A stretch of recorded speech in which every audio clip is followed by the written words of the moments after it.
All right, guys. Welcome back to Gilded Gaming and Final Fantasy 14.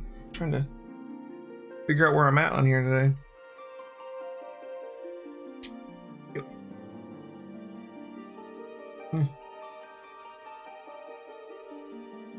What's that?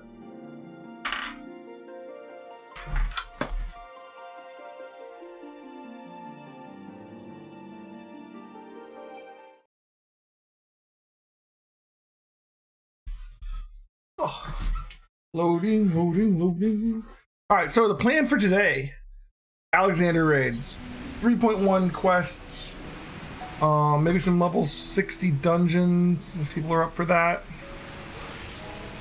Lots of fun stuff.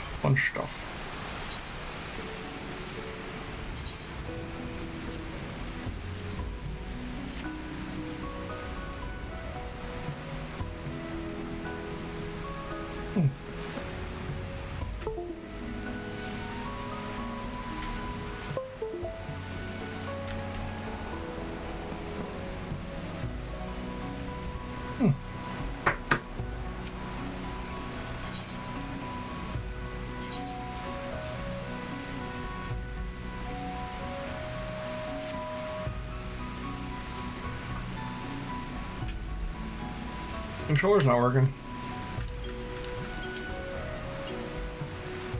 Oh. One sec, guys.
Okay, welcome back to Gilded Gaming and Final Fantasy 14.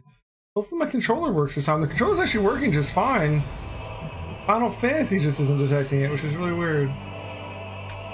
Looking like it's not working still. You know, like, nothing. What in the world? Like, it works in other programs.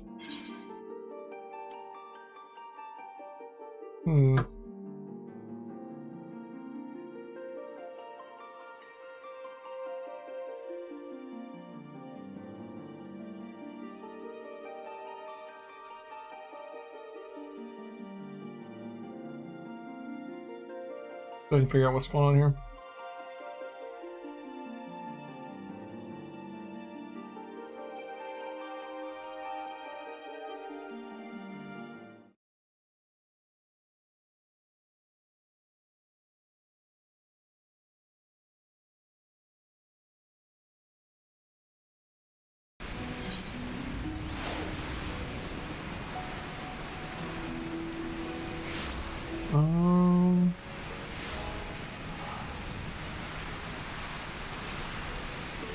It's still not working. What the hell? We're in gamepad mode. Keyboard works.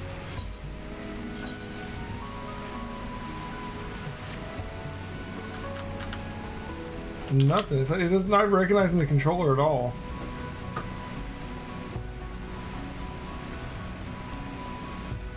What in the world?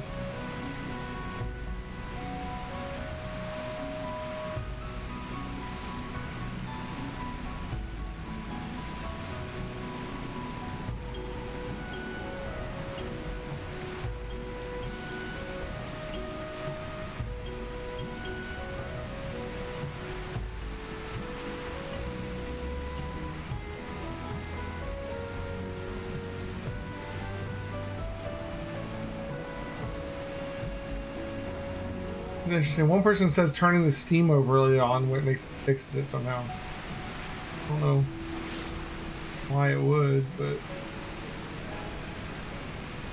where are you even at? I don't remember. Or I accidentally show you guys something. Sure.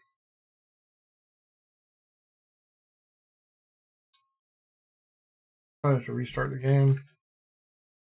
I don't know why the Steam overlay would have anything to do with it, but some people are saying this is only in the Steam version that this happens. Let's try it.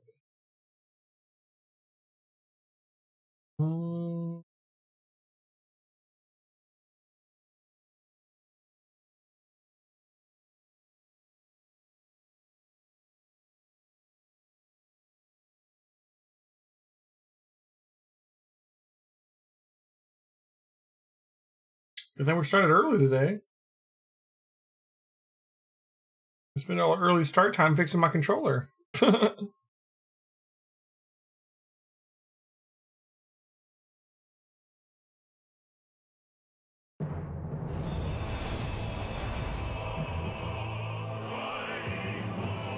a configuration loaded for the controller at the bottom there. I did, it fixed it. What? What? Why does that fix it? Ah.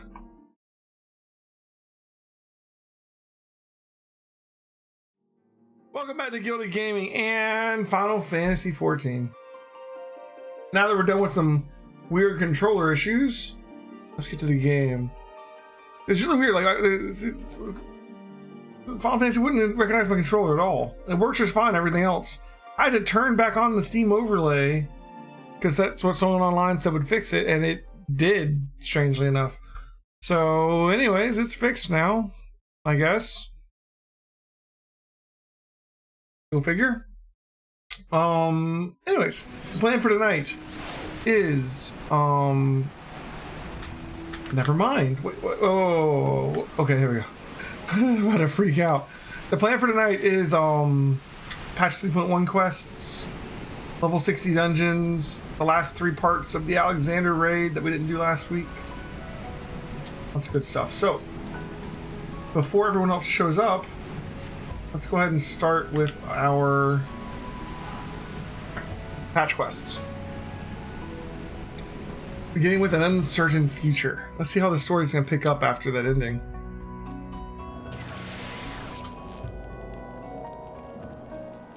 Okay.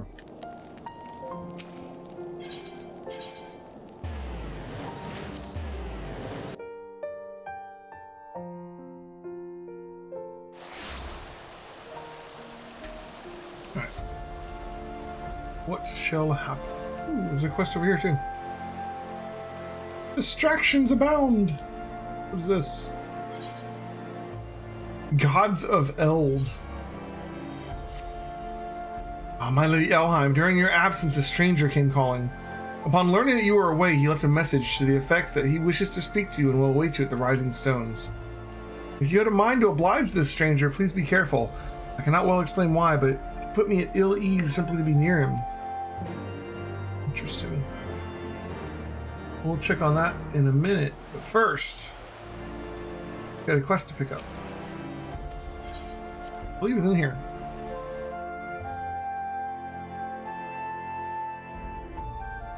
Indeed. Alright, the latest development in search for the missing Scions. Oh, here we go.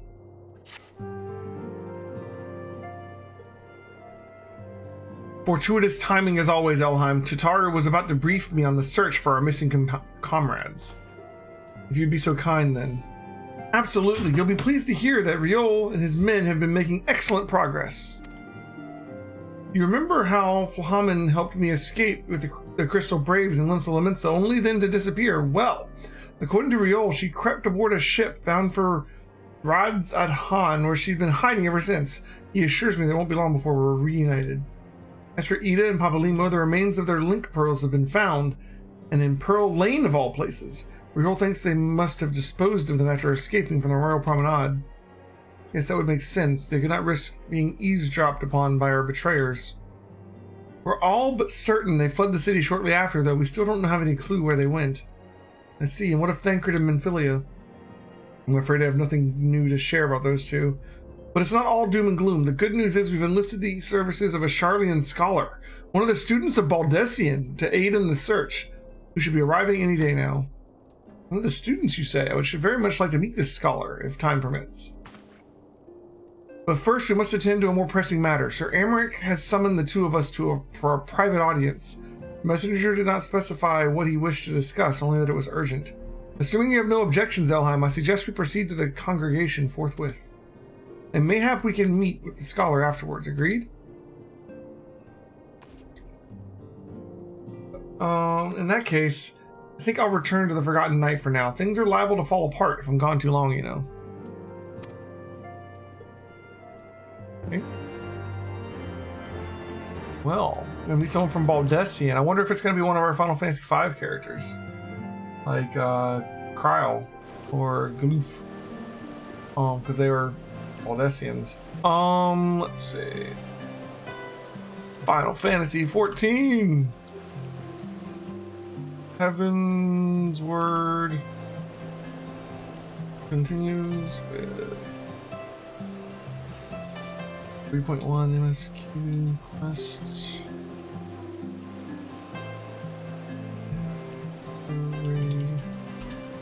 Yeah, all 68 on.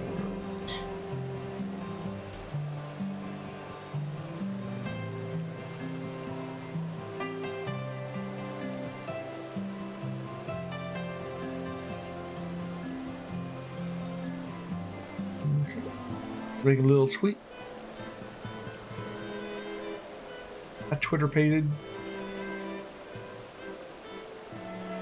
Alright.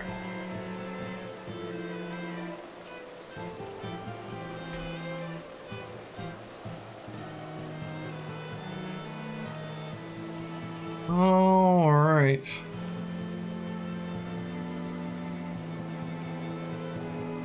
Not an option. Or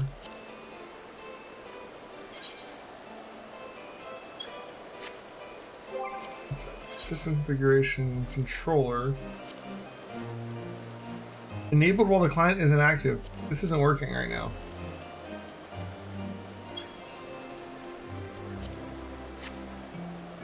Like I can move, right?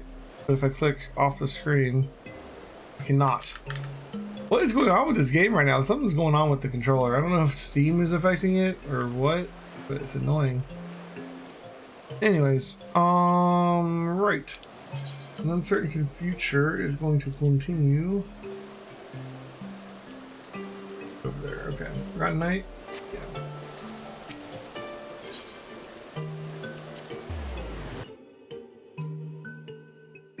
Hey, Minus, how's it going?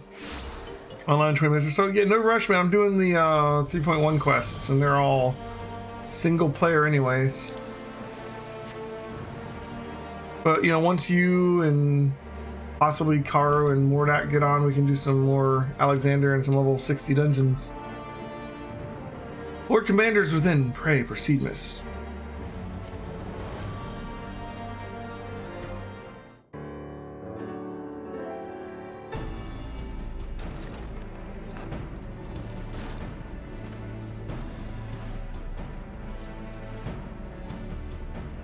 Thank you for coming. I wish to speak with you both in a place where privacy was assured. We quite understand. What was it that you wished to discuss?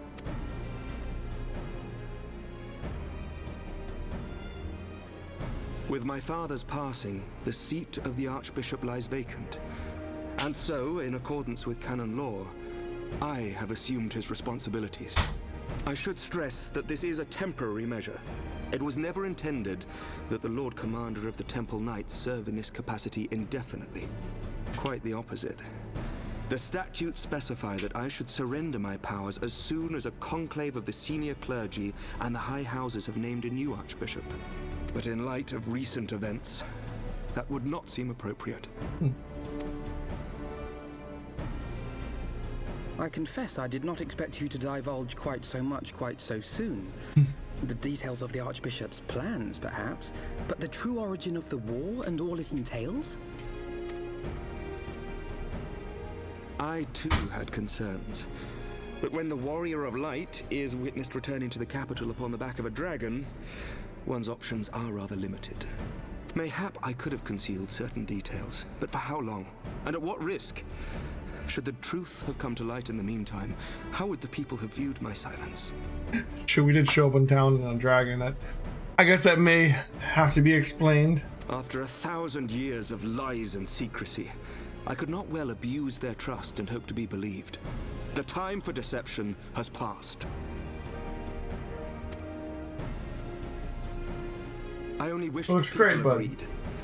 That some would deny the truth I had anticipated, but not this many. And among the few who acknowledged that my father had to be stopped, no small number questioned our methods. If they suspect a coup, it will not be long before some turn to violence. Oh boy. It has already begun, and that on both sides. Men and women of the cloth are being harassed in the streets. Some have even been assaulted in the Broom. Hilda and her people have formed a watch to help us maintain order. But such measures will not prevent the unrest from spreading. For all our talk of peace, the people remain frightened and confused. For their sake, we must bring the Dragonsong War to a definitive end. End up with a civil war on their hands. And we should be glad to help you, Sir Emmerich. But what precisely would you have us do?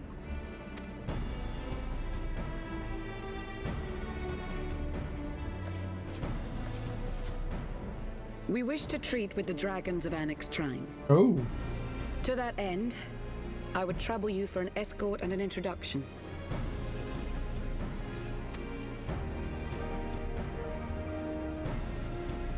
Annex Trine? You would speak with Vidofnir then? We must needs open a dialogue between our peoples. Acting as my representative, Lucia will extend an invitation to their leader, that she might visit us here in Ishgard. Were she still with us, I would of course have beseeched Isel's assistance in this matter. But as she is not, I must ask that you aid us in her stead. Will you do us this favor?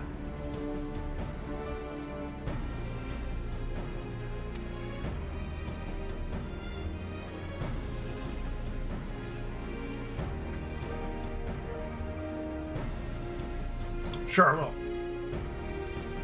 But of course. I feel like this is going to be one of those just setup patches, right? Like nothing's really going to happen in this patch. Lucia, I leave the rest to you. We're just setting up problems to be fixed later.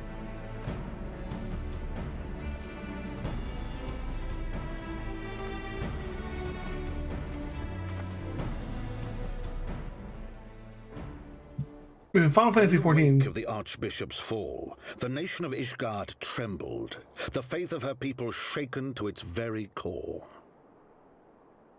Final Fantasy XIV is not afraid to just like take their time with their For 1,000 cutscenes. years had they fought and died, certain of the justice of their cause, only to be told that their holy war was born of the sins of their forefathers.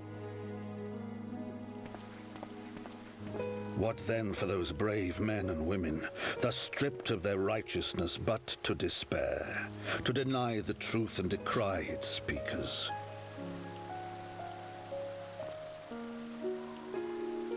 And what then for those whom they defamed but to hope on, to have faith in a brighter tomorrow?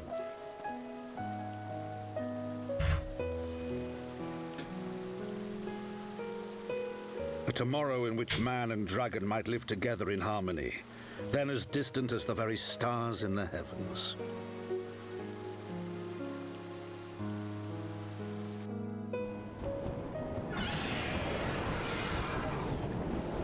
Yet while we dared to hope, deep within his lair the enemy lay, gathering his strength. Nidhogg, now possessed of his 2 eyes and the body of the Azure Dragoon, prizes to which he had laid claim at the very hour of the hero's triumph. Alright, we have to deal with Nidhogg again. I always thought that we dealt with him too easily the first time. As desperately as we sought the solace of peace, the great worm craved the misery of war. Nor was he alone in his misbegotten desire.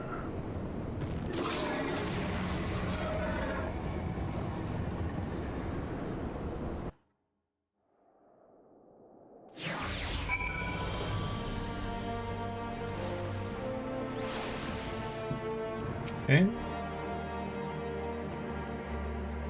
I know little of the lands these dragons call home, this Annex Shrine. Had you not agreed to escort me, the coming journey would seem a far more daunting prospect. I confess, I myself once shuddered at the thought of it. Yet even the longest journey begins the first step, does it not? Ah, but here, ere we set forth, Elheim, I must needs inform our comrade of our plans. Very well, I shall see to my preparations.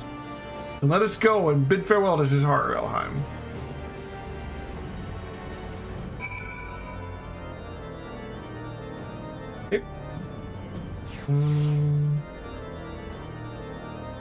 Look at Tataru, is that gonna be...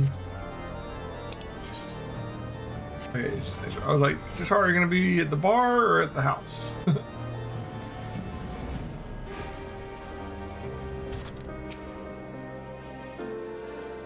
So, what was your secret meeting all about? I'm all ears.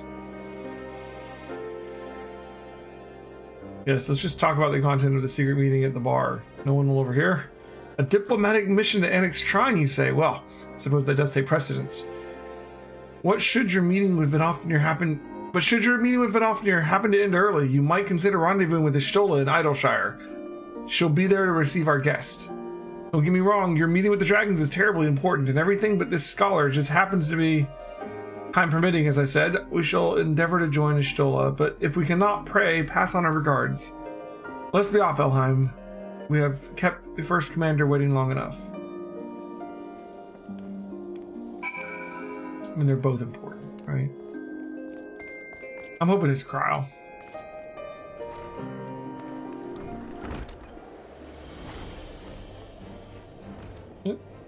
Why does it look like there's another quest? Right? Is it right underneath me? Next door. So what is that quest underneath? It looks like another main story quest. Weird.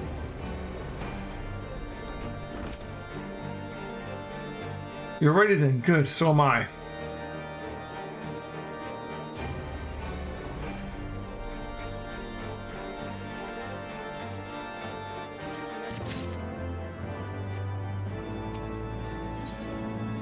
Breaking the cycle.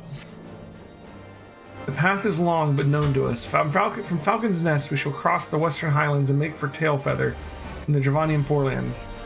There we can stop to rest and replenish our supplies. Questions? If not, then the stables await. Okay.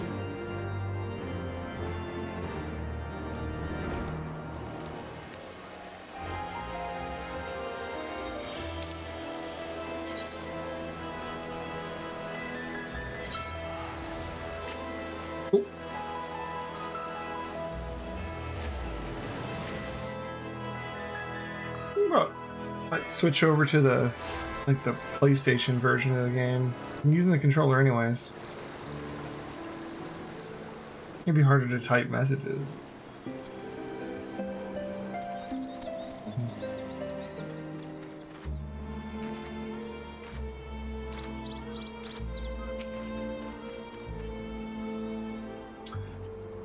I always imagined that the first time I set foot upon Dravanian soil would be at the head of an army, and here I am, ready to treat with the brothers and sisters of mine enemies. Full well do I know how difficult it can be to set aside the past. Though it was I who first proposed recruiting Sail to our cause, I questioned the wisdom of my words almost as soon as I had uttered them, and for a long time after that. Here was a woman with the blood of innocence on her hands, men, women, children, all slain in the name of the implacable Lady Iceheart. Yet she acknowledged her misdeeds and agreed to join us in a common cause. At our side she fought in service to that greater good, even unto her dying breath. And while that does not absolve her of her sins, I hope that one day she will be remembered not merely as a heretic, but as a misguided soul who dreamt of peace. You ask much, Master Alphino, yet who can say what might come to pass, should our negotiations bear fruit? Yes, of course. We must press on to Enix Shrine, if you'll follow me.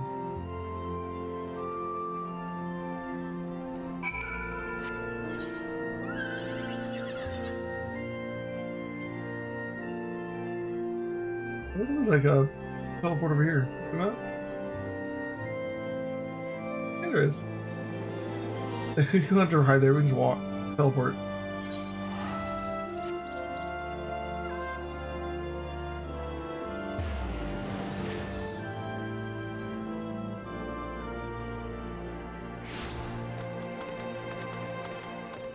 Go upstairs, yeah.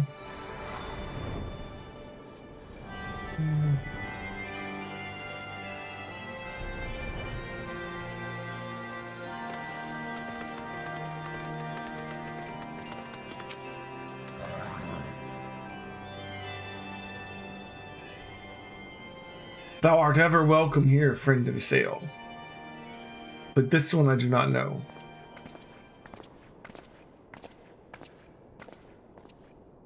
Pray forgive us this unannounced visit, Vinofnir. May I present to you Lucia, first commander of the Temple Knights of Ishgard, and our trusted friend.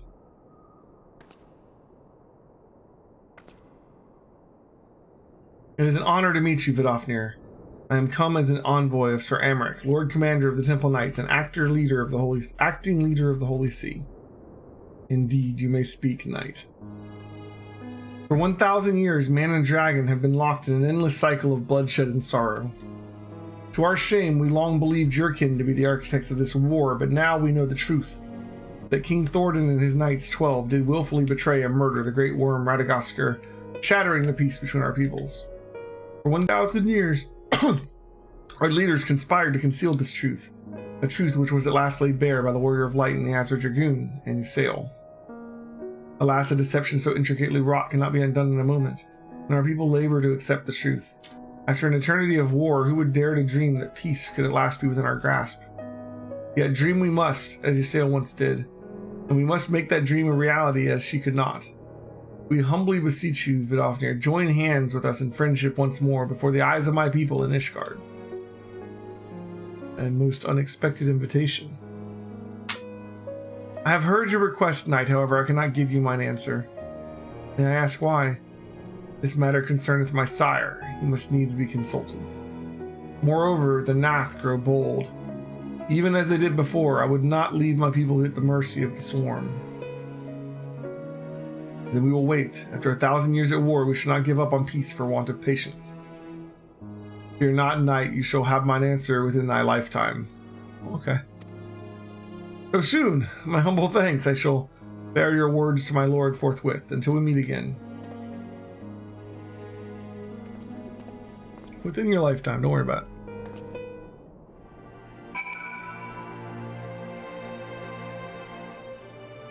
In your lifetime. Alright.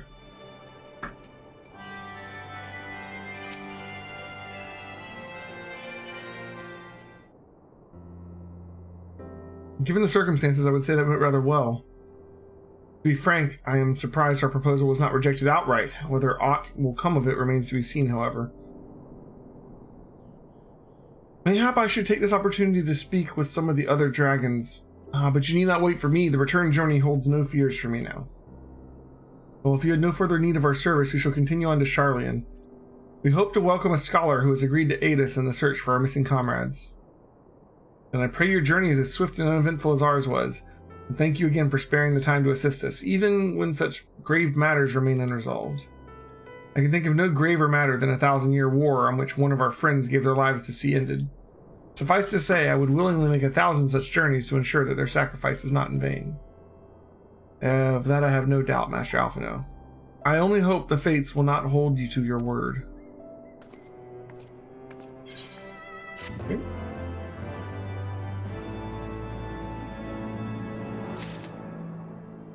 I'm curious. Let's see. What is it? /played/play time/ yeah. 5 days, 7 hours, and 45 minutes. Holy crap. That's what? 5 days. That's 80 hours? No, wait. 24 times 5. 120 hours? 127 hours? And I'm not even... I got 2 whole expansions left? Oh my god. I could level like a character of every class to max level in the time it's gonna take me to do this. Oh my god. Longest Final Fantasy ever. I don't know how long 11 is, to be fair. So, it would seem we have time to greet this scholar after all. How delightful. I shall be interested to hear how she means to go about finding Minfilia and Thancred. I can only assume she's privy to some new investigative technique. In the event, our first order of business is to rendezvous with Stola in Idleshire.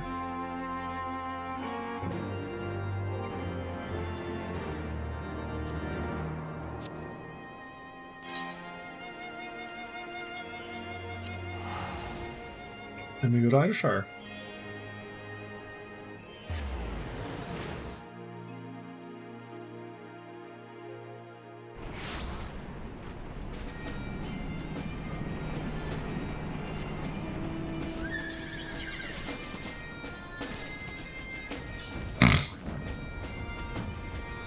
Elheim, 'tis good to see you. I confess I had assumed your business in Annex Trine would detain you longer.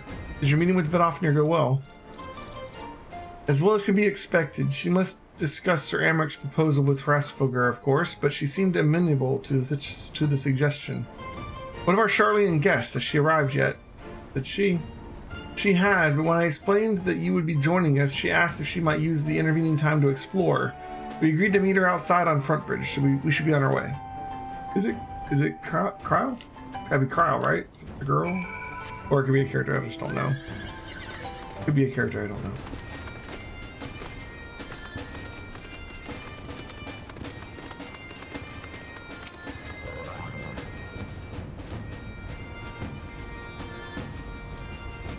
Anticipation. Who's it gonna be?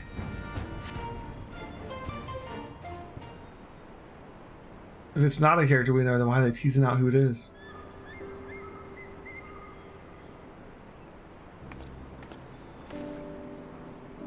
Oh. Okay. It is Cryle! I'm terribly, terribly sorry to have kept you all She's a little waiting. person. Didn't expect that. I mean, she was a kid. Not apologize. Yeah, anyways. We arrived but a moment ago ourselves.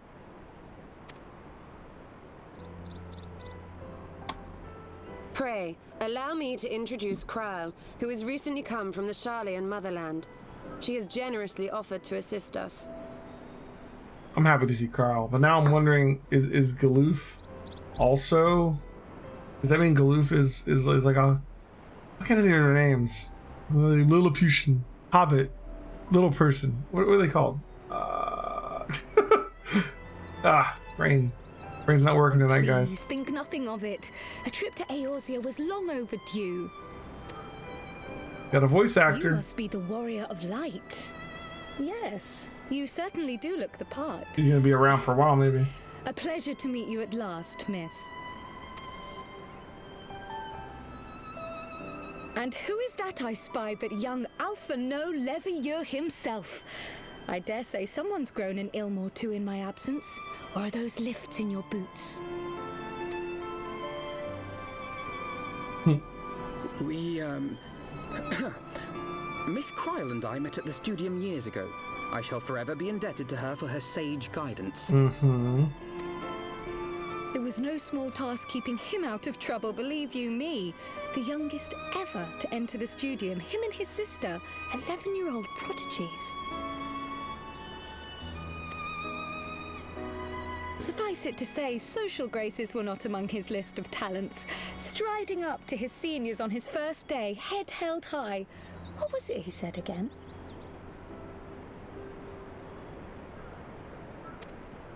Thank you, Cryle. Lalafell, that's what I'm trying to think of. Thank you, Cryle. For what? I haven't finished yet. Would you care to attempt a more dexterous deflection? Mayhap we should save this delightful conversation for a more fitting occasion, when pressing matters do not demand our undivided attention. People get upset or worried. They get the weirdest facial expression in Final Fantasy 14. A bit much, but better. I can tell you have been putting your skills to use here in Eorzea. Henceforth, I trust you will dazzle me with your eloquence at the first time of asking.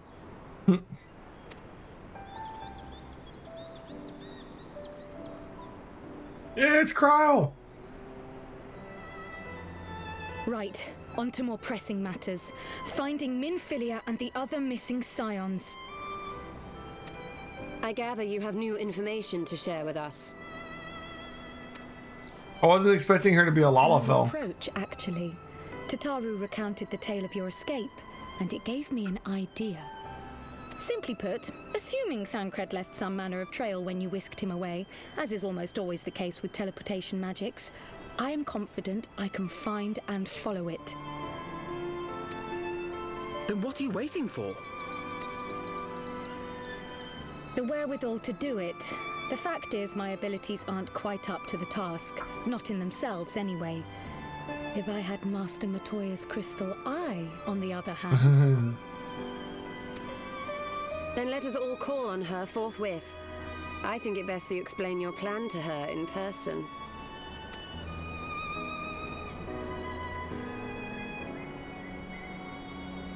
Yes, sir. Nods all around. Nod, nod, nod, nod, nod. Yes. Yes. Yes. I concur. Alright. So we go see Matoya. And say, can we steal your eye for a little bit? I sure should be fine with that. There's no way to teleport there, is there?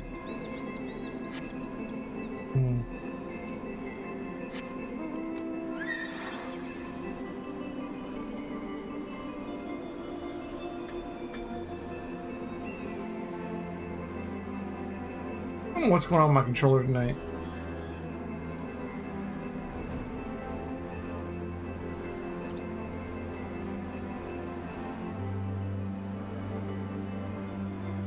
It's like...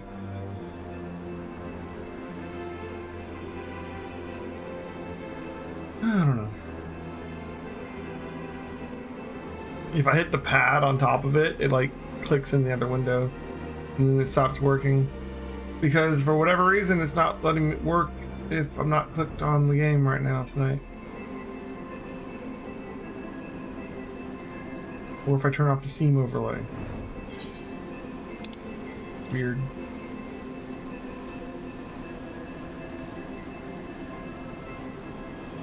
Man, 127 hours, 128 hours in. Oof.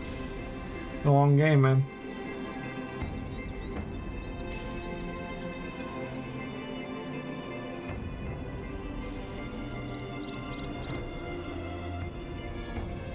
This is definitely going to be my longest playthrough on YouTube by far. At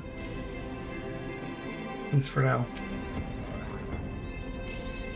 Did you say we're headed for a cave, did you not? Because I certainly don't see a cave nearby. Is Master Matoya meeting us on the way or something?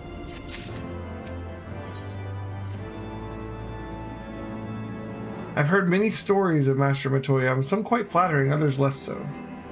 Rest assured they are all true. This way. And have care where you tread.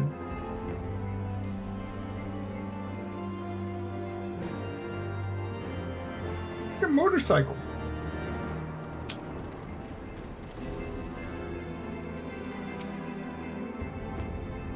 So is Galoof a Lalafell too?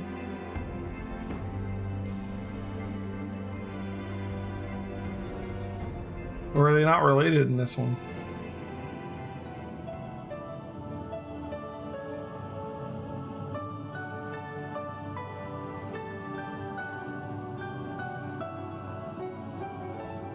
Oh, is that trouble I smell? Or did you forget to wipe your boots on the way in? Forgive us, Master Matoya. We will be sure to wipe them on the way out. And may I say how glad I am that age has not yet deprived you of your senses. Ever so quick-witted, aren't we? To the detriment of your manners. Well, out with it then. What do you want? Pray, allow me to introduce myself, Master Matoya. I am Kryl, of the students of Baldessian. I hope you will excuse our unannounced visit. Baldessian, you say? Ah, yes. The old coot set up shop on the Isle of Val, didn't he? Regrettably, our order's headquarters and the isle itself were obliterated by a magic of immense power. I have the blessing of light to thank for my own preservation. Kryl, Sounds like you X-Death. possess the echo. Who's her adoptive father?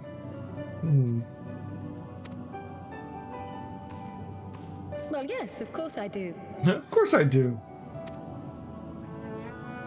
Our order is devoted to uncovering the mysteries of Hydaelyn and interpreting her will, particularly through the study of her gift to us. It was in the course of these studies that I met and subsequently befriended Minfilia. She and I have rather a lot in common. I had no idea. You weren't supposed to. Not that I wanted to deceive you, you understand, but precautions had to be taken. Yes, yes, that's all well and good, but you still haven't told me why you're here.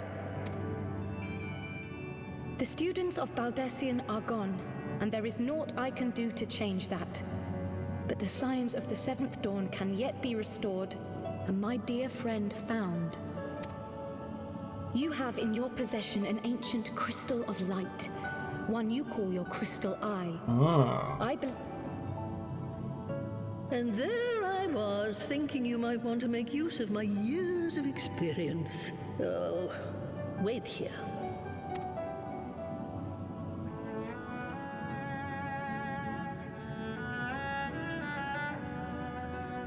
Long did I ponder the nature of this crystal and its familiar radiance, but never did I suspect it was a crystal of light.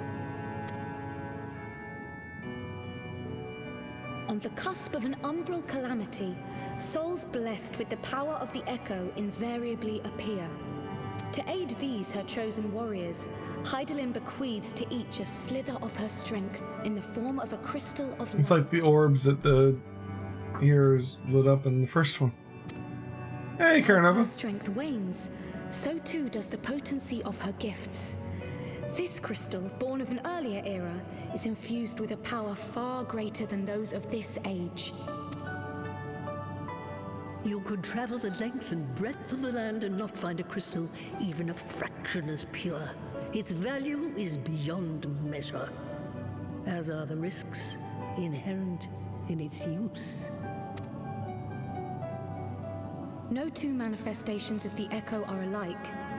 I, for example, can converse with beings of every shape and size, excepting beasts, contrary to what others would have you believe. Language has nothing to do with it, of course. Rather, I am sensitive to the whispers of the soul. Their intent, their very essence even, the traces of which serve to guide the elementals to Y'shtola. Far-fetched though it may sound, I believe that with your crystal eye, I may be able to pick up where they left off and follow the remaining trail to Thancred. That is, if I have your permission.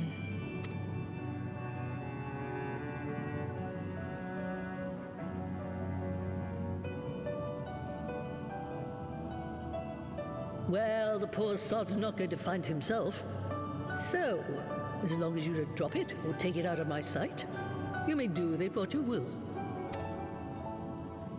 Thank you, Master Matoya. Okay. How's it going, Karanova? You doing Then good let tonight? us begin. Come on.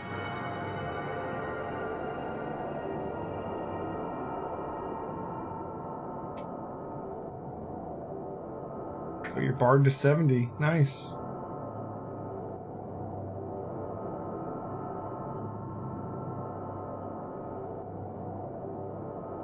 From the Black Shroud, the trail continues to the north and west, towards a mountain, the foot of Som Al. It was a near thing, but he was not deposited within the rock.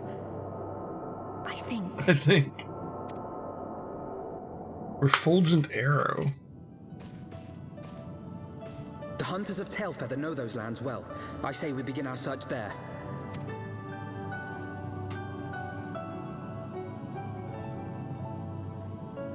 Gotcha.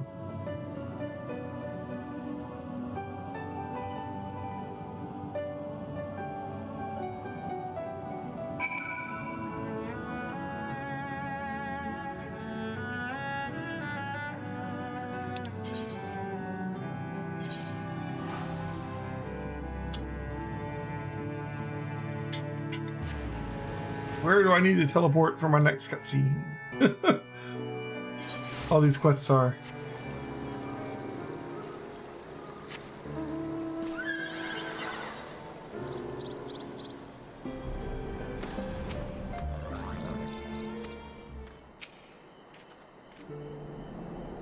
Were I to find myself in an unfamiliar wilderness, my first instinct would be to seek out signs of civilization. Ordinarily, perhaps, but in this wounded state, he may not have wished to risk contact with strangers of unknown allegiance. Yet even had Thancred chosen to remain in the forest, the hunters would surely have stumbled across his trail. Tailfeather does not strike me as an isolated outpost, though. Merchants and traders pass through here reasonably regularly, do they not? In which case, we'll need to provide a more detailed description when we question the locals. Fear not, Kryl. I've already prepared several sketches of Thancred for that very purpose.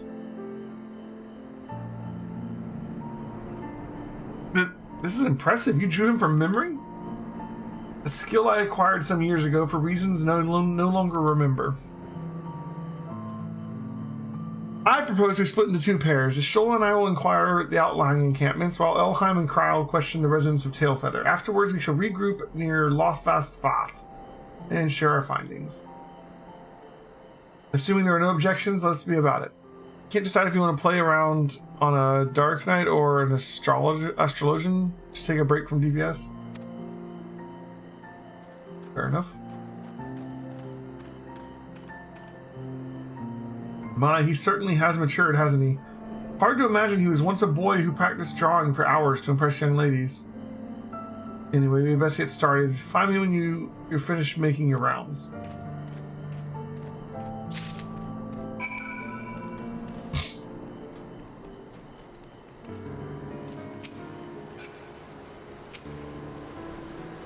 Searching for a friend of yours. Let's have a look then.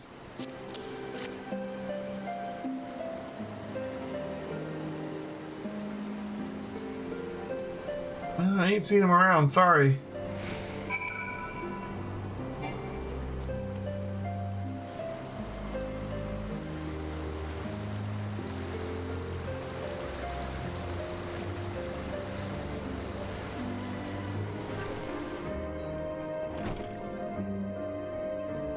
What's that you got there? A sketch?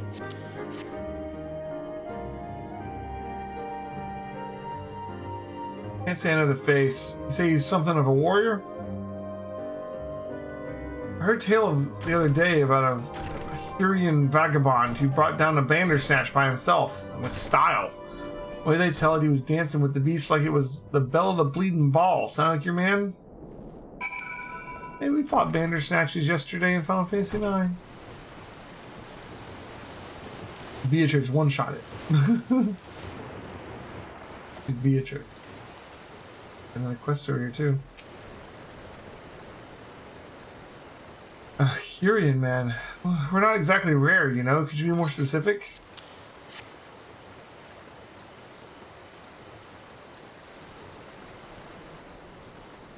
I did spy this one bloke a while back. Didn't get a good look at his face, but it could have been him. This was beyond the forest, as I recall, along the river to the west of Tailfeather. I remember thinking he wasn't much of a hunter. I was making no effort to cover his tracks. See? That and he was carrying an axe instead of a bow.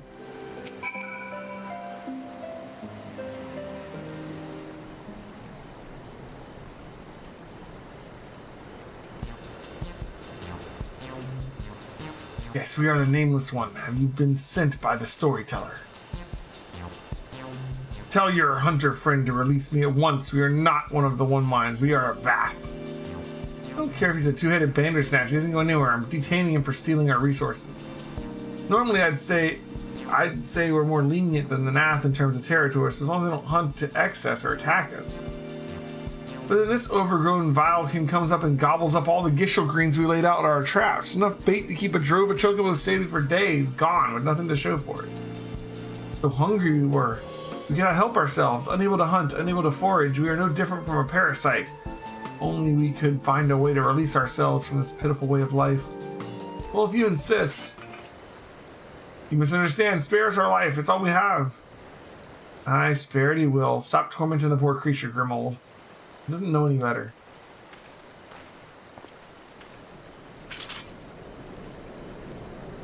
We ain't savages, but we ain't charitable neither. You have to pay us back for the greens you ate. And seeing as you don't have anything of value, looks like you have to work off your debt. Last I checked, we're running a mite low on arrow shafts. Harvest me some Amelia branches and we'll call it square, eh? Very well. Release us and we shall do as you say. Of course, I ain't fool enough to let him go off alone. I'd ask you see to it that the beastman don't flee from his debt. And if he does, I'll have every hunter here from to the 100 throws after him for thievery, understand?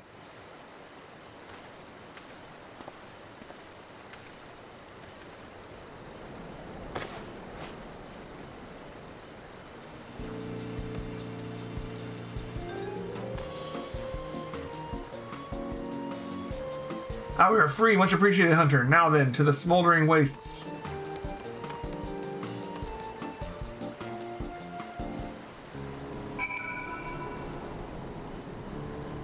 Right.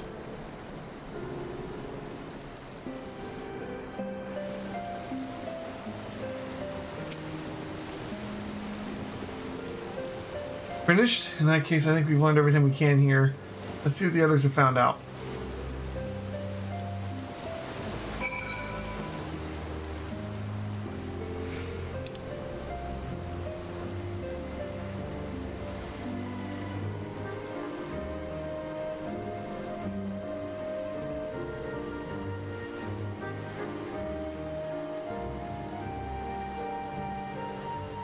Okay.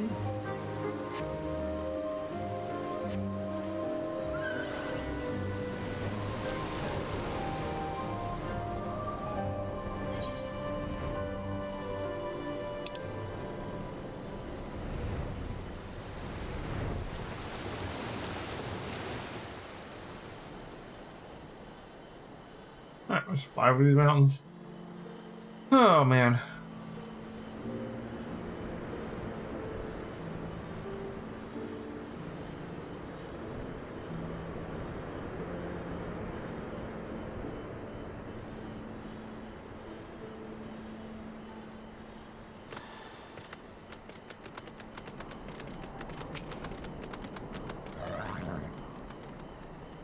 Well then, the storyteller must be waiting for us. We make for Loth Ostvath.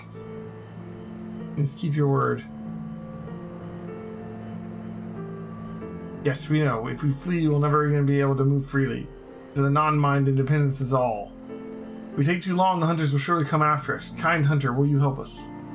We will not ask you to bear the entire burden. One sapling should be enough. We will gather the rest on our own. Carl's right there.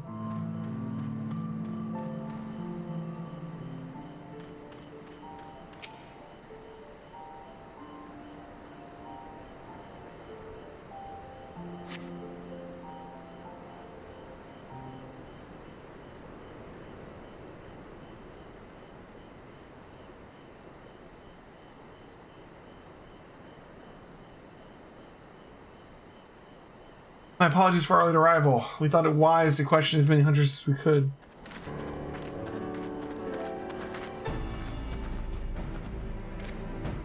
Many have made camp in inaccessible locations, ideal for hunting game, not for receiving visitors. Nevertheless, our time proved well spent. There have been countless sightings of one exceptionally capable Hurrian hunter with whom no one is familiar. Though none chanced to see the man's face, his height and build match Thancred's description, as does his fighting prowess.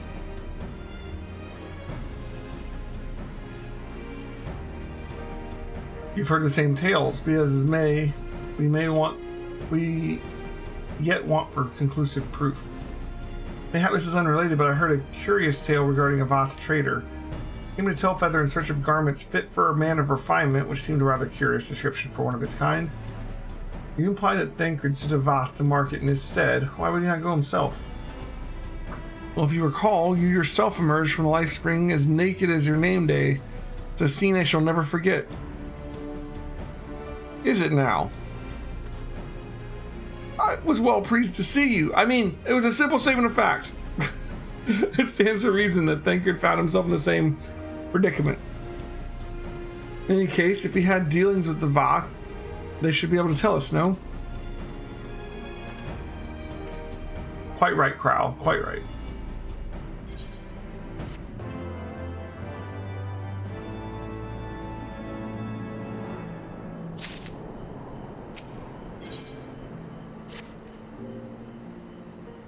Well, what are we waiting for? For all we know, Thancred could be waiting for us in Loth Ostvath.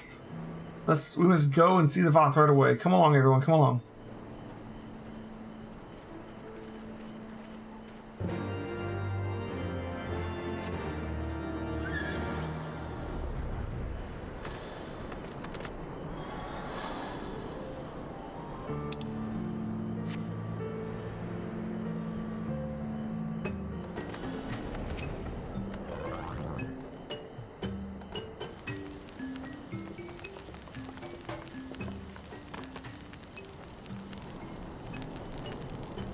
Great hunters are welcome.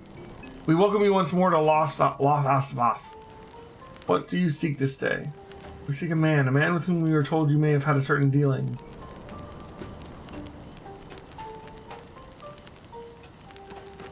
How curious! The hunters tire of godly sport to pursue mortal prey.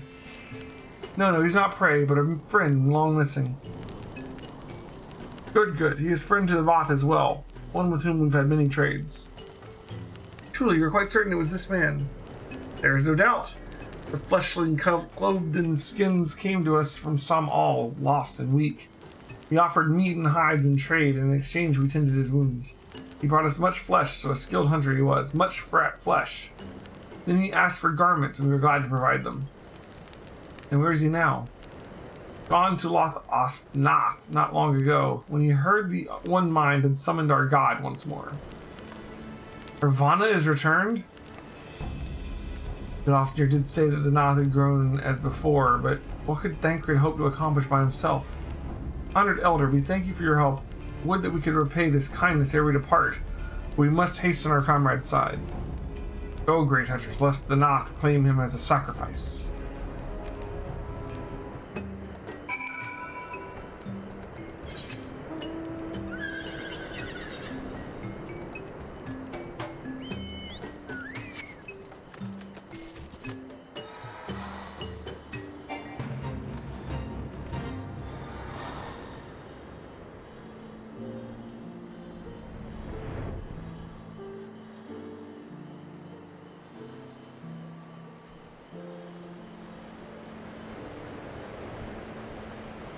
Alright. Well, if you guys are on and ready to go, we can go ahead and get Alexander knocked out. We don't have to wait till I get through all of 3.1 to do it, you know?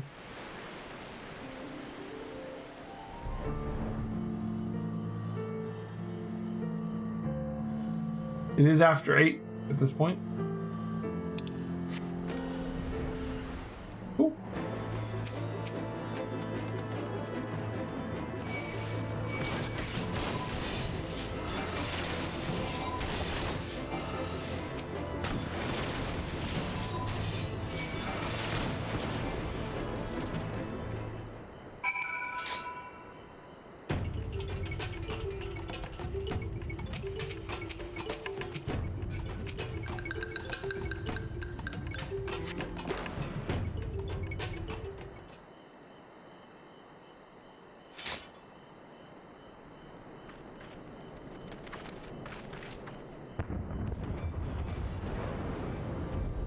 Who else could be?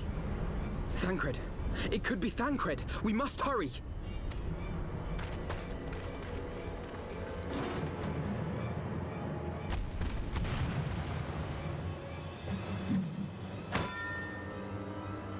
Huh.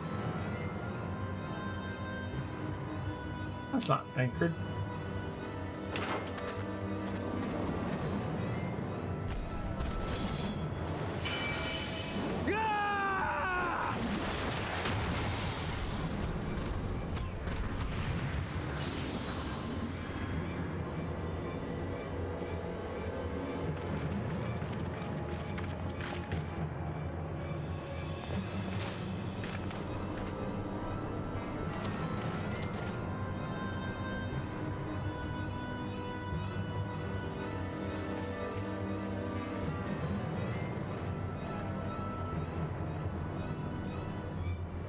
Hello. Oh.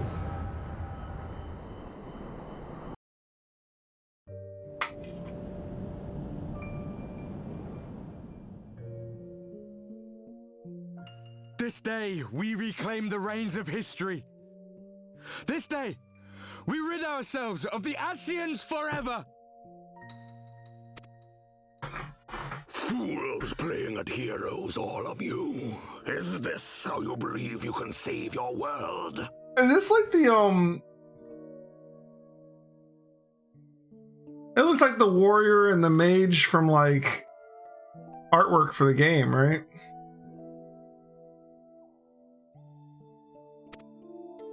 We can and we will, Ascian. You shall see. Or perhaps you will not.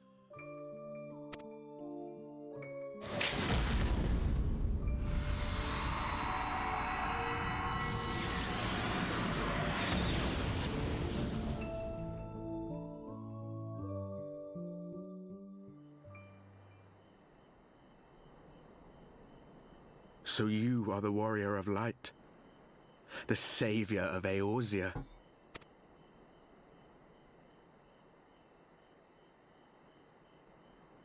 Yeah, I turned it off.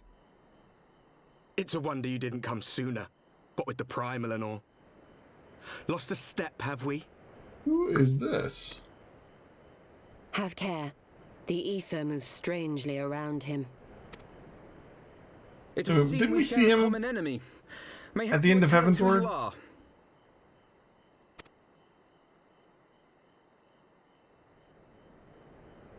Shall we show them?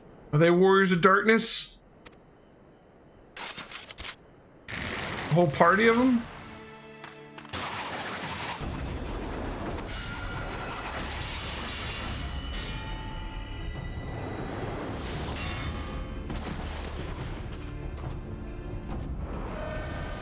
I'm pretty sure I used a background of that black mage as like part of my thumbnail for the beginning of this series on YouTube.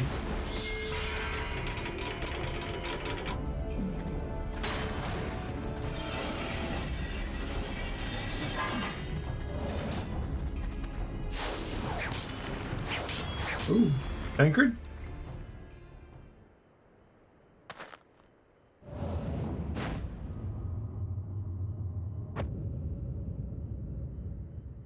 Nice. You got a new outfit too? All the Scions getting remodeled as we get them back?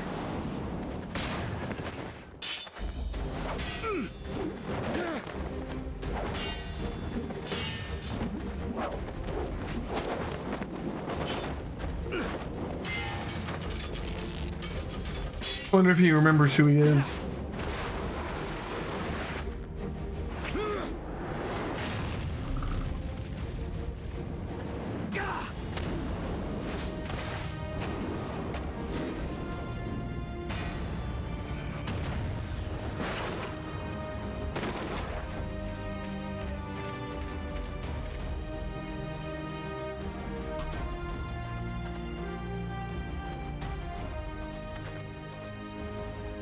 Not very sporting of you to interrupt, but so be it.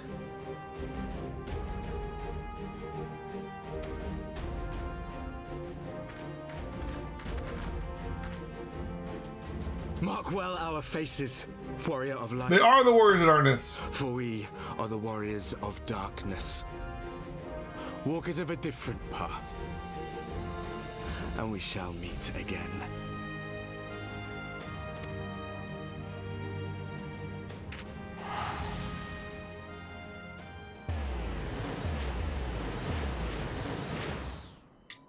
Wonderful. Villains for the next Warriors game, of maybe. Darkness. Next expansion. Really? Yeah. I would think they would get their own expansion. I don't know. And what is it? It's what is it? Stormblood, though. I don't know. I would think that Warriors of Darkness would be like Shadowbringers. That sounds more darkness. Are you all right? Hey, Thancred.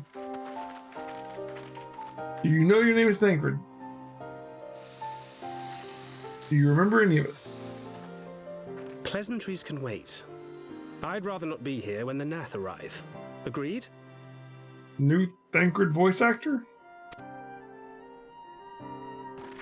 Guess we haven't actually seen Thancred the entire expansion. Oh man.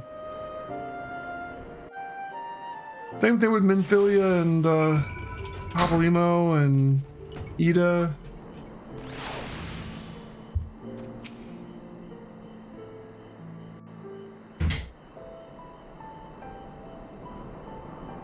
Suffice it to say, our reunion was not at all as I pictured it. Waiting until the last instant to join the fray. 'Tis plain you have not lost your appetite for the dramatic. My appetite for the dramatic? Have you forgotten the circumstances of our parting? Oh, yeah, he remembers. The heroic last stand, the tunnel filling with light, and then, had I known you intended to use forbidden magics to deliver me to some god's forsaken wilderness, I would have thanked you in advance. Thancred.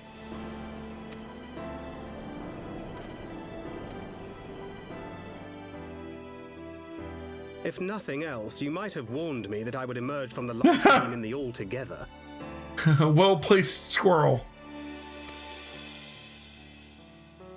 Eventually, I managed to fashion knives from some obsidian I found, and set about hunting for meat and hides. This little nut-loving rodent had to follow him around for all these pictures. Given that I'm not all that skilled in leatherworking, it's probably for the best that I met the Vath before I was reunited with you. Perhaps that's just what Thancred's nuts look like.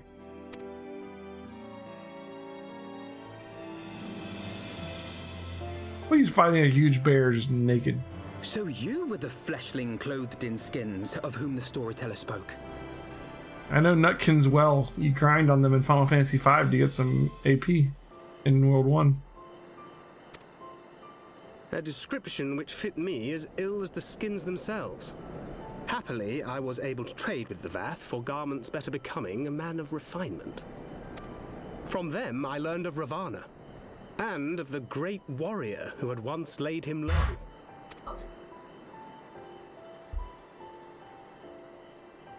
And thence did you conclude that were you to track the Primal's movements, it would surely bring you into contact with the Scions once more. It seemed a reasonable assumption. I could think of no one else with your enthusiasm for slaying beastmen gods. Until now, that is. Ah, yes. The self-proclaimed warriors of darkness.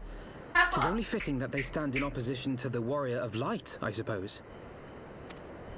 I glimpsed the leaders past, if only for a moment. They were confronting a man in black. An Ascian, I think. The warriors of darkness want to kill the Ascians too?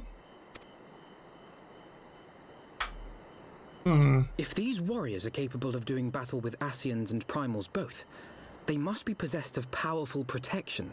Protection not unlike the Echo. It's our dark counterpart to Hydaelyn.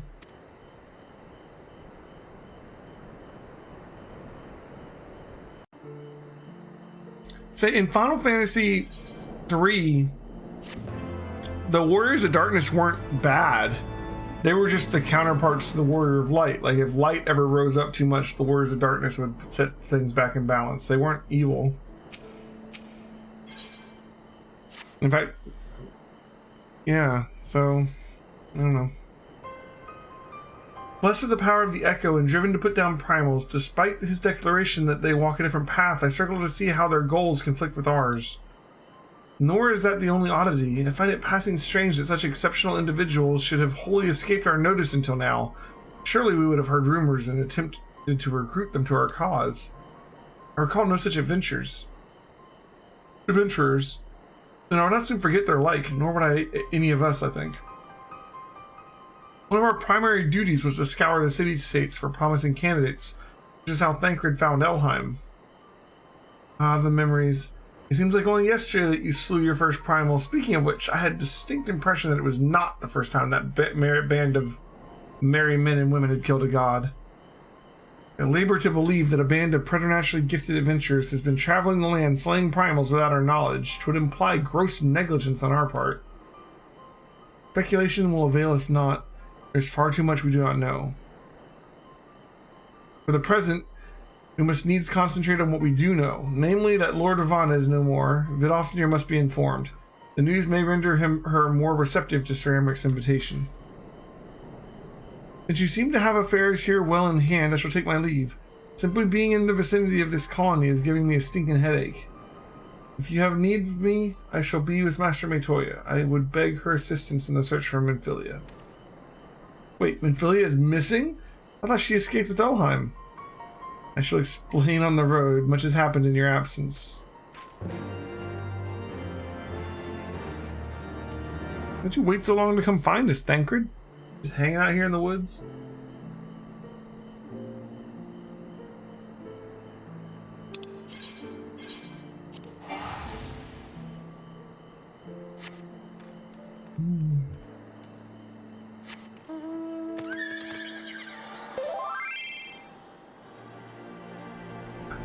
Miko Nova is now in the game.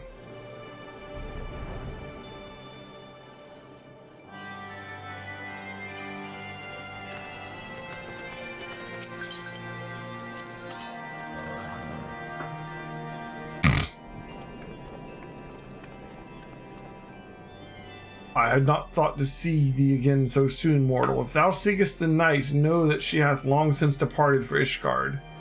My thanks, Vidofnir, but it is not for her that we came. We bring good tidings for you and yours. Lord Ravana, who has been summoned by the Nath, has been laid low. Truly, once more you mortals have succeeded where mine own kind did fail. You have our deepest thanks. Would that we could take credit. The god fell by another's hand. Another, revelation upon revelation, regardless it is cause for celebration, the Nath will have no choice but to withdraw. But to another matter, I have tidings for thee as well. Regarding the Ishgardian's invitation? As promised, I brought the matter to my sire. Hearken to his answer now. For 1,000 years I have mourned my beloved who gave her life to forge a peace thy king betrayed. Such was my lot until a child of Ishgard came unto me. For want of warmth she wrapped herself in the dream, yet the world will remember her deeds. For truth she fought, for justice she sinned, for redemption she sacrificed and became as light. To follow one's heart, to have faith in one's convictions, be it for weal or for woe, is the folly and glory of man and of dragon. He hath entrusted the choice to us, and we have made it. We will keep faith with you who walk in the light. And you accept Sir Amaric's invitation. Let it be known that I, Vidofnir, shall journey unto Ishgard on behalf of my people. We are honored to receive your answer, and will convey your words to our allies without delay.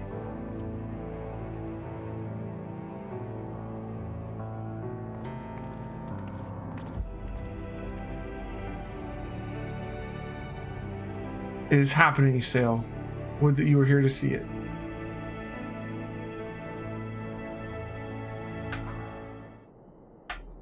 Okay. Ah, cutscene, dang it. After this cutscene, we can go ahead and do Alexander. Even as the Scions celebrated the return of a long-lost friend, honorable men plotted to deprive them of another. Oh shit. They're trying to assassinate Sir Amaric?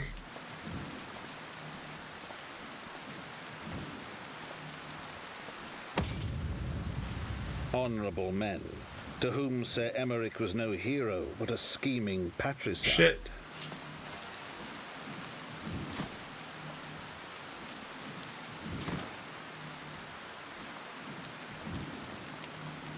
Honorable men who would fain wash the paving stones of foundation with the tyrant's blood. Honorable men whose knife in the dark was the spark which set the city aflame, and who sang as it burned.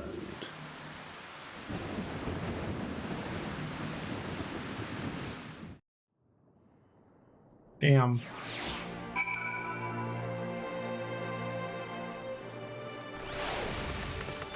Alright, getting back to...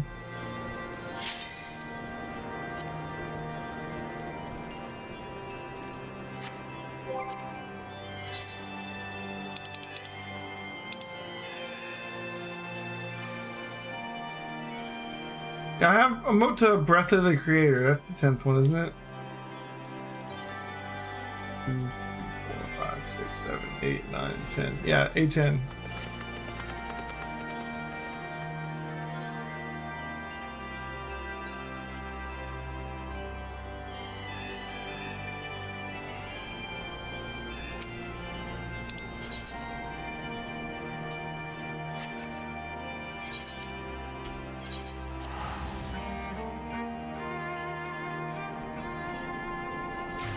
Queue times have not been bad for Alexander at all.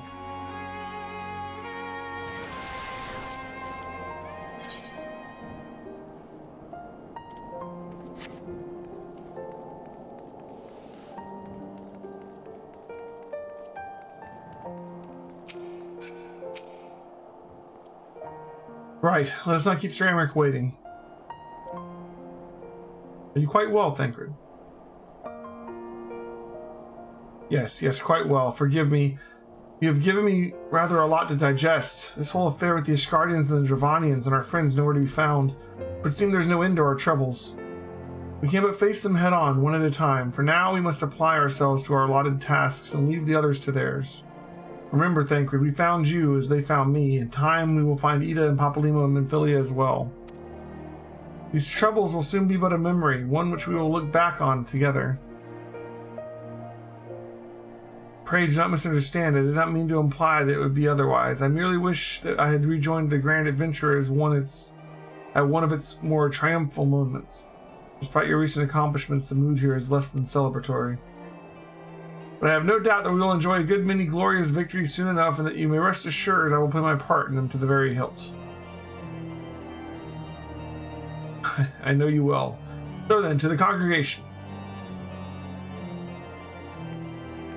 By the Astrologicum? Alright. Timing! Alright, anything I need to know about this fight?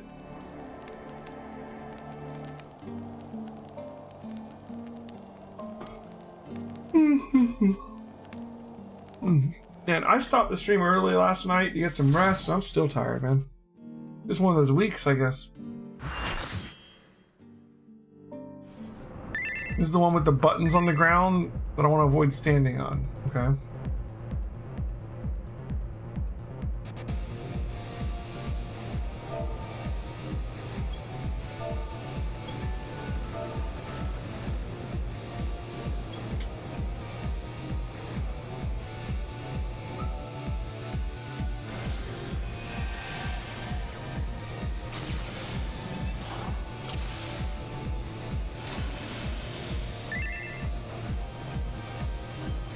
Both tanks are new. Lovely.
Oop. What's oop?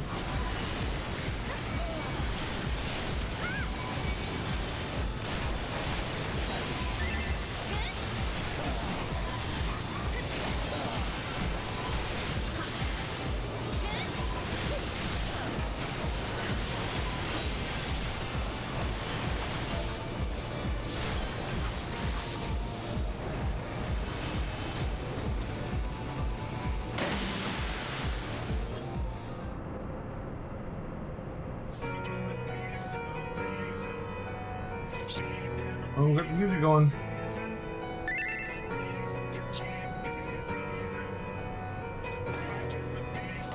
Hello.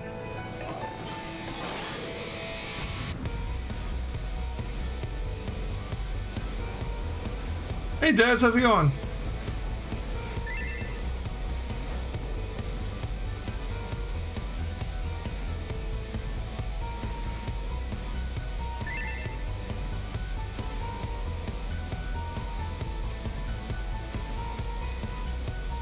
Don't stand on the white button.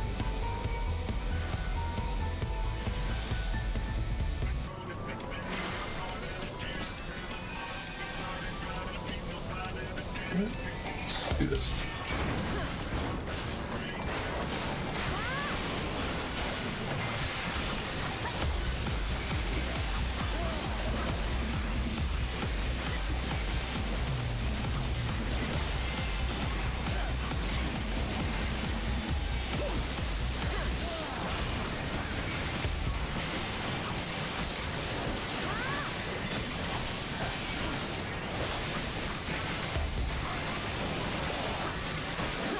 Tanking.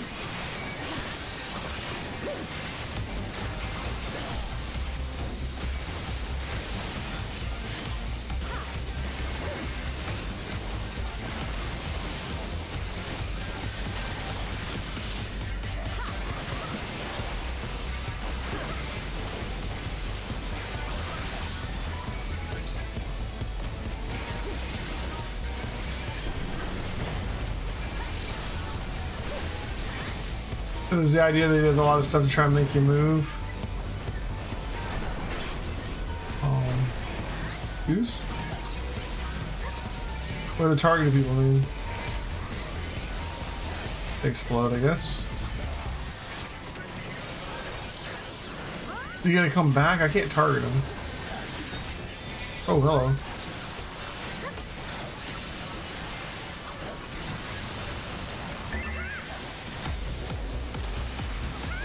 Help me, I'm dying, he says.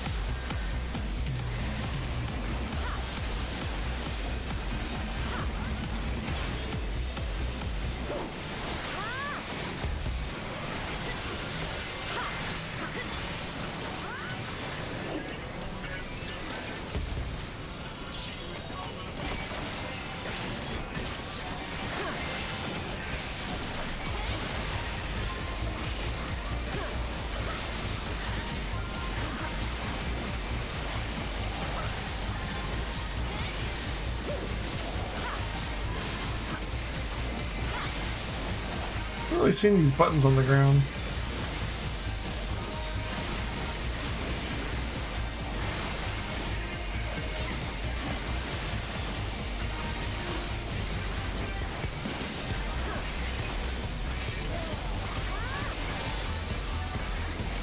Thanks, Des. She says she's gonna dump cold water on me if I fall asleep. That's a wife right there, guys.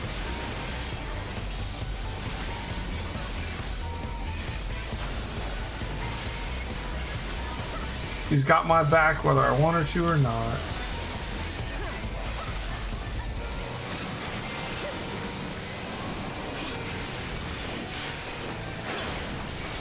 Spikes, lovely. That hurt a little bit.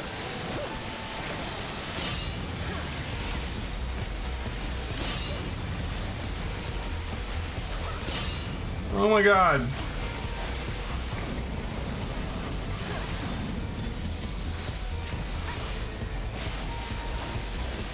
Alright, 14, 13%, 12%.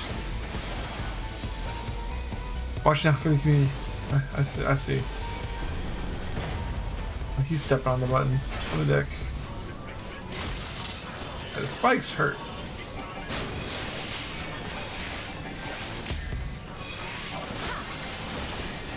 $7%.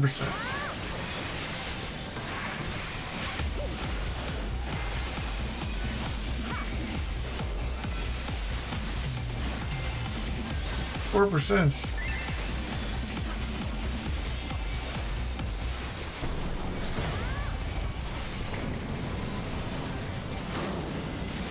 %.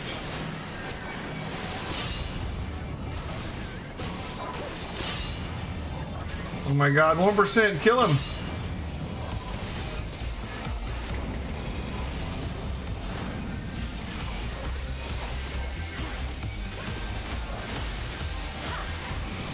There we go. Woo. Oh, now we're advertising for Danganronpa, are we? Good stuff. Tank it a tank, tank, tank. Bye-bye. 2 more to go. Duty complete. I like her get up. That's pretty cool.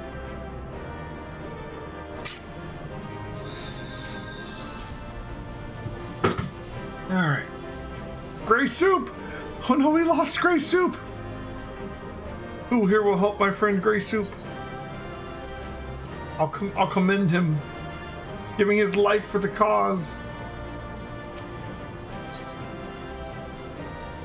I'm done.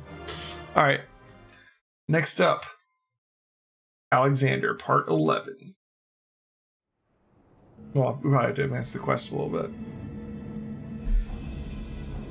I did notice that a lot of people died. I was a little worried I was gonna die before it finished. No, I was focused on his health percentage, especially at the very end, because I realized that half the party was dead, and I was really hoping I could get that last 5% down. Excellent work, old friend. That platform is our shortcut to the heart of the machine. All seemed quiet on that front, so 7 hells, we got company. Okay, Gilded's so selfish. Gilded had everything hitting him.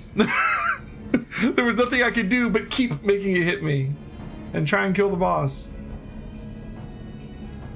I'm a tank. I don't heal. I can't resurrect. Excellent work, old friend. That platform is our shortcut to the heart of the machine. All seems quiet on our front, so 7 hells, we got company.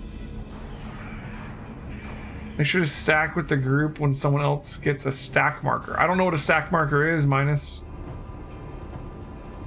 I have not been taught these things.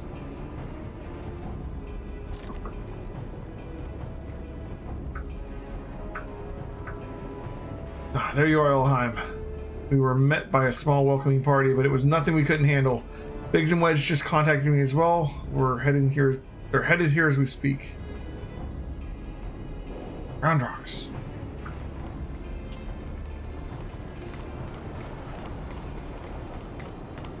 Big orange arrow circle above someone's head, obviously pointing at them. Yeah. There's also like the big arrows pointing at people's heads that mean that they're going to explode and they need to move away from people. So I mean, I don't know what the different symbols mean. But the game has not told us about that at all. So. I know that you've said before that they have like standardized symbols that they tell you for different mechanics, but like I haven't been introduced to them other than just I see symbols sometimes, but I haven't really started using them until now. So this is the Enigma Codex.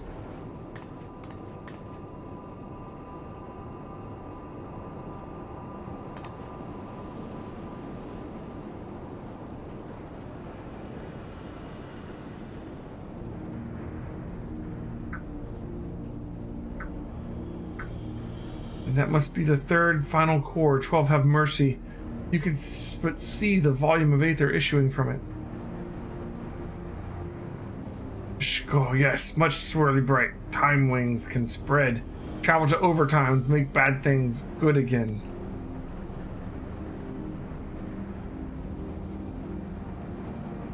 Could it be? Do we truly have the power to change the past? I can erase my mistakes. I can see him again. 3 years ago, Mide lost Dear One. Mide wants Dear One back. Yes, Round Rocks. Round Rocks helps Mide. Round Rocks, no, you must save your strength.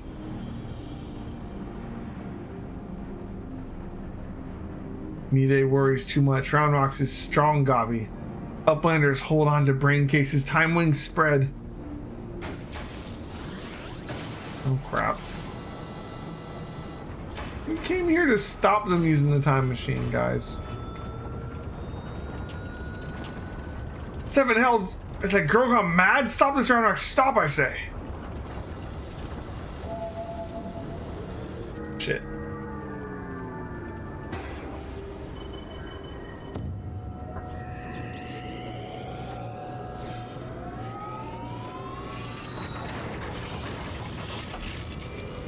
Ooh.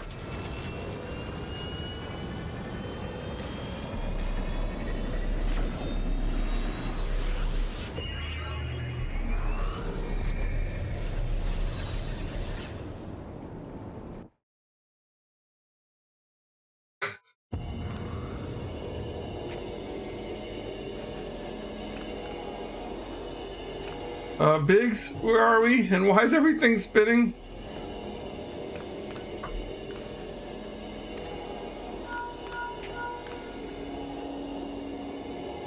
Biggs, Wedge, can you hear me? Round Rocks has engaged Alexander's time distortion mechanism. We're hurtling into the past.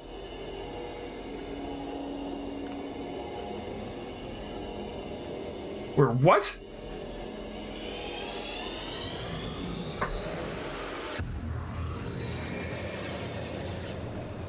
Thanks, Minus. Now I know.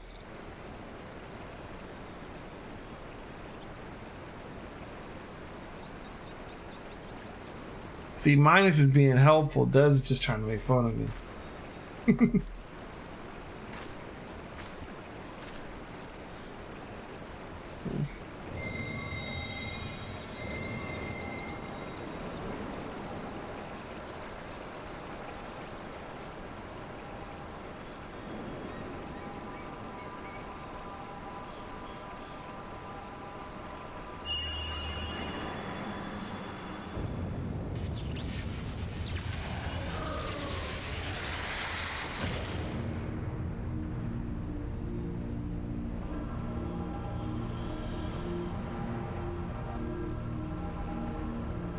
So did they just summon Alexander, or did we just teleport Alexander back into the past?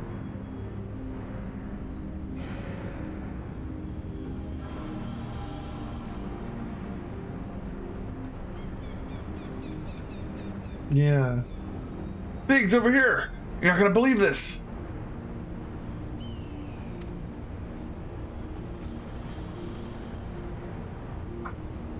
What's Mide doing down there with those? Hold on, they're performing the summoning ritual. Bugger me, we really are in the past. Is this gonna become some kind of weird time loop paradox where it never really got summoned, it just is there and it goes back to the past when they try to summon it? What in the seven hells? Someone's taking control of the Colossus. Hold tight, I think it's about to go berserk.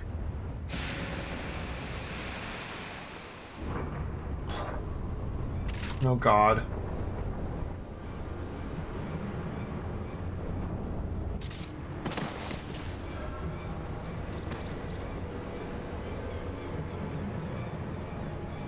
Damn it all, this isn't right. We must abort the summoning quickly, Mide. The seal.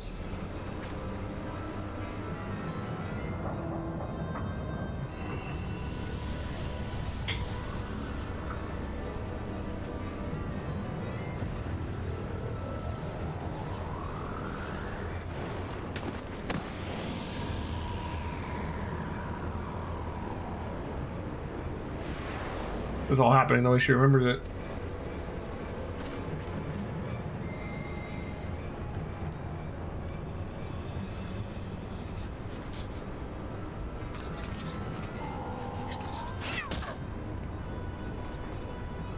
He's writing it all down and he's going to drop the book, and that's how he knows what's going to happen. What is Metal Making Kitten doing? Yeah. So he'll find that book and that's how he knows the future.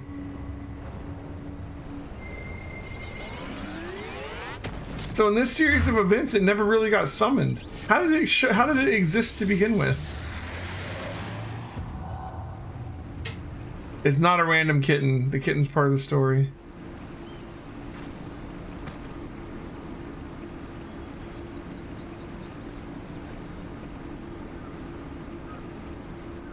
Poor Mide.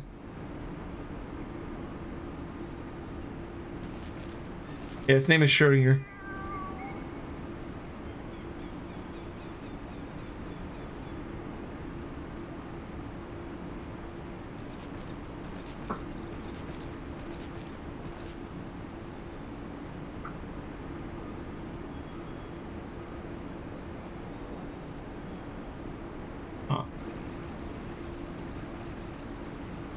You're coming in at the end of this story, Des.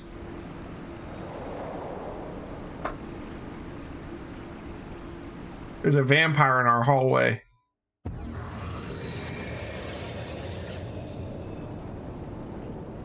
A very scary looking, cute vampire. Oh no! He's also a heartthrob. He's showing me his fangs right now.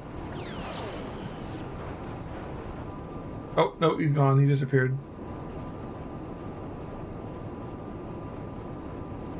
It would seem we're all back in our own time.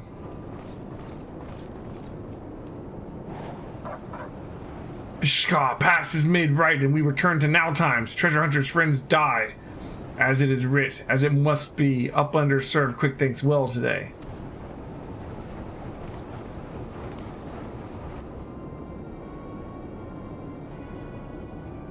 God, uplanders are not grasping meaning. Quick thanks breaks into bitty pieces, fit in uplanders' tiny brain cases. Time is flat, round shape. All things uplander and gobbies did, are doing now, and will do. Doings happening over and over and over. Again, for all times. So when Mide and her friends attempted to summon Alexander 3 years ago, what they actually saw was us traveling back in time, but that's madness. Time is an endless circle. My failure, my pain, my suffering, it was all doomed to unfold like this from the very beginning.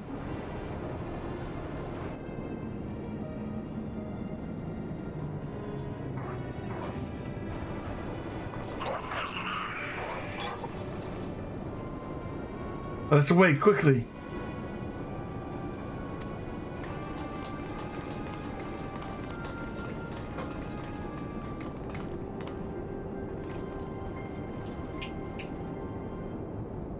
Mide must hurry.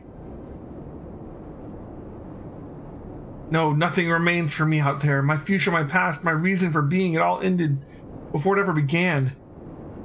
But does this mean that her boyfriend just now got sucked up, right? Mide!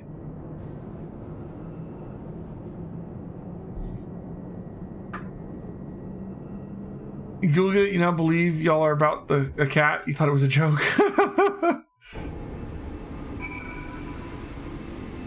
Fair enough.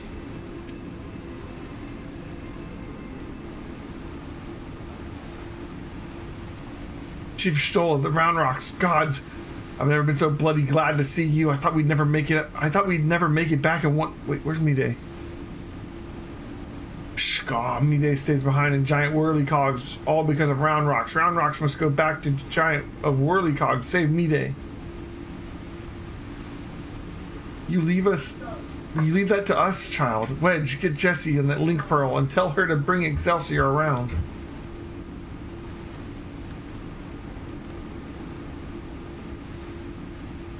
Well, I don't much care for the answer. We finally know the truth about the events of the day 3 years past. The Illuminati masterminded the massacre, and through some ungodly trick of time, 'twas us that brought them there to do the deed. What about Mide? The only thing keeping her going was the hope that her beau's soul lived on in the machine. But seeing what happened to the poor bastard... yes, we witnessed the truth with our own eyes, sucked into the core of the Colossus to sate the primal's appetite. If aught remains of him, it is no more than heat and light. Damn.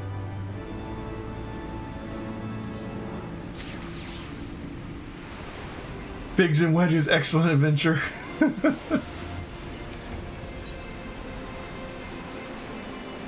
Biggs has instructions for you, okay? QuickThink says the future's already been writ, eh? Well, we're fighting a losing battle. Well, we've got a thing or two to say about that, don't we, Elheim? Round Rocks is safe with us, which means the Illuminati won't be turning back time on us anymore. And that's not all. Thanks to your efforts, we've got ourselves a straight path to the third and final core. At the very heart of the Colossus.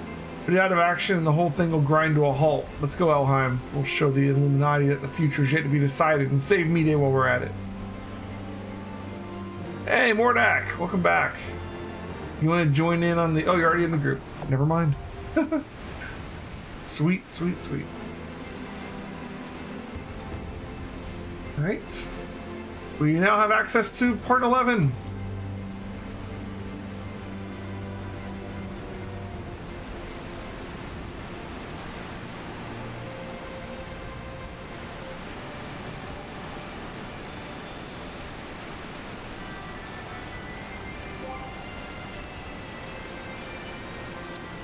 Alright. Less than 5 minutes. Here we go.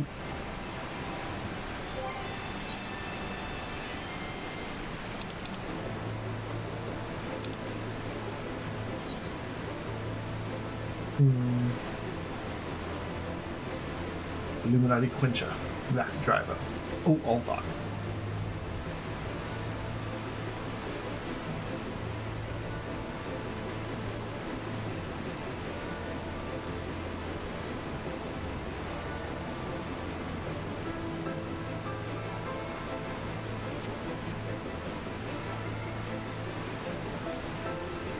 Main thing for this one is that partway through the fight, some arrows will appear on the ground in the middle of the arena.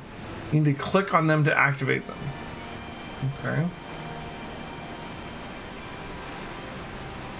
Click on the arrows.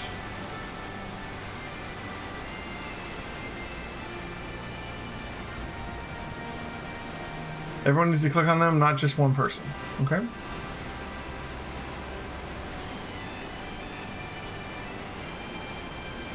How many ways can Gilded mess this one up? We'll find out. See, what was the next raid after this one? It was Warring Triad's the third raid, right? What was the second one? It was Void Ark? Was that it? When does that unlock? Is it like patch 3.2 or something? Void Ark is the 24-man? Whenever you want. Okay, cool. What about Warring Triad? Is that part of the story, or is it just whenever I want to?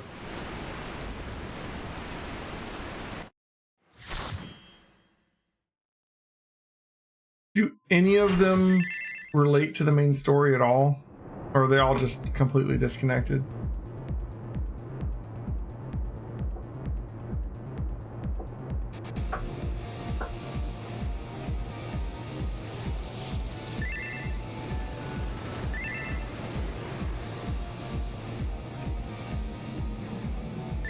Is Void Ark as long as Alexander?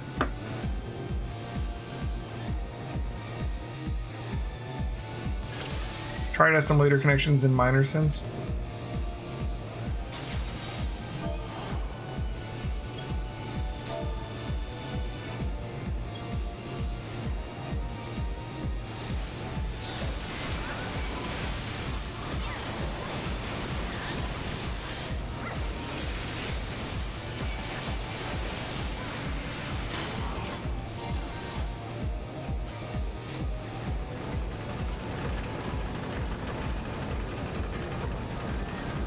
He's ready to go forward and back.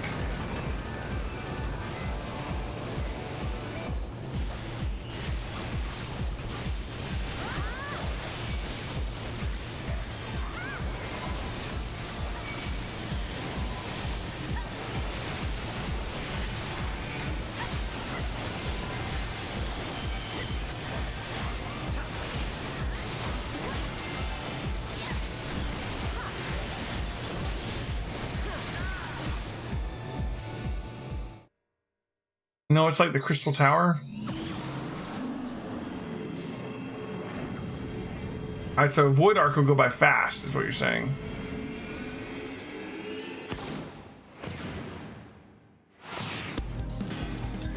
What about Warring Triad? I'm just trying to figure out how, like, when's the best time to do all these things.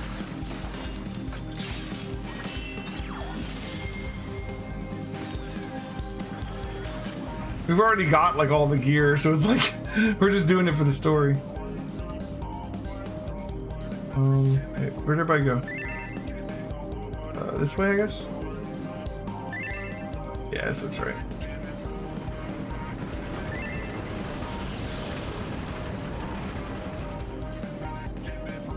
Interact with the ducts. Air markers that appear next to the boss. Click on them to launch yourself in the air to survive the mechanic.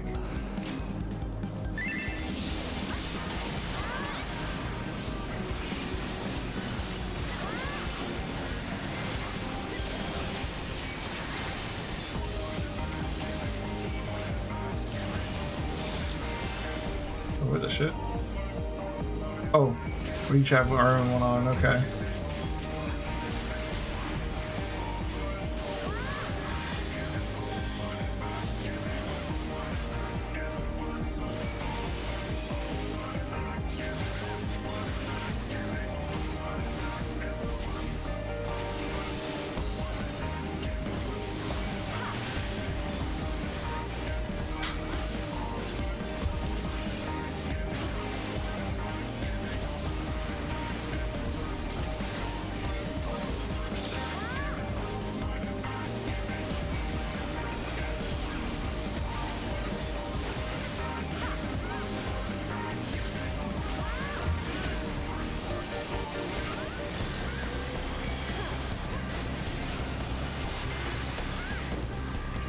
What's that symbol?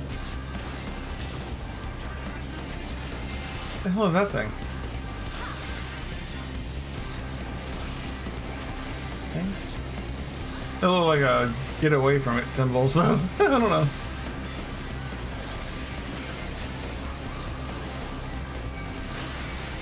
Looking for these arrows.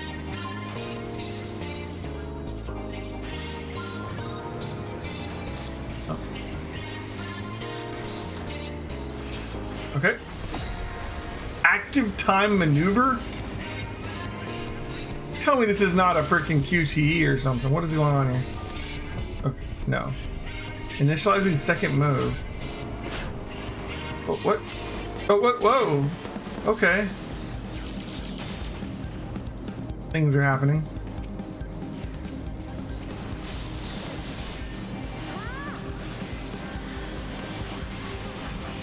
Eternal darkness seems bad.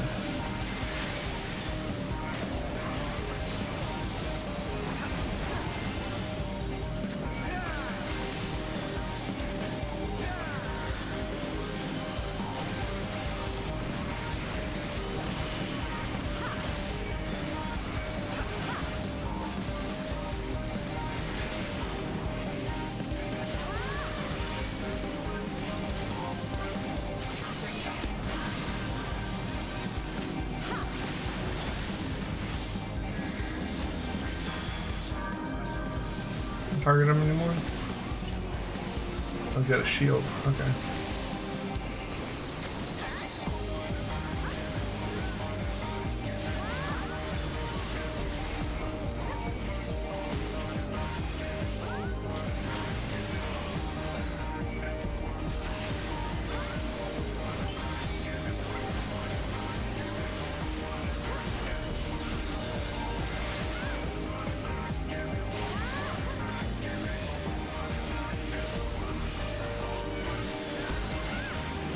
is.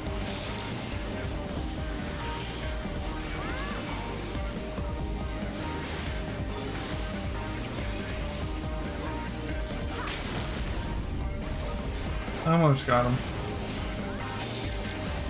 Only got one guy down. Good job, guys.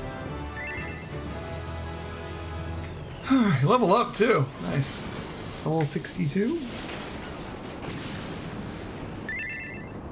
More poetics. I can go ahead and buy my like gunbreaker weapon at some point. Is there a level 60 gunbreaker weapon, considering there's no gunbreaker until the next expansion? I mean, it technically starts at 60, but there is? Nice. Okay.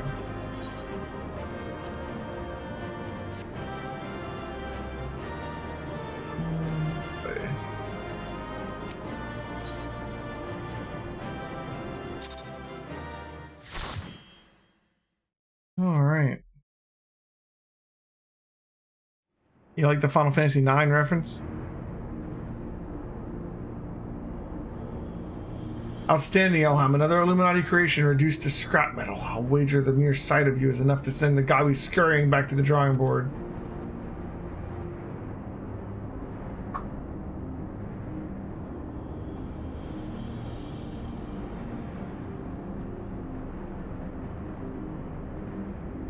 There it is, the heart of the beast. Only now that I see it up close do I comprehend the true scale of the thing. To have reached this size in so short a space of time, the core must be taking in aether at a positively ungodly rate. I'd be willing to wager that it can regrow itself faster than we could ever hope to chip it away.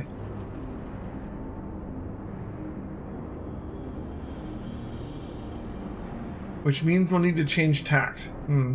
The central control room houses everything required to operate the Colossus. It's not inconceivable that it might offer us a way to regulate or even shut off the flow of aether to the core. Of course, any attempt to control Alexander is doomed to fail without the guidance of the Enigma Codex. There's only one person alive who can access its secrets. But Chief, do we really need to drag the poor girl back there? What if she falls into Illuminati hands again?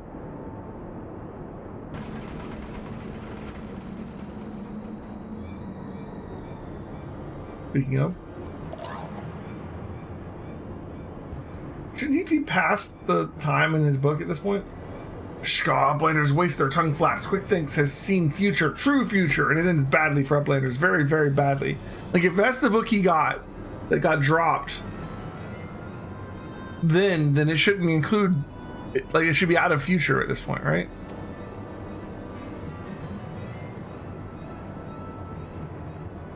Uplanders think they just lazy walk into central control. Quick thinks not. All passages are sealed. All floaty boards disabled. Only we left open is here through cord chamber. When Uplanders come next, it'll be Uplanders end times. Quick Thinks has seen it. Unless someone added extra stuff to the book that's not true. Like Schrodinger. Bad Shnoa.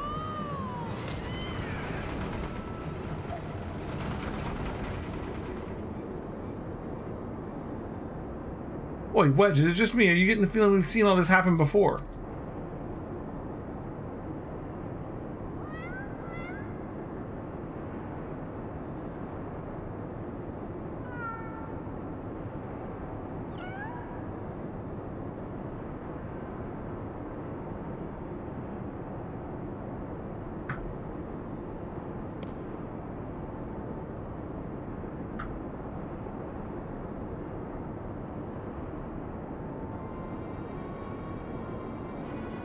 It is Watcher Book of Backrix. And look, writings end where Backrix leaves off when Shnoa sends Watcher Book Spinny falling from Backrix's fingers. What the? You mean to say the book Quick Thinks has been reading all this time has been your journal, the same journal that slipped from your hands when we travel back in time? That's how he's able to anticipate our every move. He's no prophet, just a gobby with delusions of grandeur and a diary from the future. So the glorious bleeding future he's always going on about, the one that was writ, was nothing more than Backrix's record of the stuff we'd already seen? Bugger me, I just had a thought. Oi, cat, are you Schrodinger from the shortstop? Are you Quick Think's familiar Shanoa? Twice for yeah, or what was it, Chief?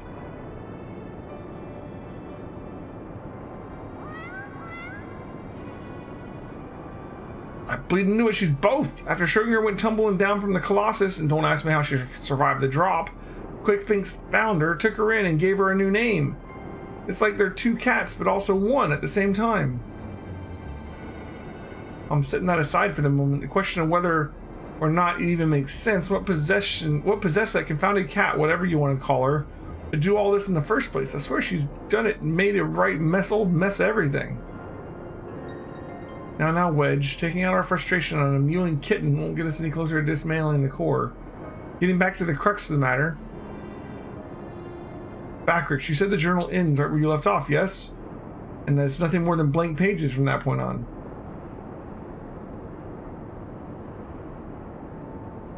You hear that, everyone? No Quick Thinks would have us believe otherwise. The future from here onward that is still to be written, and I'll be damned if we won't be the ones to write it.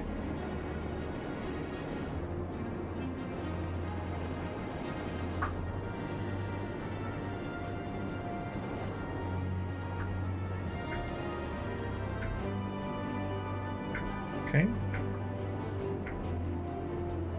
What was the Final Fantasy IX reference? Was it the boss?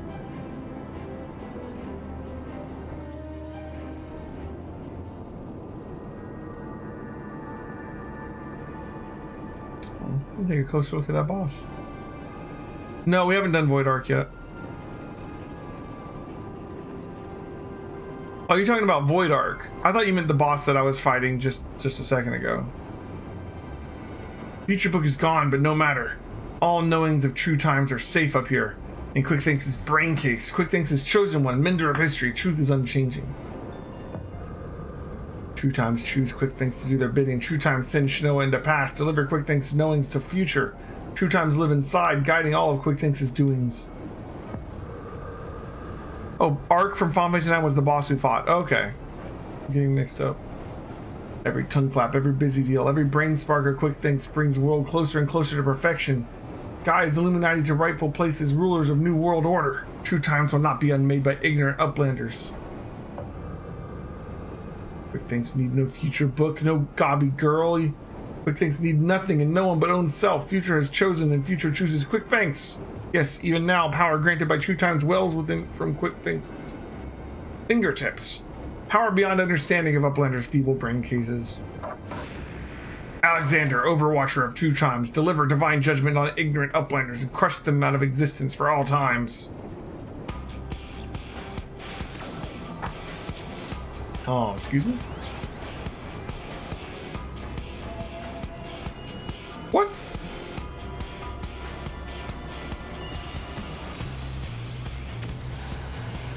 That's not good.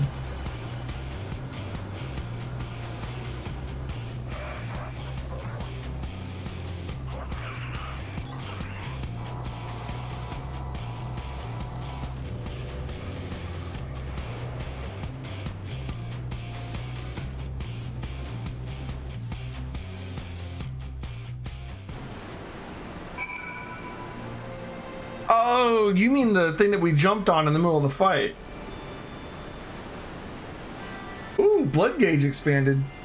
Oh, look at this thing! Look at what's all this. We're getting new stuff, guys. Blood gauge displays the amount of black blood a dark knight has accumulated. Black blood can be consumed to execute actions such as blood spiller and crisis. Using certain actions will increase the blood gauge.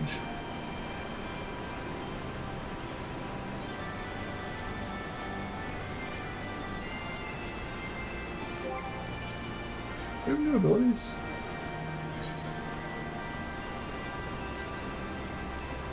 Yeah, blood spiller. Delivers an attack with a potency of 600, cost 50 blood gauge. I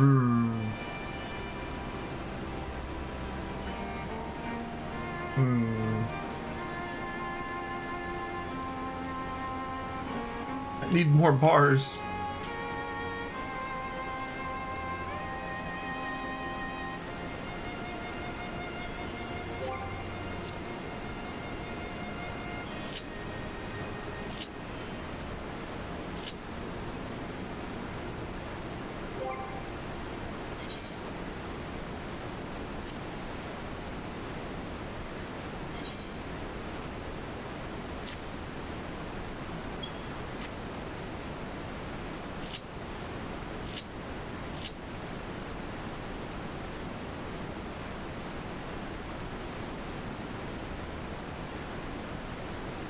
Trying to see, guys. I know what arc is. I was trying to figure out if you're talking about something else. I forgot that arc looked like that. Few things to know for the final fight. At one point, the boss will disappear and begin a very obvious countdown. Right as the countdown ends, you'll need to use tank limit break for you to us to survive. Oh god. At another point, 4 dark orbs will appear. 1 DPS will go into each, and you should avoid them. And finally, sometimes someone gets a stack marker, while others will get a normal orange marker. If you don't have an orange marker, stack with the stack marker. Okay. The boss will disappear and begin an obvious countdown. Right as the countdown ends, I have to use the limit break, which I've got set up over here.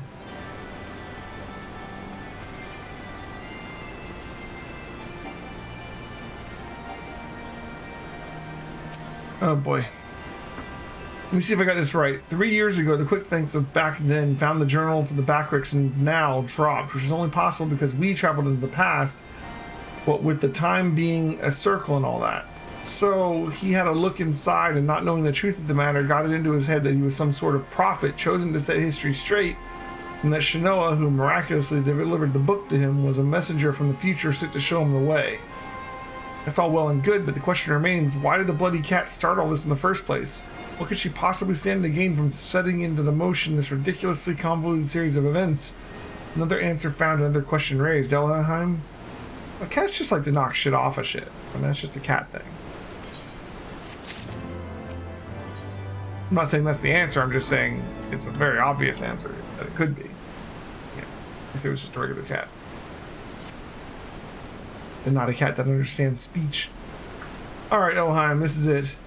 We don't know exactly how we're going to disable the core, but we do know that our only chance to get back to that central control room. Also, we know there's only one way in, and that quick fix isn't going to let us through without a fight. And we can be pretty sure he can't see the future, not anymore at least. Not without Round Rocks to read the Codex for him. He won't be turning back time on us either, but he's still a power-mad maniac with some of the deadliest machina in the realm at his disposal. And after losing that book of his, I'd wager his trigger fingers feeling pretty bleeding itchy. We best be ready for a battle and a half. Muscle against metal, man against machine gods. I don't know whether to laugh, cry, or soil myself. Mayhap all three. And here comes the chief now. It's time to move out.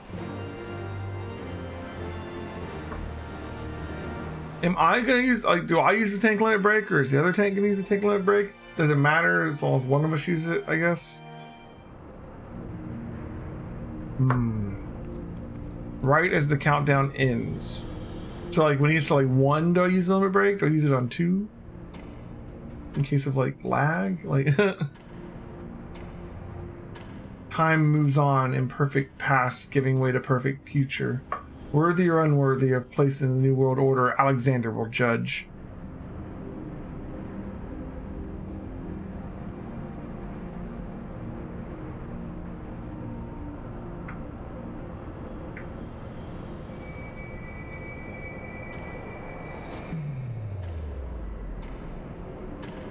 Alright. Limit breaks take time to cast. Okay. I've never actually used limit break before. It's my first time. Final boss of Alexander. He's Alexander. Hell yeah. Yes, all as quick thanks foresees. Truth hammer of Alexander falls on Uplanders. Ignorant and unworthy ones are not welcome in Illuminati future. Here, Uplanders meet their end times.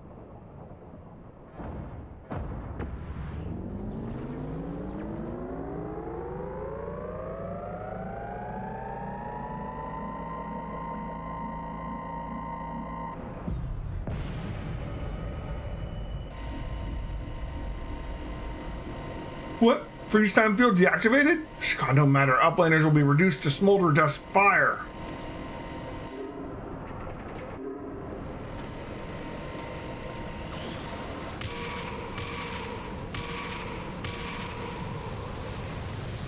Oh, Alexander in 6 did holy damage. In 9, you don't actually get Alexander as a summon. Alexander is a summon in 9 during a cutscene, but I don't believe you actually get Alexander in 9. And then Alexander isn't in 10 or 12 or 13, I don't believe. Seven Hells. Now that was a bit too close for comfort. Is everyone all right? I think Alexander might be in 7. He's in 8, right? But it's in 6, 7, 8, and then in 9 it's just a cutscene, right? Oh, he's in 13. I couldn't remember if he was in 13. Seven Hells. Now that was a bit too close for comfort. Is everyone all right? He's always been one of my favorite summons because of the cutscene in 9, which is weird because you don't actually get him in 9. The Colossus inside the Colossus. Look, I don't know what that thing was, but I'm pretty damn sure we know where it went, or more accurately, when. If we're not mistaken, what we're looking at is a localized distortion of time.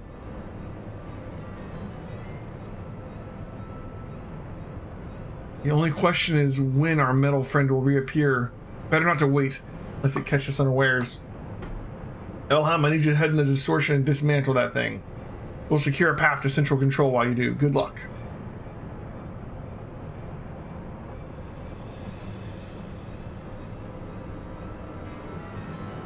Okay.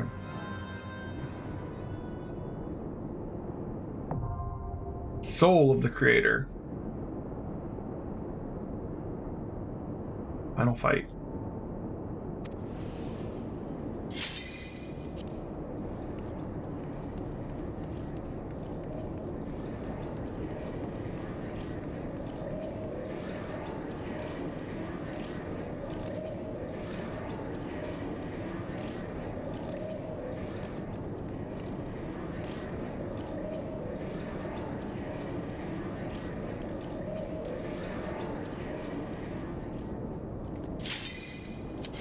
Bam.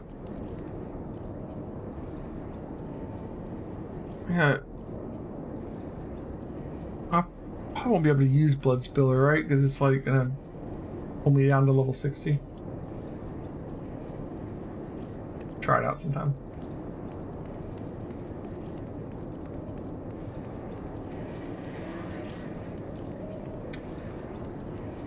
But when I decided to try and do this with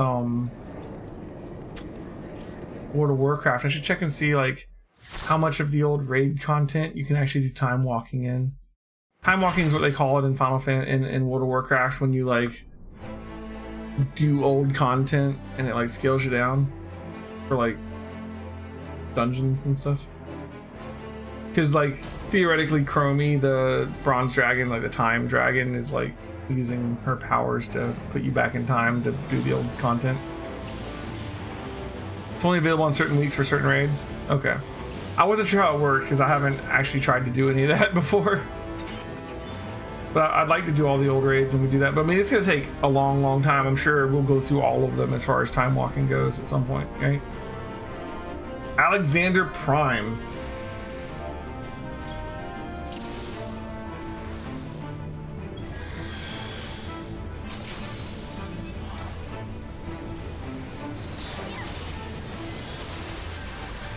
Maybe I'll let the other guy tank it.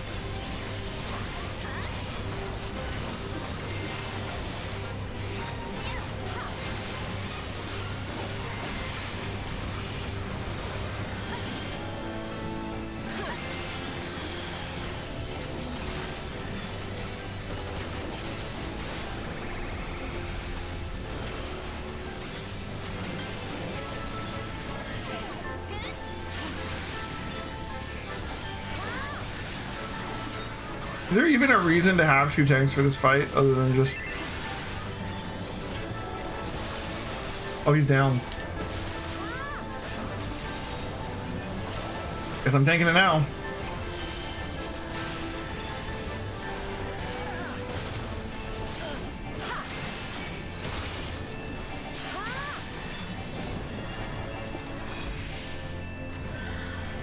There's those orbs. No, they're not the orbs, okay.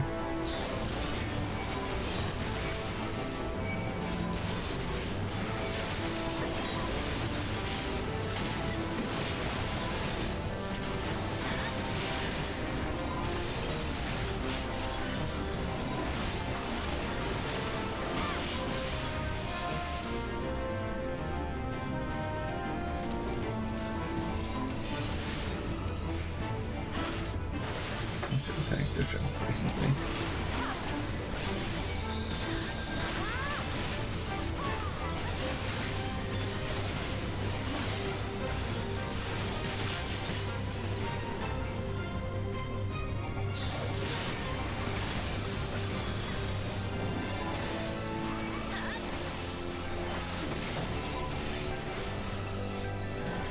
Almost totally.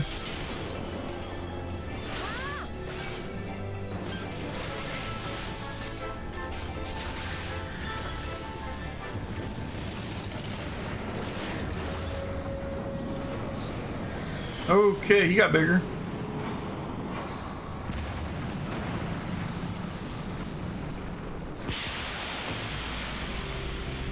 Now this is a raid boss.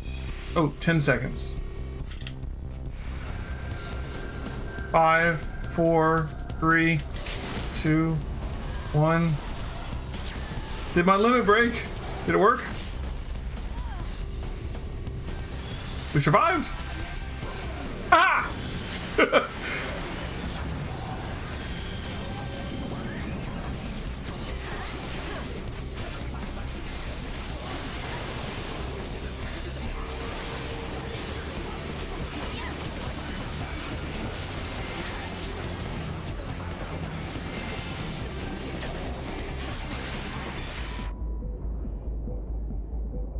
He just froze time.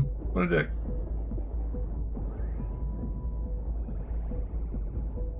You guys stop on me or some shit.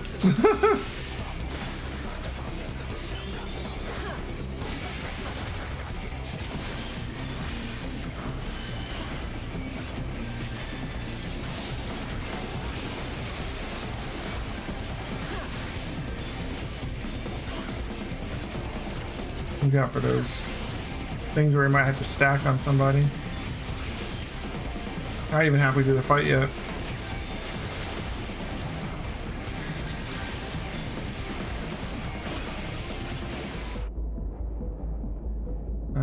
Stop on me again.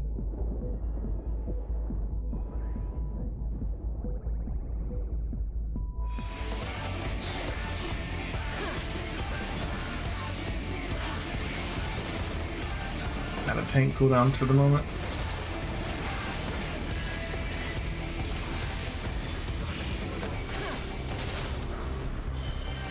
That's mega holy.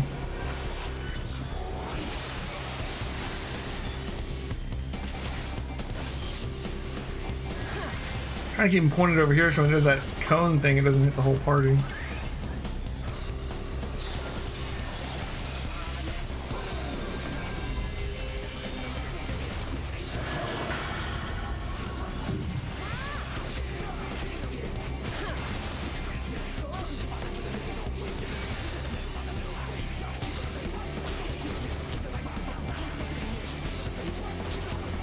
It's a long fight.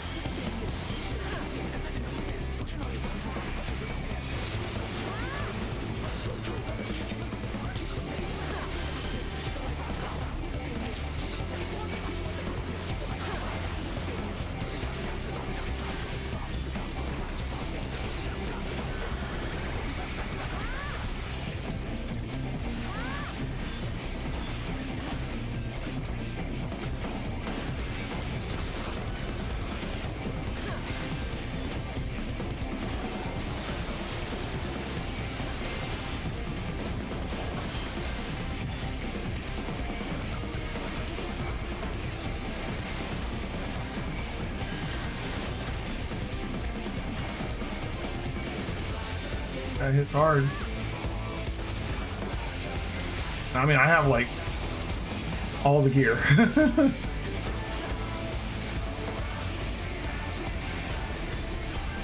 I don't know if I want to stand on that. Oh, it just keeps going.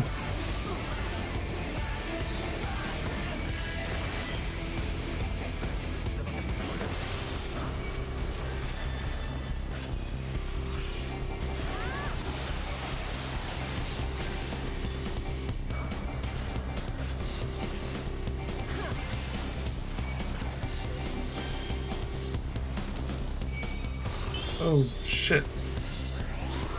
I went down. Oop, stacking symbol. I mean, I'm frozen on it, that works.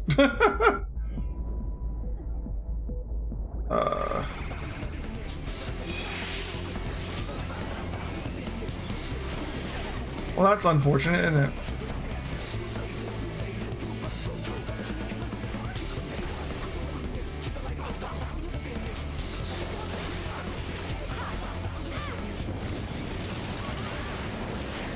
somehow I feel like we're not going to win this.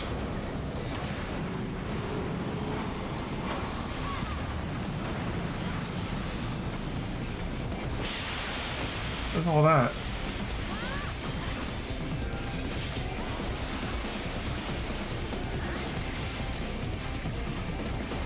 They got lasers on us.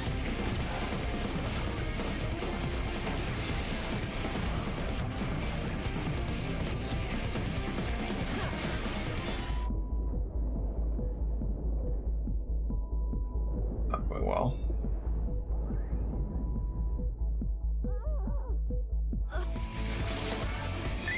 Did I finally die? Yeah. Shit!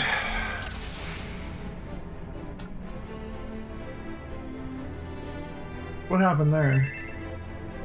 It has the white triangles around him stand diagonally. Okay.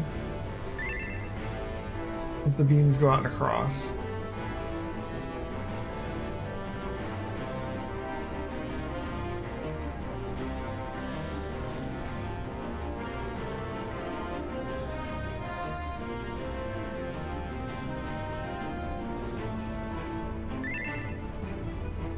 For the time stop, everyone stack unless you have a green marker above your head.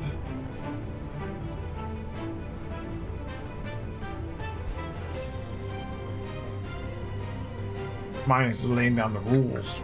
Oh man. When the 4 dark orbs appear, 1 DPS goes in each.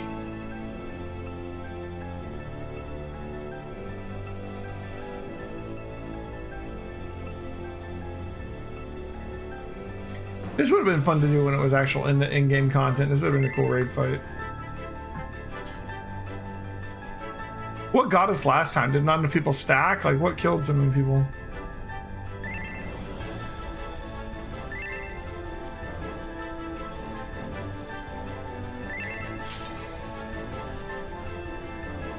Healer's dying.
Okay.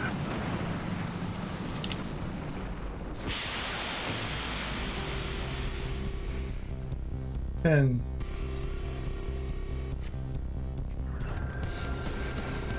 5, 4, 3, 2, One limit break.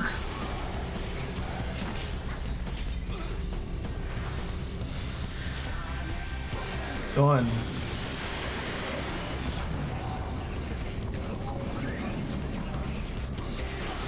Can I drag him to the edge right now?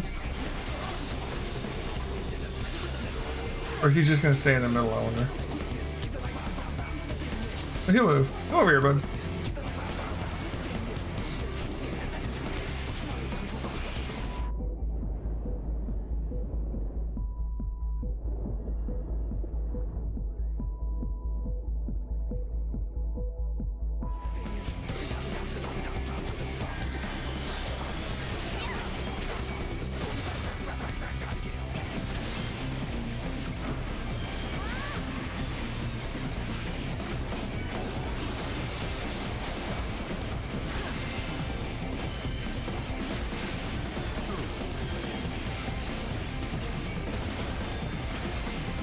I get where I can see if he does like stacking markers or something, but he kind of blocks my view of most people. Not right there.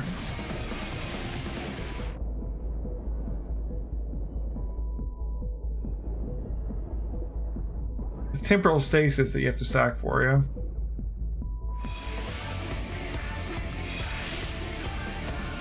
Oh, I'm dead. I died.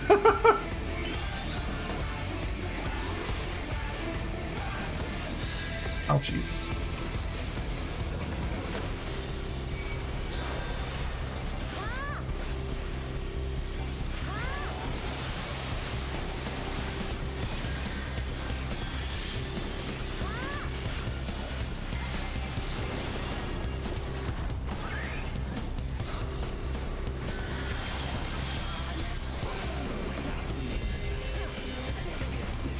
These orbs.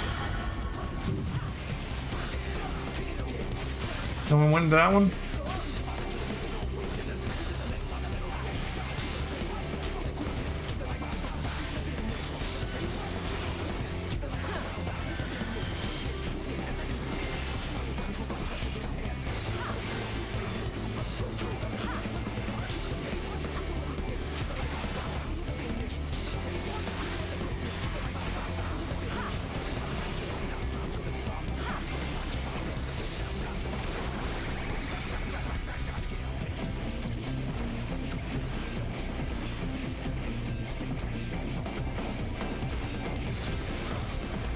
Alright, so we lost Nova. And we lost what, our Black Mage?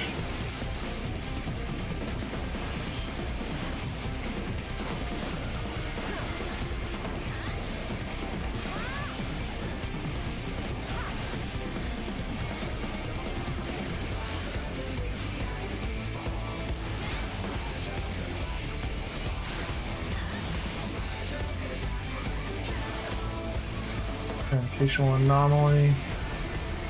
That's this one.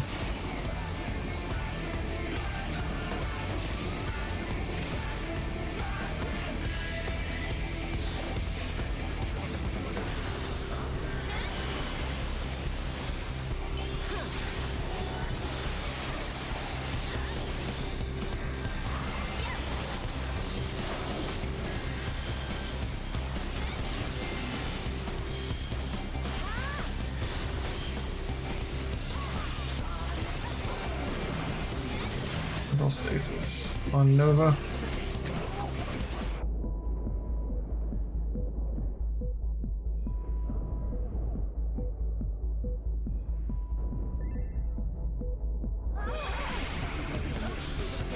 Oh, did I have the green thing on me? Didn't think I did, but maybe I did. Well, I'm not tanking right now, anyways. Keep up the good work, guys. Alright, so me and Minus are down. I'm back up. I had a green marker. Gotcha. My bad.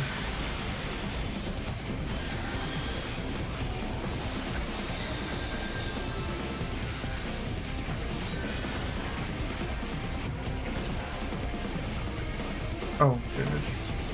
Doing this jazz. stay away from each other. I'm at the green marker.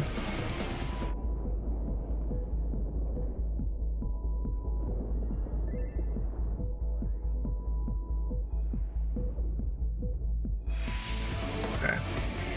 The green marker is like you get your own special little hit too. We lost a lot of people that time.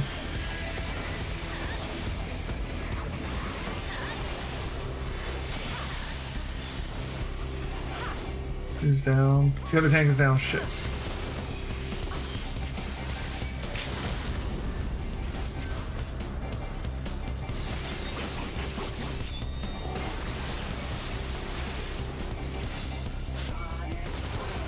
And we don't have 9%. Everybody but the other tank and what is that? The red mage is down.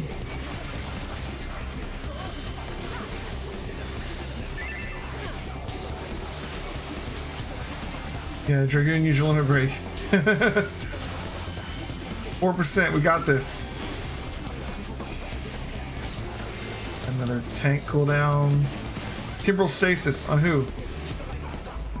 I didn't see it. It was on the other side of him, damn it.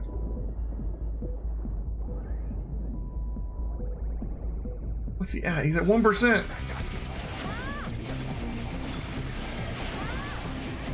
I'm down. Shit, I got hit by that laser thing. The other tank's up though. We got this. 0.5% left. Oh, GG guys. Whew.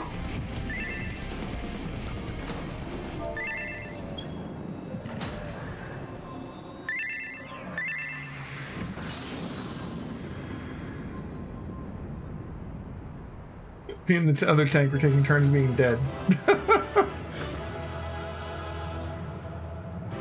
Whew. Alexander complete. Nice. I know what happened when the DPS went into the orbs. I assume they had to fight something by themselves.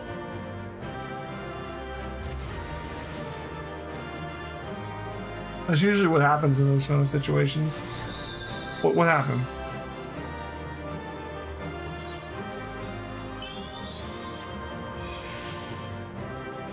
Time bubble broke on the cutscene.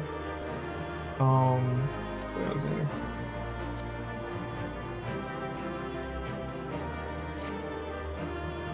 As the DPS killing the mobs to free your character. Oh, that's cool.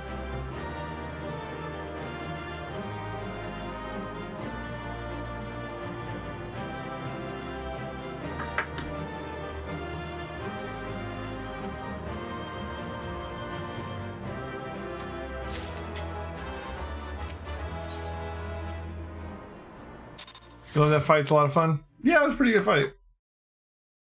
That was one of the best, mechanics wise, it was one of the best fights I've seen in Final Fantasy so far.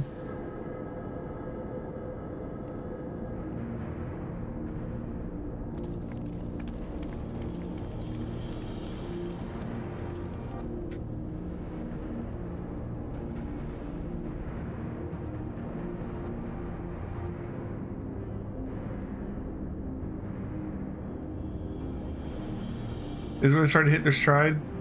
Even more so on Savage. Yeah. You do not disappoint, old friend. The path to the control room is clear. Everyone follow me. You want to see a crazy fight for tanks? Some of you guys have played WoW, right? You guys done Naxxramas and the four horsemen fight. That's a blast. The flow of aether to the core must be stopped. Pray, lend us your strength one more time, child. The four horsemen, yeah. It's like there's 4 different bosses, and at some point you have to like swap which tanks have which boss. So like you have to like coordinate with the other tank to like aggro each other's to swap them. Yeah. Yeah, it required 8 tanks in Classic. It's an insane fight. It was a blast to tank it. It was a little frustrating at first, but once everybody got it down, it was a lot of fun. Or there's some other bosses like I'm trying to think of it. There was a boss I think in Ulduar, I think, where like the boss is constantly putting stacks on the tank, so the tanks have to take turn tanking the boss, or you'll get too much like weakness or whatever. Like it makes you take more and more damage the more stacks you get. So you have to like tank it until you get like 4 stacks, and then the other tank has to take the boss off of you, and he tanks it until the stacks drop off of you, and then you swap back and forth. When Quick Thinks winds back time, doings of Uplanders will be undone, history will be rewritten, and Illuminati will rule over our new world order. I know all the fights in terms of being a tank, because I was always a tank. I don't really know the fights that well from the other points of view. You can't recall which boss did that? I don't remember the boss. I remember the mechanic, because I remember having to do the tank swap, but I don't remember which boss it was. Or even necessarily which dungeon. My brain's telling me Ulduar. I don't know if that's right. If you think you can take round rocks from us, you're welcome to try. I don't remember. I'd have to go look it up. Foolish Uplanders, knowings of Enigma Codex are not known to just one.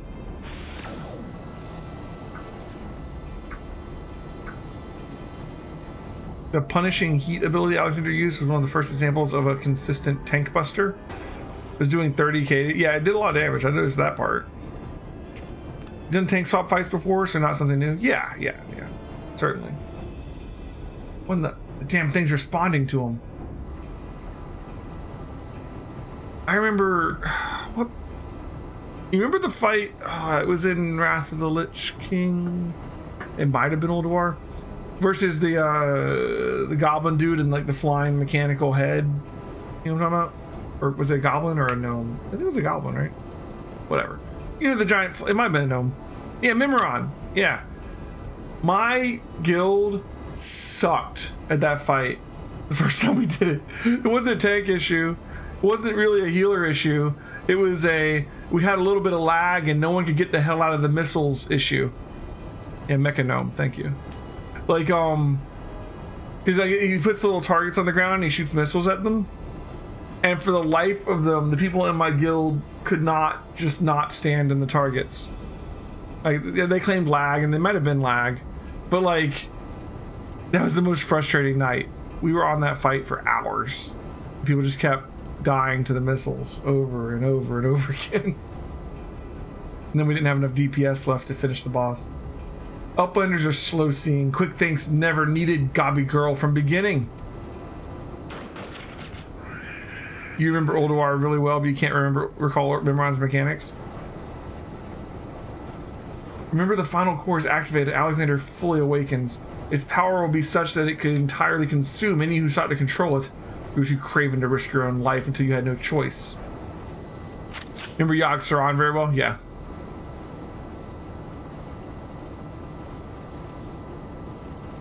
Mimiron wasn't super memorable once your guild was good at it, but like, the only reason I remember it so well is because we failed at it so miserably that one week. Like, the whole night was dominated by that fight, so it was stuck in my brain, you know? Treasure Hunter, but Treasure Hunter is too slow coming. Future has chosen. Firefighter. You poor deluded fool. You never did work it out, did you? The future doesn't choose us, we choose the future. Shot him in the back of the head, damn. Mide.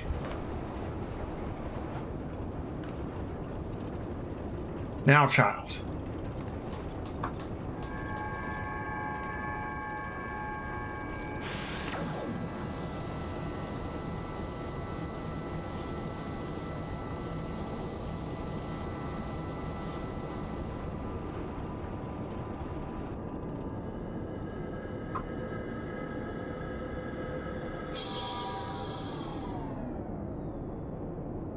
Got our own little mini Heidling going on down here now.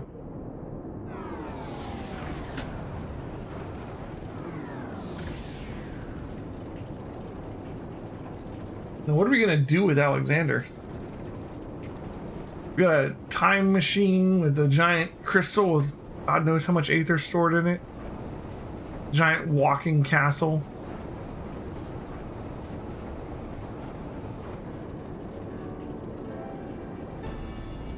Too dangerous to be left alive. So the knowledge of the Enigma Codex allowed you to disable the core.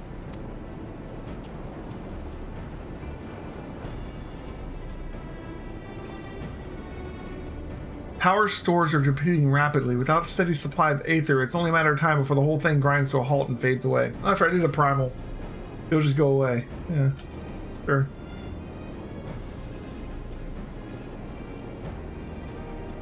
Pshka. Round Rocks is glad to see Treasure Hunter safe, but how is Treasure Hunter sneaky hiding from Illuminati? I don't know. There was a great shaking and I was thrown from my feet into some dark, cramped place. I must have lost consciousness because I don't remember anything until a few moments ago.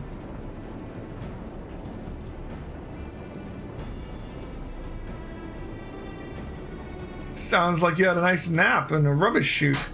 What matters is you're safe, and with that we can declare this operation a success.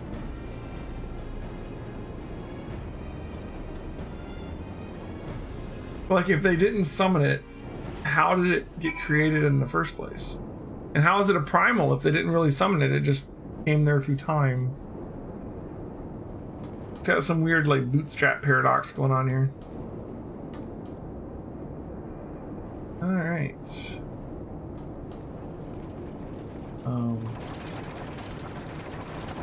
Where do I turn the quest in? Not in here, I guess.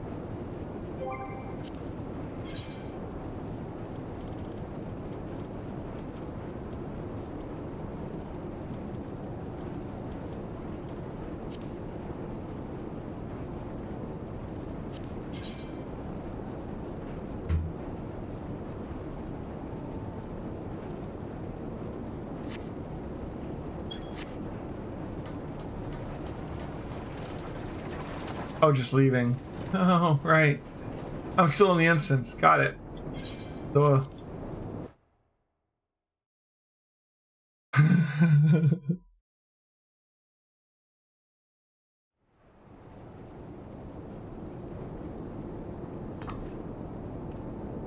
Let's see, my work here is done.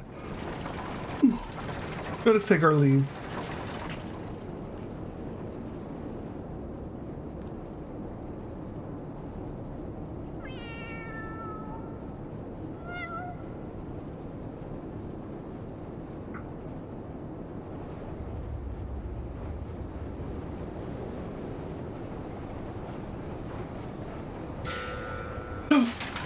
Dun dun dun.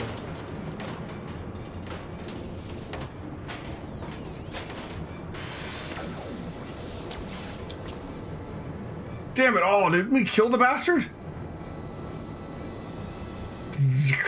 Negative. Quick Think's better built own body, made stronger than ordinary Gabi. Quick Thinks is not unmade by simple flesh wound. Better built, 7 hells. That's not a mask, it's his face. He's more mocking than Goblin.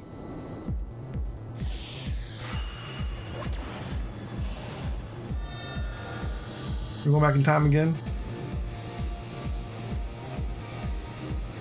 Oh shit.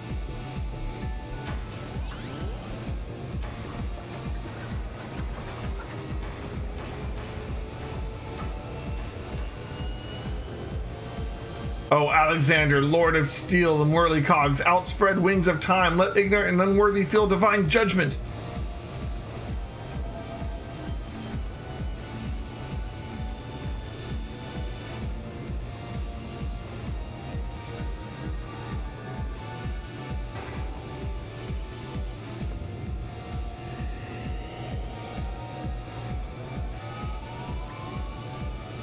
The Codex responds, he needs to return to the past.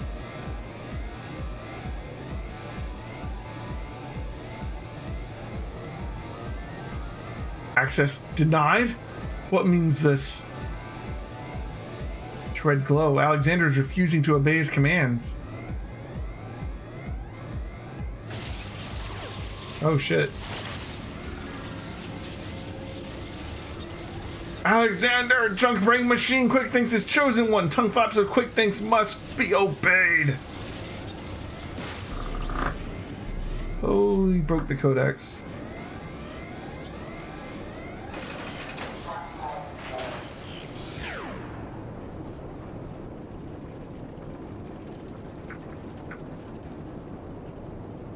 It would seem Alexander has achieved what a simple flesh wound could not. Quick thinks is permanent deactivation. Quite how and why is less clear. If I didn't know better, I would say the machine had a mind of its own.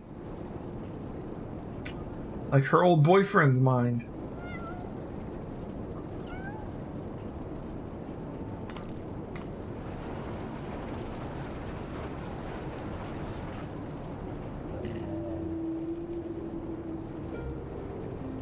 Diane, my love, could it truly be you?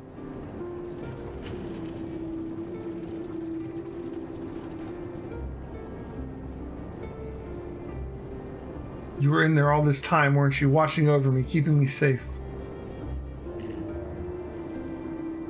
Blue means yes. You just blinked twice. Bugger me, the machine's actually talking to her. His soul really was in the primal all this time. Chief, is that even possible?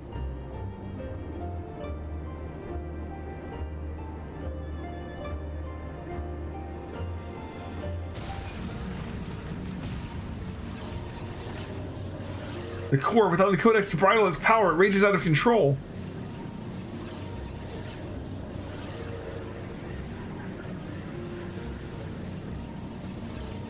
It drinks an aether like no primal I've ever known. We must stop it now, lest Eorzea be bled dry.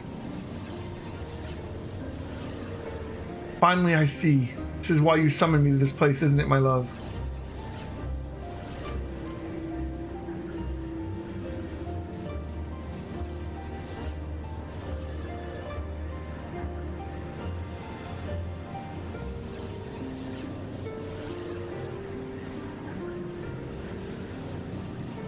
Thank you for guiding me here, Elheim, and Round Rocks. Know that I shall always treasure the time we shared. Farewell, my friends. She gonna jump in. Mide, no, Mide must not go.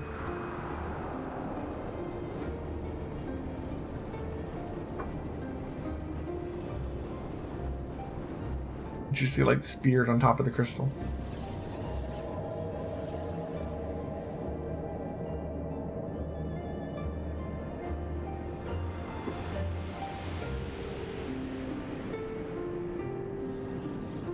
Somehow jumping in helped.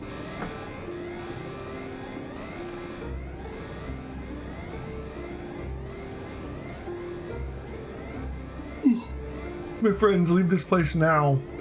Fear not, Alexander will trouble you no longer.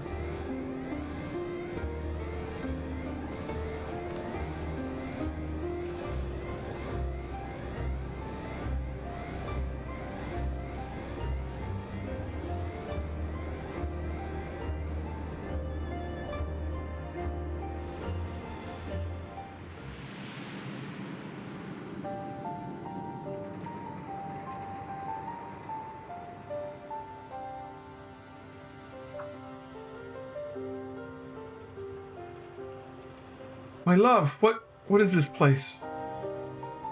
How best to put it? We stand inside a mathematical simulation calculated and projected by the device at the heart of the Colossus. One might equally say it is the dream that Alexander dreams. And what of our companions? Are they? Their fate was not mine to change, Mide. All that came to pass did so for a reason. History is as it was and as it should be, free of the paradoxes that spelled its undoing.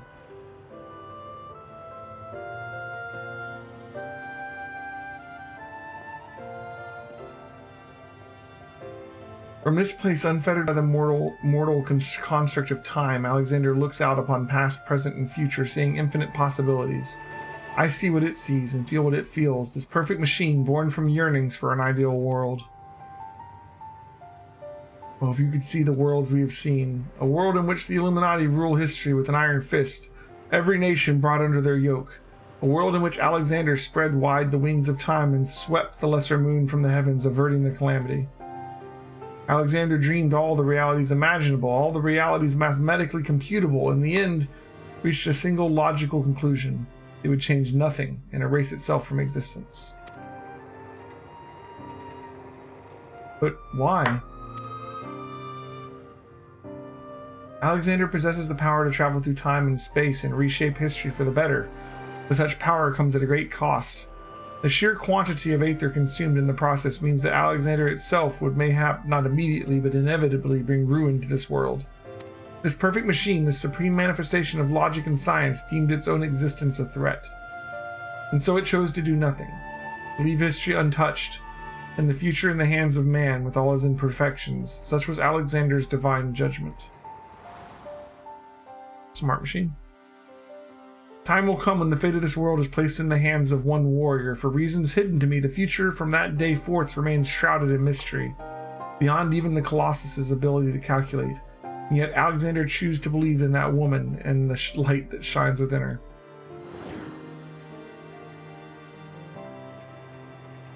I met that woman, my love. I believe in her too. There was but a single time Alexander was spurred to action, not to change history, but to preserve it. The summoning of the Colossus and the events that followed had potentially disastrous consequences for our reality. Its fabric strained to accommodate an infinite number of potential futures separated by nary a thread. Were the wings of time to fall into the hands of the Illuminati, the repercussions would be dire indeed. History would be rewritten over and over again, each time bleeding the land of Aether, and in the end the Colossus would usher in another calamity. To prevent this tragedy, to preserve the circle of time, as has ever been set in motion, Alexander set forth a humble servant to do his bidding. Cat. Yeah. A clockwork coral, an eternal child to gently nudge history back in its proper path. It was a robot cat! And now but one task remains. Having become one with the horn is well nigh indestructible. It would only regrow itself until it bled the world dry, and so we must heed Alexander's wish and seal it away, far from the reach of man.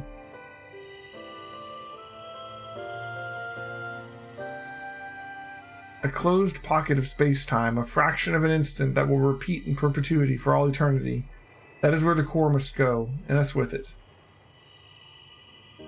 Don't you see, my love, we're already there. In coming here to you, I have closed the circle of time. I'm all but certain of it. When I accepted the horn all those years ago, the man who gave it to me said that I had the power to grant any wish. That it had the power to grant any wish. And so as I took it in my hand, I prayed and prayed with every ounce of my will that the one true desire in my heart be with you forever. Well, that happened, I guess. Yeah, icons aren't actually evil. Yeah. True facts. At least not in this game.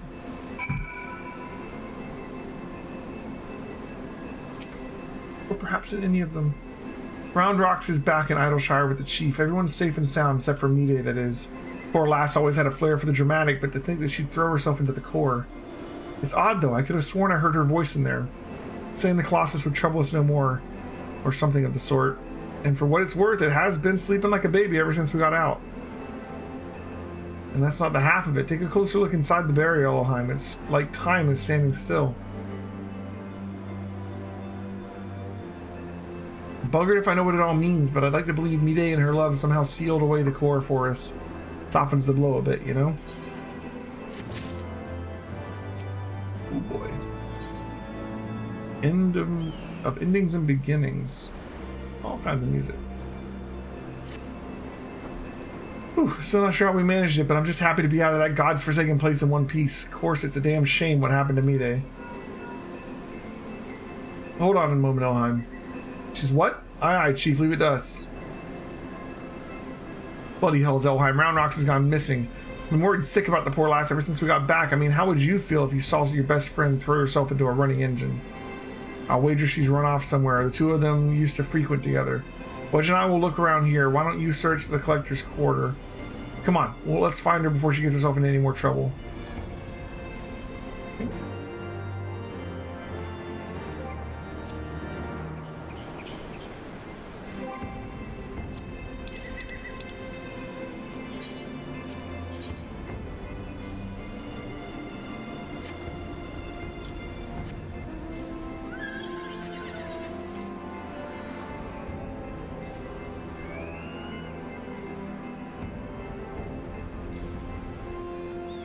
Alright.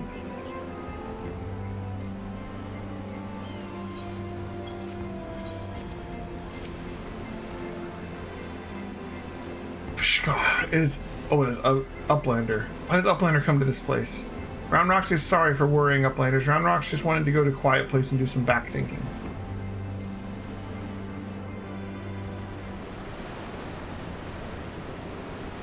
Running out of giant whirly cogs, Round Rocks feels something rattling in pocket. But Round Rocks reaches in and cannot believe what she finds. The rattling thing is glowstone, Round Rocks' favorite treasure. It is dark. Even with many tryings, glowstone does not glow for Round Rocks, not anymore. There you are, child. We were worried sick about you. What's that, Elheim? Is aught amiss?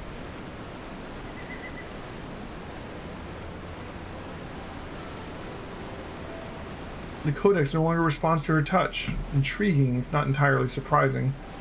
Were I to guess, I would hazard it is because this experience has served to open her eyes. The Enigma Codex was born from one man's all-consuming pursuit of perfection. Its knowledge sealed off from any who harbored even a sliver of doubt as to the merits of the ideals it espoused. Quick thinks Mide in her youth, Round Rocks, though their reasons may differ, arrogance, youthful idealism, childish innocence, none thought to question the words within, so the Codex opened itself to them. But now Round Rocks has seen with her own eyes what blind devotion into ideals can bring. And she's not the naive child she was before. It's all well and good to dream of building something perfect, but sooner or later you have to stop dreaming and start doing. Hammer it together by your own hand with your own blood, sweat, and tears. In so doing, you are forced to confront your own failings and to deal with your frustrations at the world's unfortunate habit of falling below expectations. Hells, there may come a time when you just want to tear the whole bloody thing apart and start again, but more often than not, you emerge from it all with something you can hold on to and carry with you into the future. And that will do a damn sight more for you than any starry-eyed ideal. Pishka, Round Rocks understands. Round Rocks will collect more and more junk, build a great city of great treasures with own hands.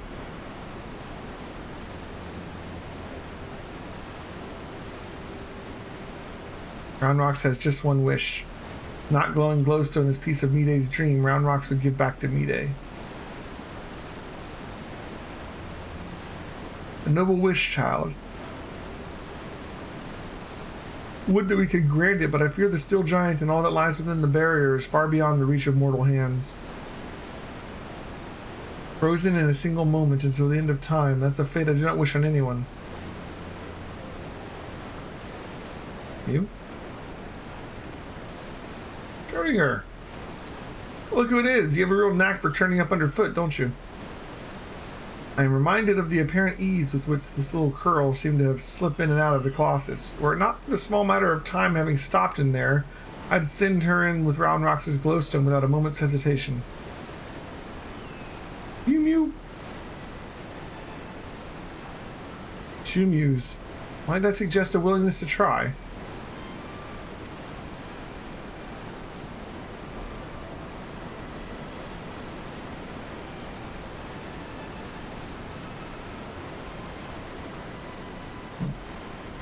Giving a stone to a cat in hopes of delivering it to two souls trapped in time. Now I think we've seen everything. Do you think those two will ever be freed of that place? Mayhap one day when the perfect future they sought to bring about becomes a reality. In that sense, one might even say that their fate is in our hands. Leave to Round Rocks. Round Rocks works hard. Builds sparkly, shining future for Mide.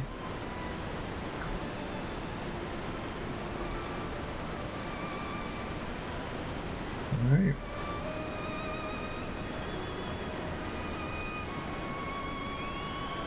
As shall we, child. And with that, Elheim, we must take our leave. For all you have done to stave off yet another primal threat, you have our gratitude. I contacted Biggs and Wedge to let them know that we can call off the search. Needless to say, they were relieved to hear that Round Rocks is safe. There's also the matter you're looking to discuss with you.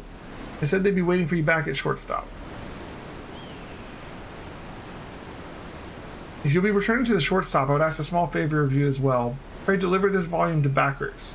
Tell him I believe that is that which he seeks. Until next we meet, Gelheim.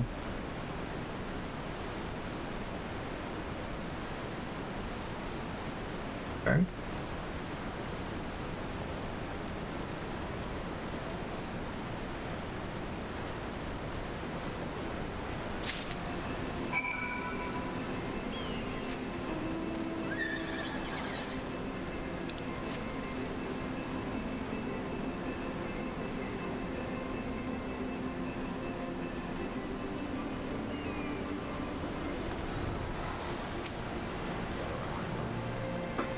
Now Round Rocks is safe at shortstop and Backrix is easy breathing. The Uplanders have thanks of Backrix. Uplanders bring present for Backrix?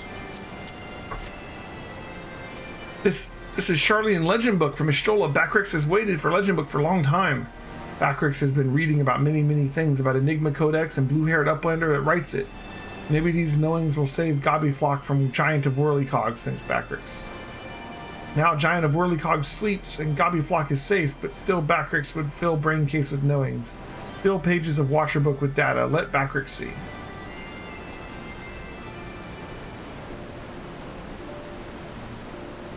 Yes, it is just as Backrix's eyes are playing tricks on him. Boy, you feeling alright there? Feel like you've seen a ghost. Page tells fairy legend of Hotgo tribe. Uplanders of blue hair, many years ago, old times, 2 children, boy and girl, outstep from belly of great steel giant. 2 children grow to man and woman, becoming father and mother of great people of Hotgo. Names of 2 are Diane and Mide. Look at hand drawing, even faces are same looking. Gads, that's our Mide and Diane? Why, that means that one day they'll be free to their fate and reborn far in the past. But after searching for near an eternity, they finally found the perfect world they were searching for. It may just be a fairy tale, but I, for one, would like to believe it. And fairy legend goes on. 2 children step out of steel giant holding small stone. Stone is dark when sitting on ground, but holding stone in hand is shiny lights. Glowstone of Round Rocks.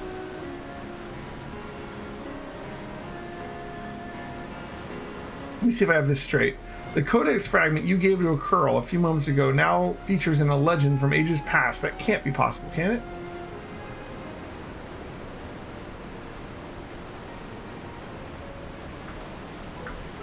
At this point, I'm about ready to believe any bleeding thing. But that reminds me, there was something I wanted to ask you, Elheim. Remember when we went into the core and almost got our arses fried by that Colossus inside a Colossus? Well, I felt the strangest sensation then, a feeling that chilled me to the bone. As if something terrible had happened I couldn't for the life of me remember. I felt it too, so tell us, did you see anything when you were going in and out of time? Did you have any idea what happened to us while Quick Thinks was spinning the hands of the clock? Sure. You're afraid you do? Well, that's not ominous at least. 1 second though. How about you don't tell us? Thank you very much. You get no arguments from me. There are some secrets better left secret. From the look on Elheim's face, I reckon this is one of them.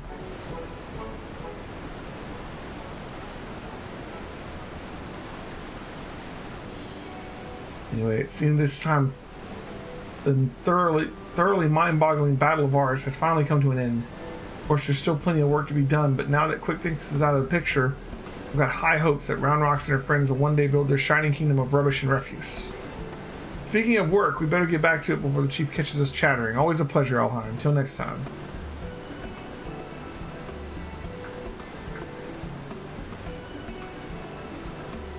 Oh.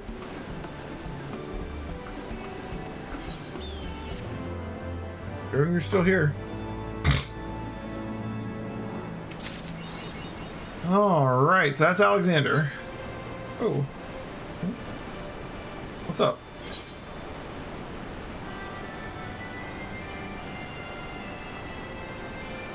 Ooh. Excuse me? What is this item?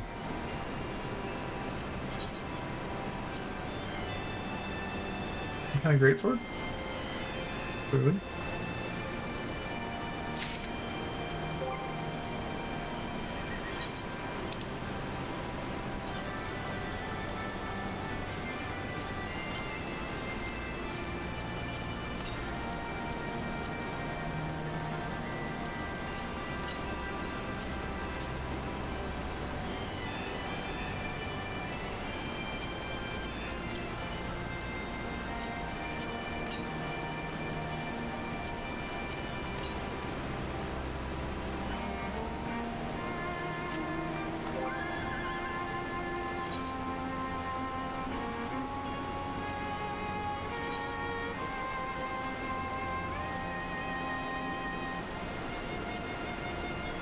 That's a pretty badass looking sword. Where'd you get that at? Was that from Alexander?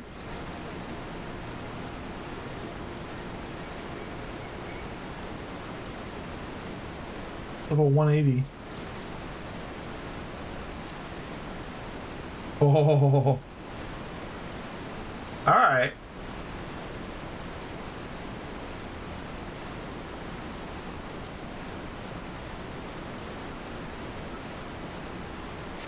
Alright, so how do I do this glamour thing? How'd you get that? I have to go somewhere to do the glamour? I forget how this works. Give it from Ravana EX? Okay. Do I have to go to the end to do glamour? Like, how do I do the glamour thing? And WoW, there's like NPCs that do glamour, that do transmog. So. Go to my current sword and right-click glamour.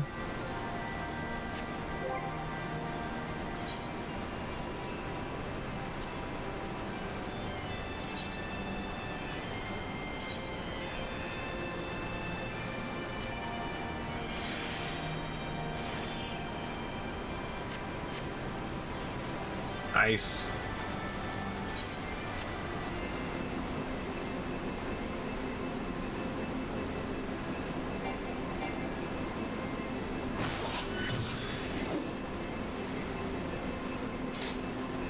Very cool. Thanks, man. What next indeed? Well, we can do some level 60 dungeons if you guys want to. Got a couple of them unlocked and ready to go.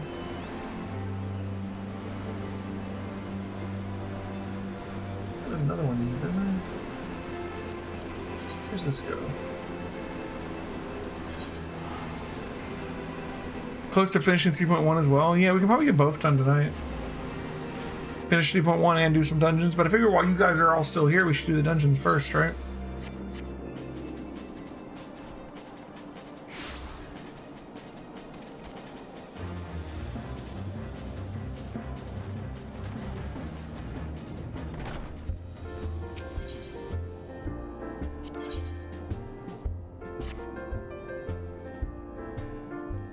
Let's start the Warring Triad quest.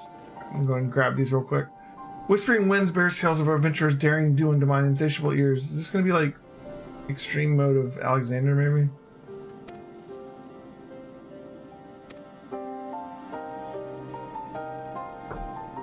I'm going to lose my voice. I should keep trying to read everything. I'm going to save my voice for the main story. Yeah, these are just unlock quests. Yeah, that's I'm just trying to go ahead and get them taken care of.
Sometimes things in Final Fantasy just take long. I feel like they take longer than they need to. When I'm reading this, it's like take like 10-20 seconds to get the quest. All right. What else here is in here?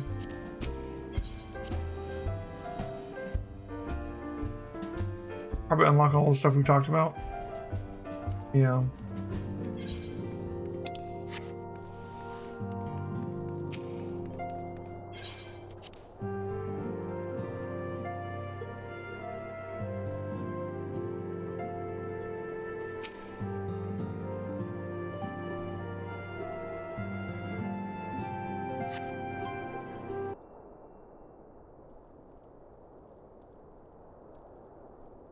Why, thanks for coming.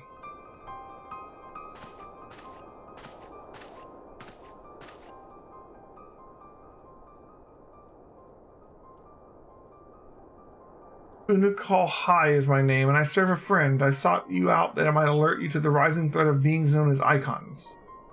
You are aware of the threat, you say. Ah, but I speak not of the primals, with which you are exceedingly well acquainted. It may interest you to know that the term icon and the beings to which it refers precede the Garlean Empire by eras. You see, it is the name by which the Allagans called godlike beings, the dark divinity Odin among them, and the Garleans, who seek to emulate the glory of ancient Allag, have simply availed themselves of it. Pray permit me to continue the tale.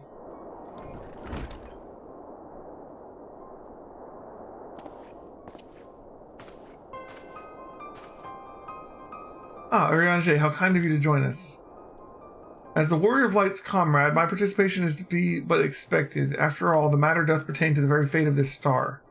The icons of Eld in the distant past, these mighty beings that offer fierce resistance to the Allagan Empire, however, they eventually fell into the men of Allag, who devised the means to which to capture them. And it did not end with the capture, as you well know, for the Allagans also learned how to harness the icons' power. They refined the knowledge of the therochemical research facility on Azaslaw. With the centrifugal crystal engine, they sealed 3 of the beings, the Warring Triad. It was first and foremost to acquire the infinite power of the Warring Triad that the Archbishop did seek Azaslaw. But in the wake of his defeat, the bindings which confined the icons were severely damaged. Doubt not, but that they will fail completely ere long. Know that we do not condemn you for striking down the Archbishop. You were simply fulfilling your destiny, and yet were the Warring Triad to be released into the world, unimaginable destruction would ensue. Take heart, for there is hope still. Through swift action, we may yet prevent their awakening and see them resealed. But in dealing with this new threat, our first step must be to contend with the old. 2 savage gods are returned, I fear, summoned once more by their worshippers, and at a strength far surpassing their previous incarnations. I speak of the primals Ravana and Bismarck. If left unchecked, they will inevitably seek to seize power of the Warring Triads. This will serve to feed the confluence of chaos and hasten the Icons' reawakening. To wit, we must needs vanquish both their kinds. I pray thee, however, to first focus thy gaze upon the primals, ere we turn our attention to those icons in their fitful slumber. So we gotta defeat, what, like Savage Ravana and Savage Bismarck before we can do Warring Triad? Is that what this is saying? Or EX, extreme versions? I shall return to the Waking Sands forthwith and consider such measures as they are available to us. Meanwhile, I bid thee attend to the task of eliminating the primals. Young Unukal High shall assist thee. Rest assured he is not our enemy, for the time being at least. The time being at least. Don't have to, but it's fun. Okay.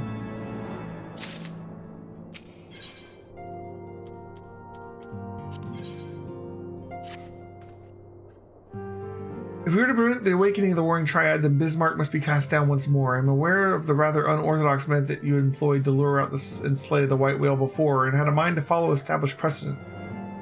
That said, islands are not easy to come by. I should hope it is not necessary, but you may well show this gemstone to Chief Sanu, and you will know it as the weeping eye of the Manu Kamanai.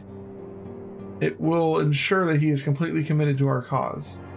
Oh, and before you ask, I've already informed Master Garland of our plans, and he is currently en route to the Blue Window.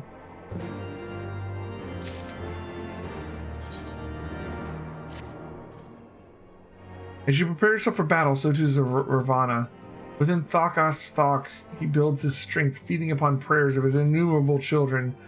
But those same children will not suffer to live should you surrender yourself to them a second time.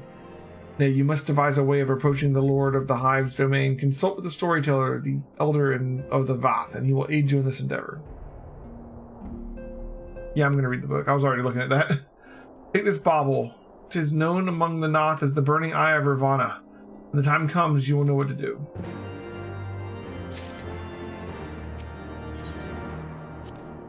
The Warring Triad is the collective term for 3 immensely powerful icons that were brought into existence during the twilight of the Third Astral Era.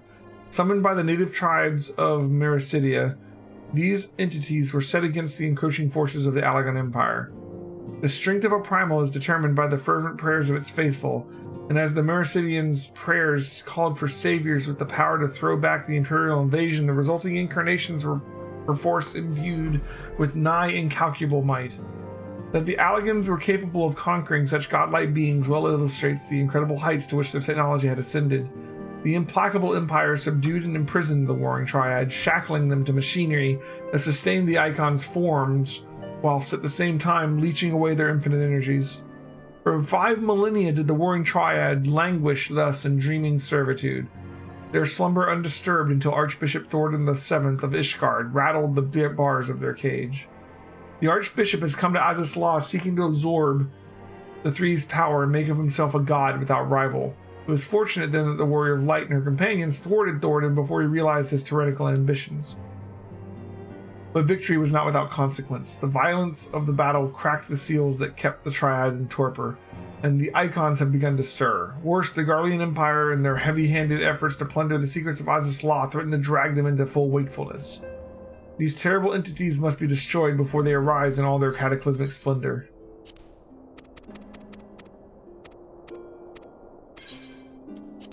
Cool.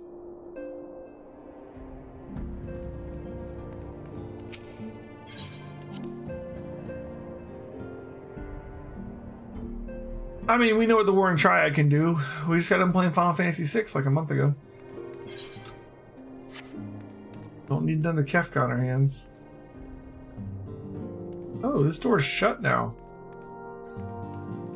Wait, no, I'm thinking of the other Awaking Sands. This is the Rising Stones. Never mind. Right.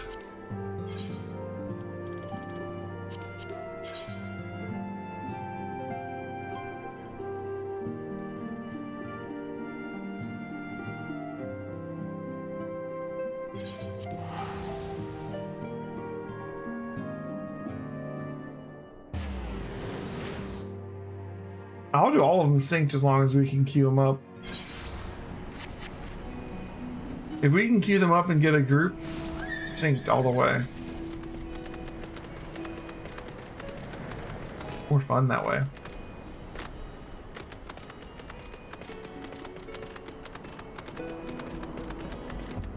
Where do I get the quest for the Void Arc one?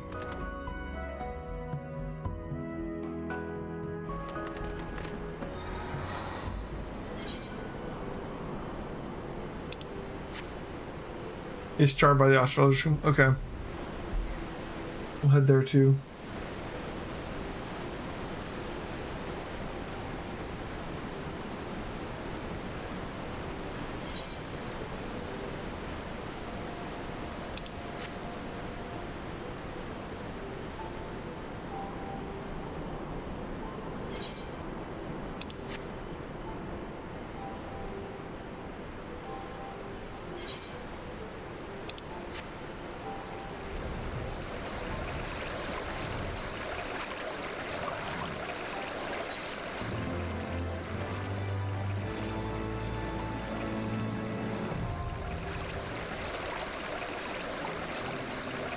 It's savage.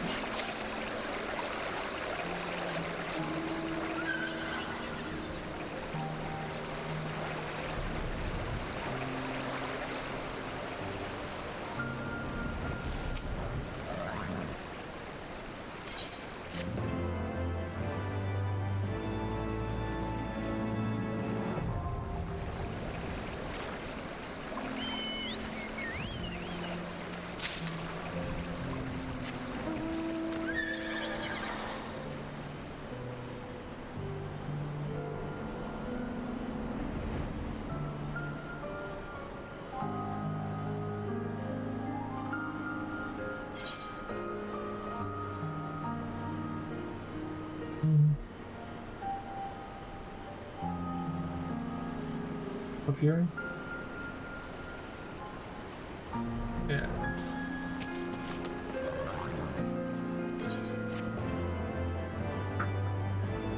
I was gonna fly to the top of Alexander, but the entrance is actually down here. Alright, we got Alexander Savage unlocked.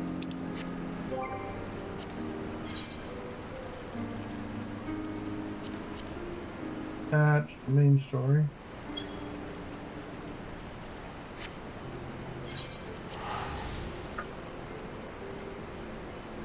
I already unlocked the Gilded Library dungeon.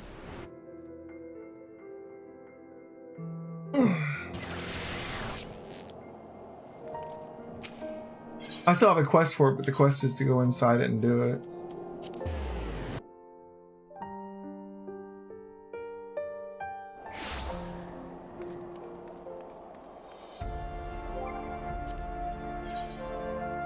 Oh, you know what? That's right. That was the one that we didn't unlock because I unlocked it as we entered a dungeon and it didn't take. You're right.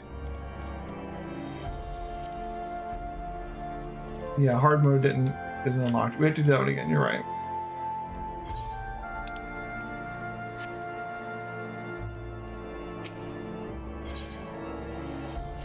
Sky pirates.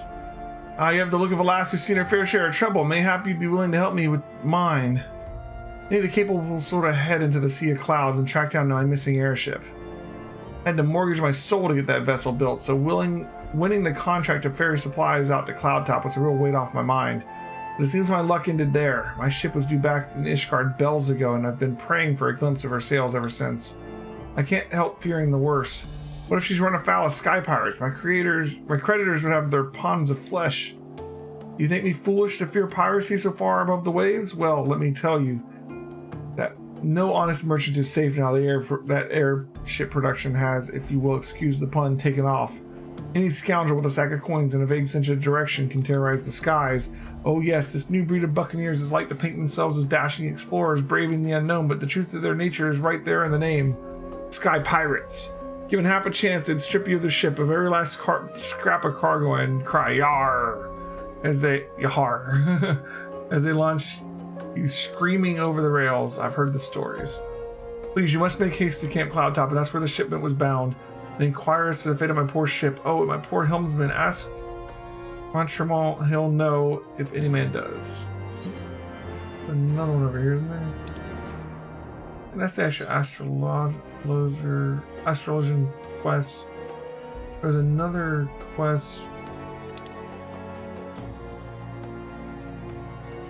Let's see clouds. That's the astrologian quest. Isn't there another quest over here somewhere? Maybe not. Buy the airship.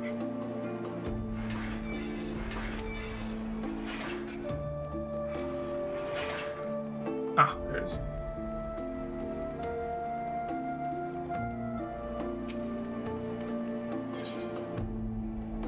Do it for Gilly.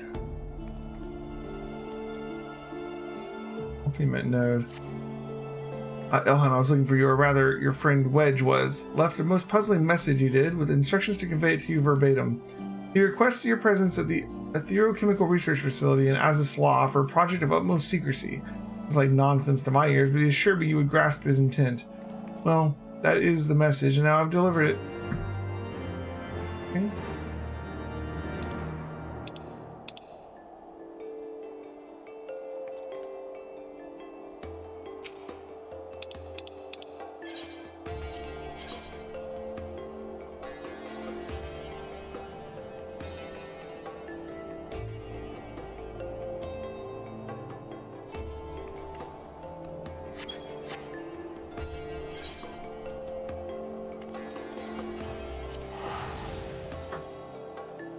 Okay. So many quests.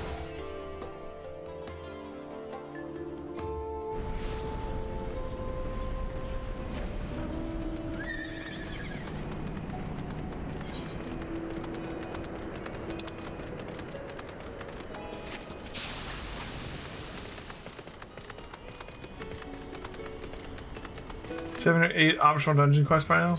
Probably. I do it.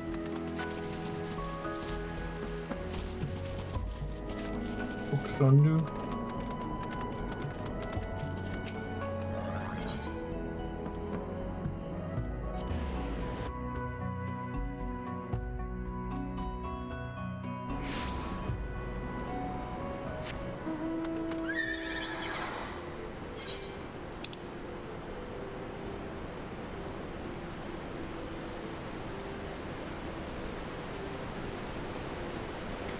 You just remember the Heavensward Alliance raids only have one tank in each party?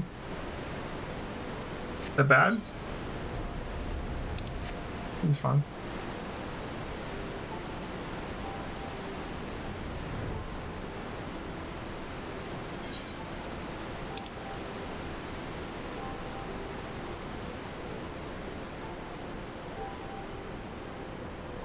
West Town, that's the Google Library one. Okay.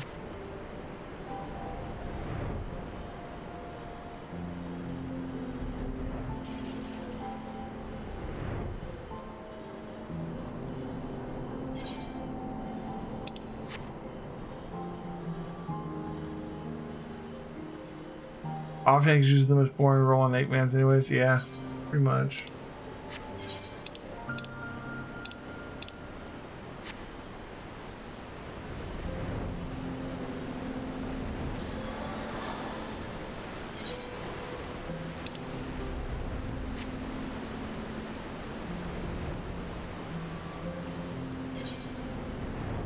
Okay. Here's the library.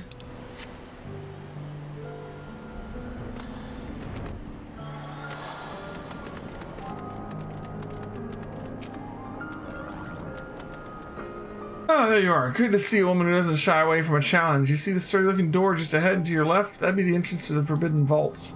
This is as far as I can take you. That's if it's in my contract, you see. Anyhow, my client and I are both counting on you to retrieve that tome. Watch your back in there and try to keep it down. It is a library, after all. There we go.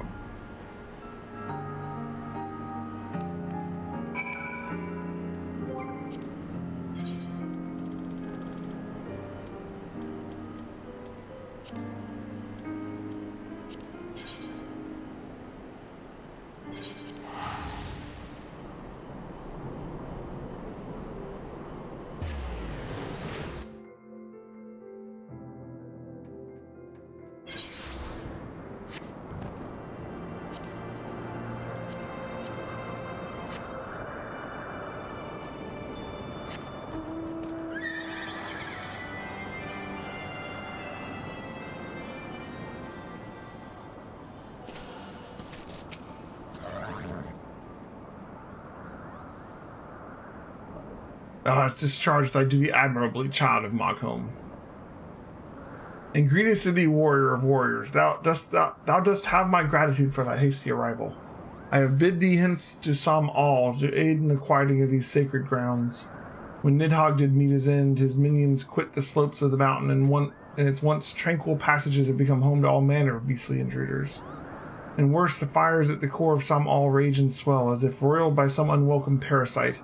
The spirits of our fallen will find no rest until this disturbance is calmed. Thus I would have thee descend into the mountain's depths and sweep clean some halls. Would that I could perform this deed myself, last my girth prevents steady passage through the caverns leading to the mountain's molten heart. Wilt thou accept this charge I lay upon thee? Thou art generous of spirit, child of man. Know that I shall not sit idly by whilst I'll toil within. These winged nuisances whose screeches rend the air above the summit will soon learn of my displeasure.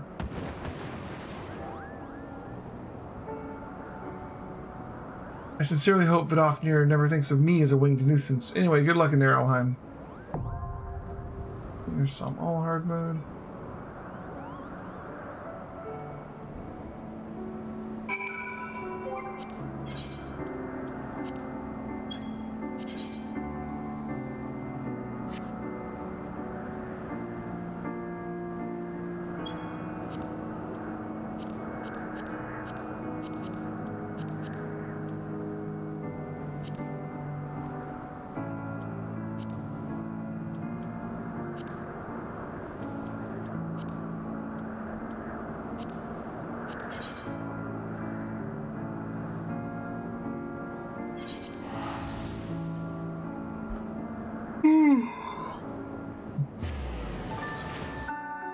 much longer I got left in me, guys. I'm gonna have someone sleeping while tanking. Never a good combination.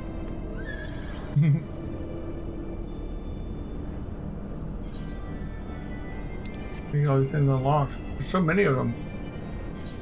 Not as many as level 50 though, at least. Man, I forget how many level 50 dungeons there are, but oh my god, there was a lot.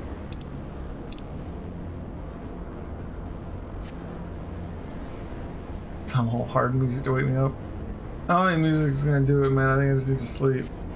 Sadly.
Ah, here's Wedge. There you are, Elheim. I've been waiting for you, and so has an old friend of ours. You remember Gilly, don't you? He's feeling awfully lonely without her, so I snuck out the back door when the chief wasn't looking. But now look at her now. System's down, no power to even utter a single blip. Doesn't it just break your heart, Elheim? Left alone in this wasteland for thousands of years, just waiting for someone to help, and as soon as she's done with their duty, clunk, tossed to the side like a rusty old suit of armor. Well, I won't stand for it. We won't stand for it. I'm going to bring Gilly back to life, and you're going to help me. At first, I had a mind to fix her up myself, but I fear she's proven beyond my abilities to repair. That's when I hit upon it. We found a new body for Gilly. We could transfer her personality and memories right into it, like she never left. I know what you're thinking, and just where are we going to find this new body, Wedge? Well, I've got 3 words for you: the Fractal Continuum. It's an old warship that's converted to a museum of elegant technology. And if there's any place that we can find a new body for Gilly, it'll be in there. It's just a short trip away by matter conduit 6 to 7 to boot. You won't go. You'll go, won't you? For Gilly's sake?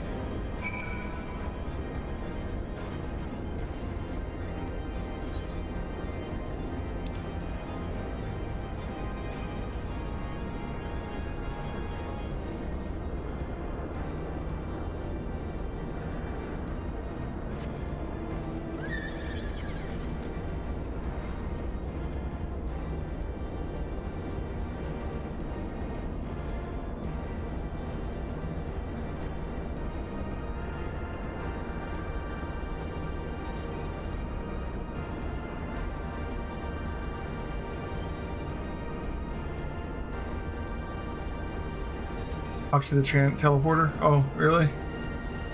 Oh well, we're almost there now.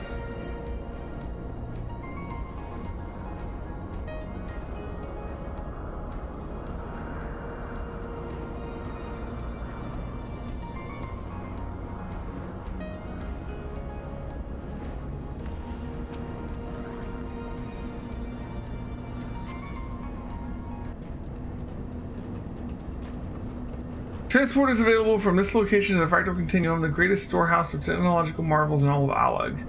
Fractal Continuum is temporarily closed to tourists. Access is limited to those with level 3 security clearance or higher. Unauthorized visitors will be removed via the Continuum's anti-intruder defense system. Thank you, and we hope you enjoy your visit. Fractal Continuum is the one.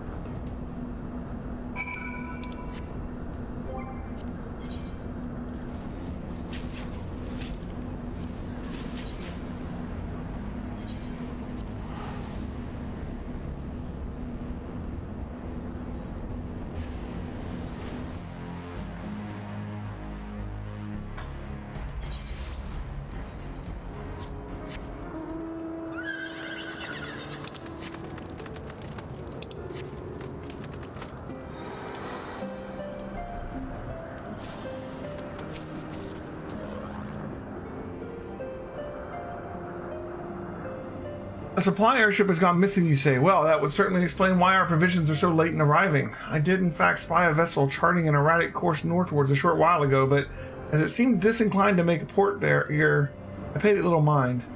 Not the most compelling piece of evidence, I grant you, but I have witnessed naught else of interest. I suggest you investigate the landmass to the north. Rest assured, I will send word if I spy any other sign of our errant supply ship.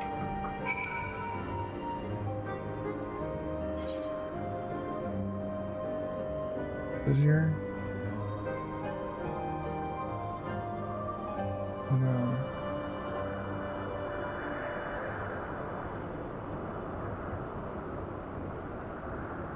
We can grab this anyways.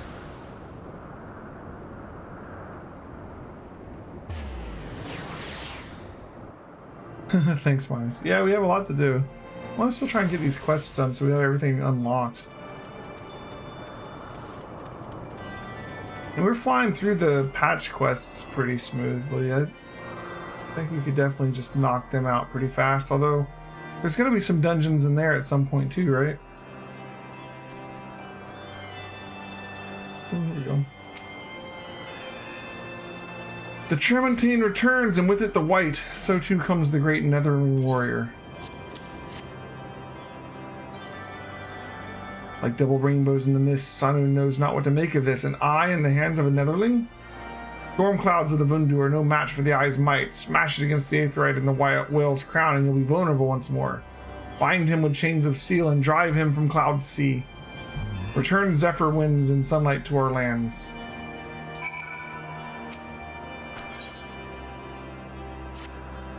The great Netherling warrior who chased the clouds from our lands returns like a gentle zephyr wind. Sino has plea and hopes Netherling lends an ear. Zundu takes shelter from the Vundu storm by virtue of peace offerings and respect commanded by Zundu chief. Now, though the rains threaten to fall again, the symbol of chief's power is the great mask he wears, a mask that grows old and worn. A chief who wears shabby mask is a chief who commands as much respect as a summer's day drizzle. Tribal mask is made from the scale of Waukion, a giant Sanuwa who nests in Netherreap, where the Vanu are forbidden to go. The wicked Vundu seek to hoard power and influence for themselves. They seize control of Netherreap and forbid Zundu from entry. But they cannot keep out the great Netherling who tamed the white. Go to Netherreap, Netherling, and snatch the scale of the Wakuyan from Vundu's evil clutches. Konu Vanu will be your guide. He awaits you outside the village. Pray go swiftly, Netherling, and chase away the coming storm. Another dungeon?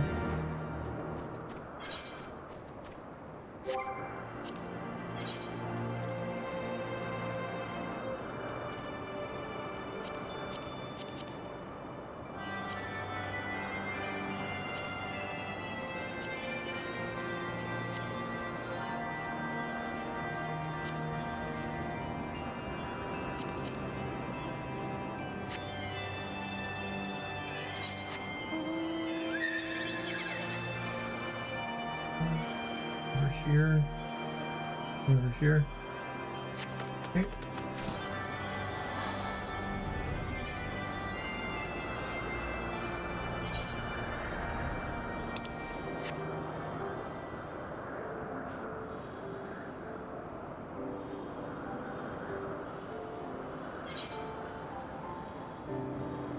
Move up this one.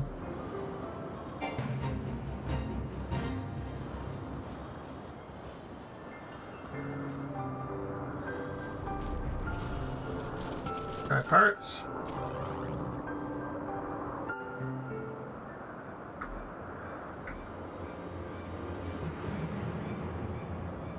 Aid, I say, these villains mean to plunder my cargo. What have we got then? Think you're some sort of hero, do you?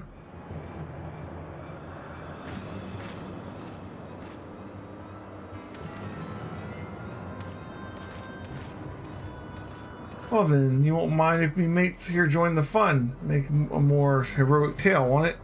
Tale how 3 sky pirates fed a meddling little shite her own bloody ears.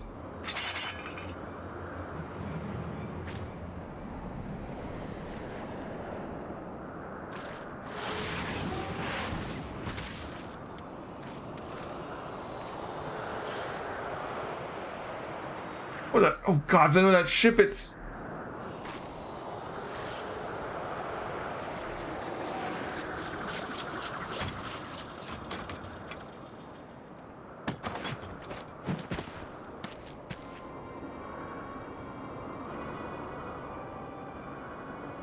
So you're the Scrags that have been dragging our good name through the mud. You're Red Bill Leoford. We ain't done naught to you or yours. What do you want with us?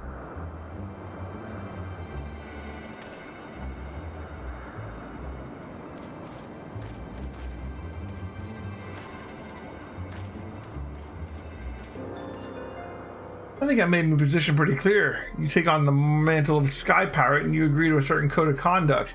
And codes ain't worth much if folk go around breaking them. Frankly, lads, you're making this look bad, and we can't have that. No hard feelings, though, eh? Damn. Well, it's not Balthier, but I'll take Sky Pirate.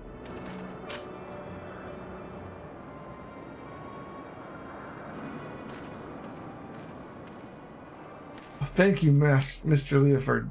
Thank you. I'm certain my master will wish to repay you. If your employer does business in Ishgard, he likely knows a merchant or two what trades with me associates. Tell him to say it's for Leoford, and any reward should reach me soon enough.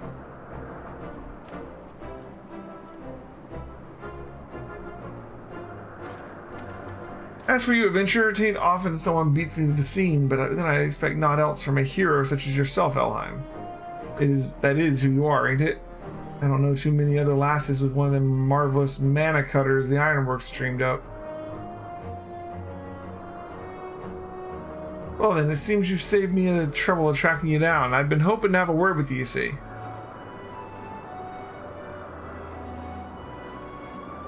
I'll put it to you straight. I need someone to help me out with a little venture I have in mind. Someone used to taking a few risks. Now, this would have been me no black-hearted brigand's work, so don't go worrying yourself on that account. Unlike them thieving curs just now, I don't hold with robbing honest folk. For me, you see, the Sky Pirate's life is all about freedom. The freedom to go where you will, to find out what lies beyond the next cloud. And if you're interested in joining us on an adventure worthy of the name, then look for me standard in the north reaches of the blue window. Someone will be waiting there to greet you. Alright. That reminds me, you can play Skies of Arcadia at some point. Add it to the list.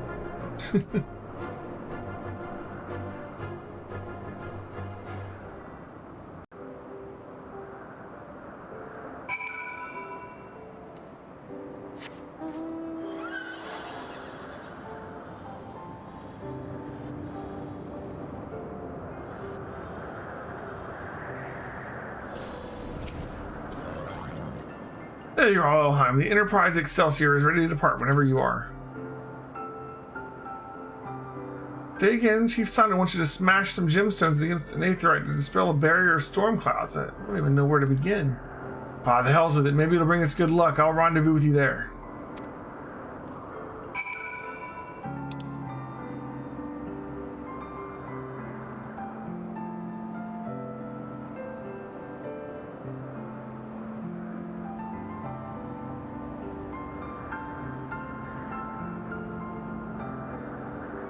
Okay.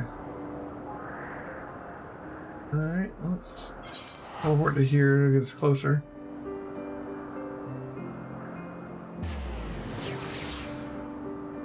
Is the Sky Pirate one a dungeon too?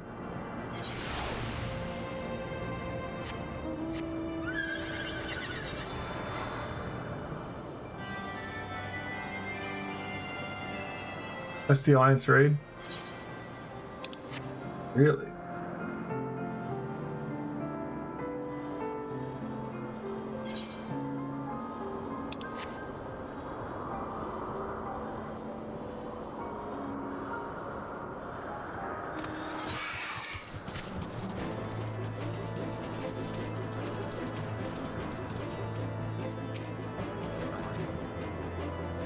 That's far enough, stranger. If you value your life, tell me true. Did you stumble upon this marker by chance, or are you here by invitation?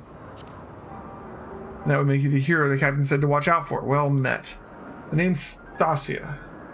Leofard would call me his right-hand woman, but I feel like more of a bloody nursemaid, gods be truth be told.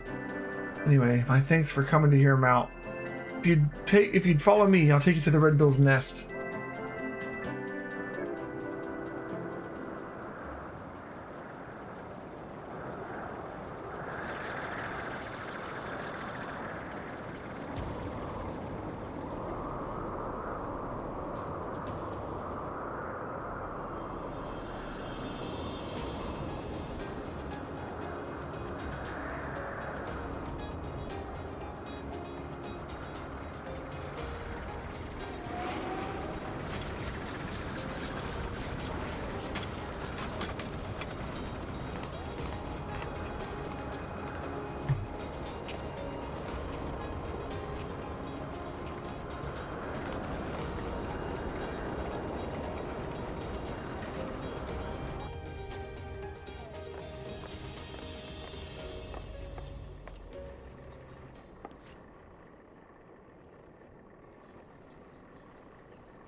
I'll come to you in person and still you refuse my offer? Arrogant fool. On the subject of arrogance, Rodlia, I bow to your superior knowledge, but that's all the bowing you'll get from me. As I've told you a dozen times before, I ain't no one's lackey. My dear Leoford, how else do you propose to survive an expedition into the ghost ship? I would fear for my life with naught but your feeble crewmates at my back. Well, I'd fear for my life with your mangy crew at my back on account of them being murderous, untrustworthy bastards to a man.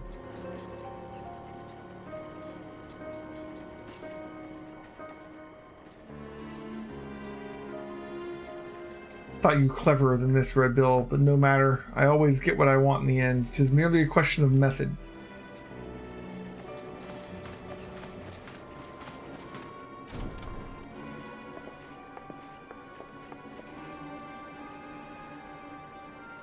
And there's a face I've not seen before. Don't you have the look of one of Leofard's little birds? She's a guest. You understand the concept, don't you? You know when someone is invited instead of just bursting through the door whenever she damn well pleases? Whole bunch of Sky Pirate characters to meet here.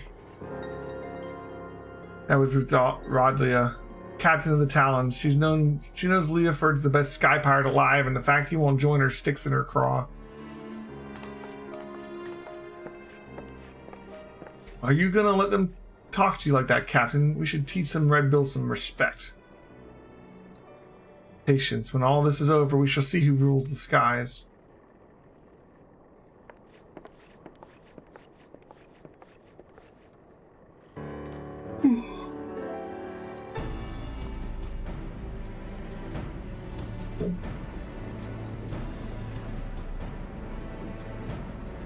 Interesting painting.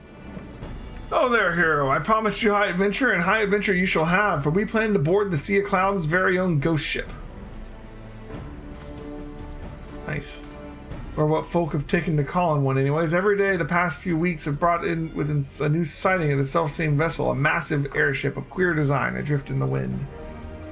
Being a curious lot, there were a few buccaneers who tried exploring below decks, but not one of them's been seen since. So naturally they're calling the ship, saying the ship's cursed, well, haunted. Like I said, an honest-to-God's ghost ship. My guess is she's another relic left behind by the Allagans, but we won't know for sure till we've had ourselves a good poke inside and liberated whatever ancient treasure she's got moldering away in her hold, of course. But before we start dividing up the spoils, we gotta find the damn thing, which is why I've been working on a special new device.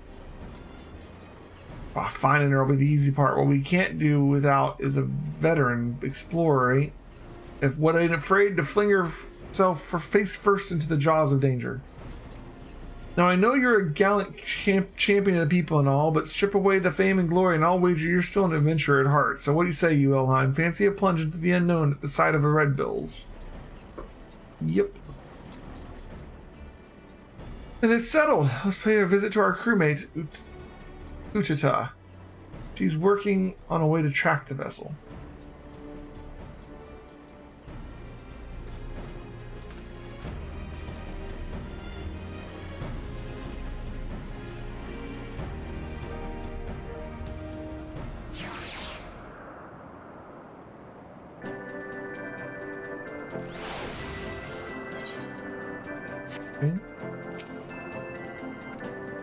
Greetings, the name's Udata. I suppose you'd call me the Red Bill's chief of engineering. Smithing, carpentry, magitech, it's all part of an airship. If it's part of an airship, I can fix it. Just don't expect me to be waving a cutlass and swinging over the rails. If there's fighting to be done, well, that's what we have you for.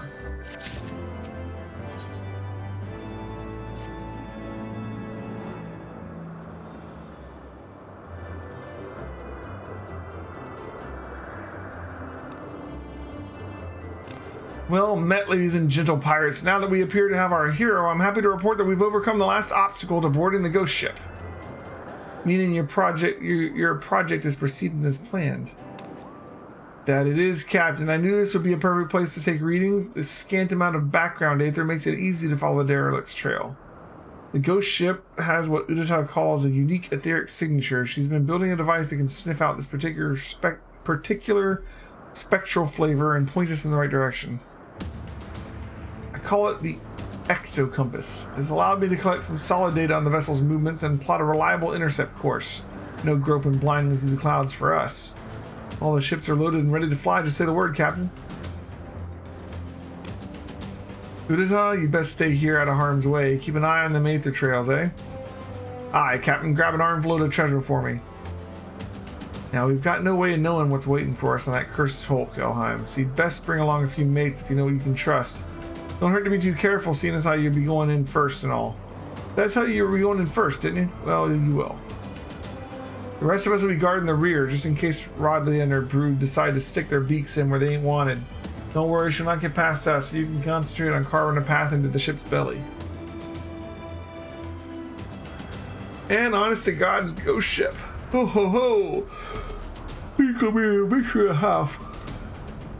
Sorry. Alright.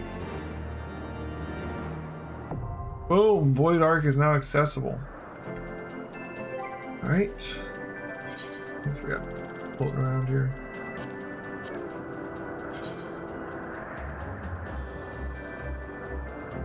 They go attune.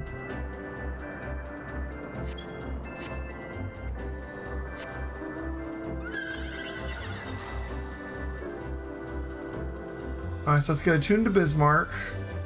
What do I have to do to unlock Warring Triad? Like, the chick, I assume is a girl with the mask at the Rising Stones, gave us the quests to do Extreme Bismarck and Extreme Ravana. Once I unlock them, will I have a quest for the Warring Triad? I need to complete 3.1. Okay. So I also wondered about that. Like say for instance, say we saved Minfilia in one of the patches. If Minfilia then was featured in like Warring Triad or something, then obviously we wouldn't be able to unlock Warring Triad until we complete the story where we saved her. Otherwise, it would be some kind of continuity issue, right? I don't know if that's what happens, but you know what I'm saying?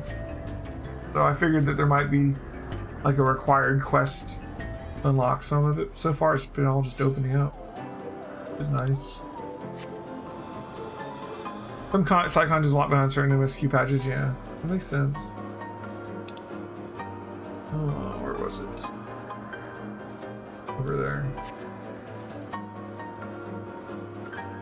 Probably up there. There's a lot of dungeons to do.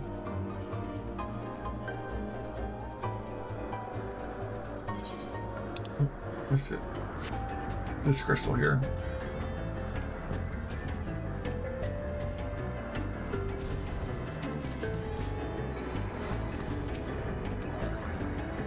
Okay.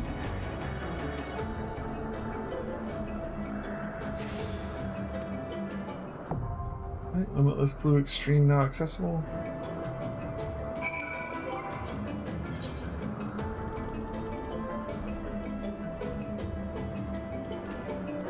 I think that's all of these unlocked. Maybe not this one. Maybe not this one.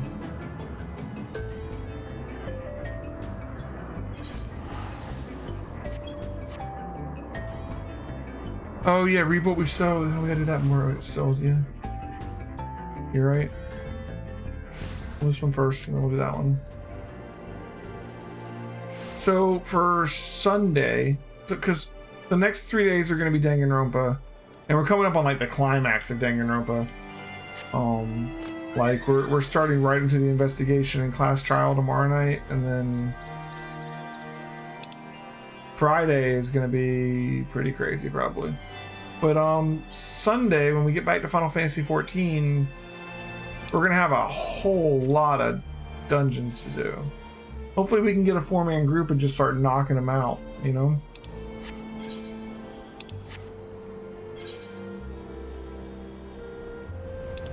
And yeah. We could pace them out, that's true too. I mean, we have those dungeons, and we have the patch quests, and then the 2 raids, and that's it, right? So, gotta get it all done before we start Stormblood.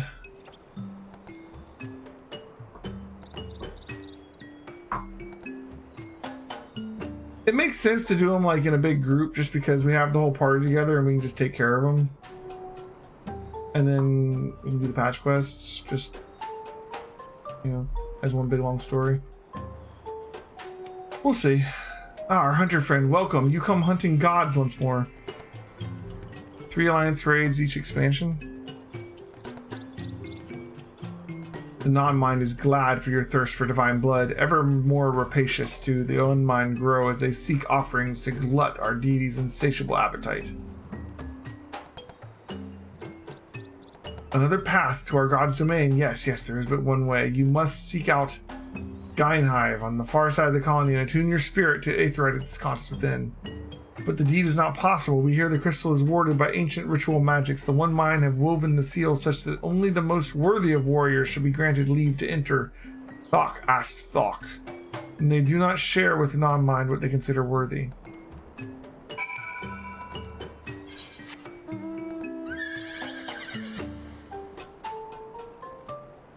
Okay.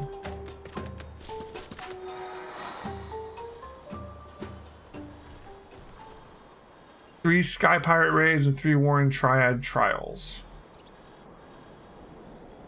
Is it only 3 Warring Triad trials? That makes sense. It's the 3 Warring Triad fights. Okay. What do they call them? Like angel, demon, goddess. I don't know what they would be called. I'm assuming they're just like the ones you fought in 6 to a certain extent.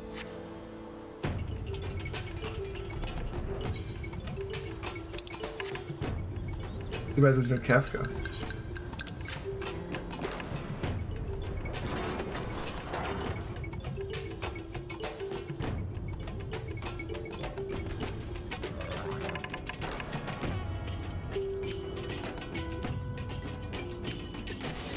Part normal raid, 3-part alliance raid, 3 trials. Gotcha. We got the long one done. That's good.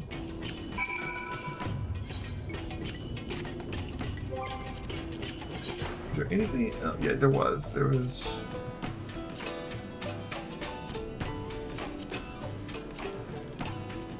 Reap what you sow.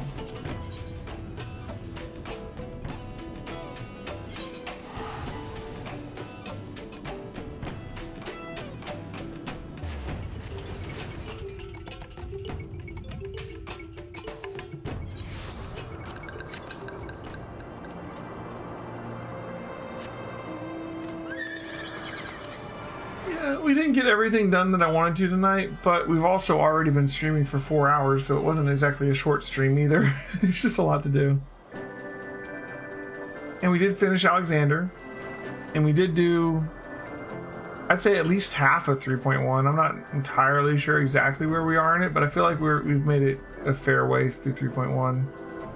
And we've unlocked all of the level 60 dungeons that I know of at the moment. I know there's more of them because there's going to be some that come up as part of the patch quests too, right?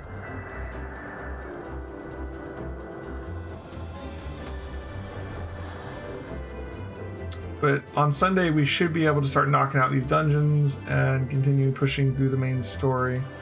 And maybe do an alliance raid. We'll see how it goes. Depends on the group a little bit. Look, that's Void Ark. What am I doing here? The wrong way. We need to go.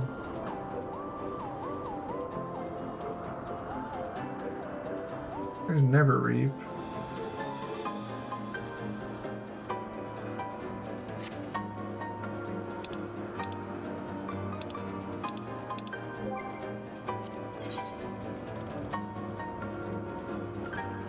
Oh, oops. That's why. I accidentally blanked it out. Yeah, it's Never Reap.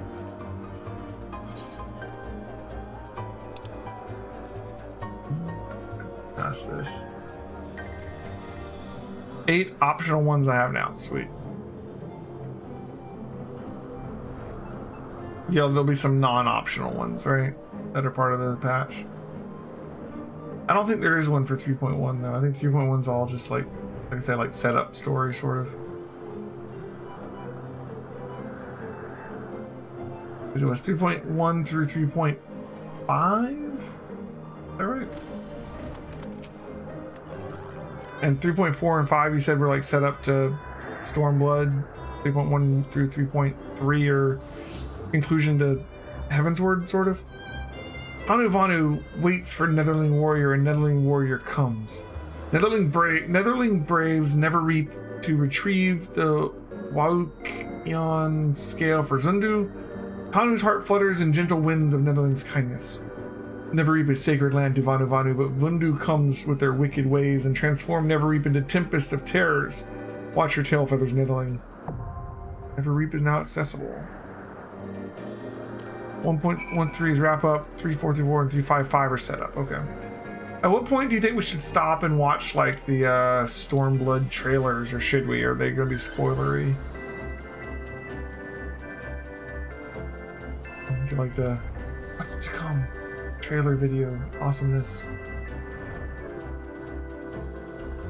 I'm assuming the Warrior of Darkness thing is a setup for Stormblood and not something that'll just be resolved in a patch quest, because I think like introducing something as big as the Warrior of Darkness can't just be a patch quest. That's got to be like expansion material right before the first Stormblood quest, so after 3.55 is what you're saying. Okay, yeah, okay. Okay. Well, I think everything's unlocked and ready to go for Sunday. I do believe.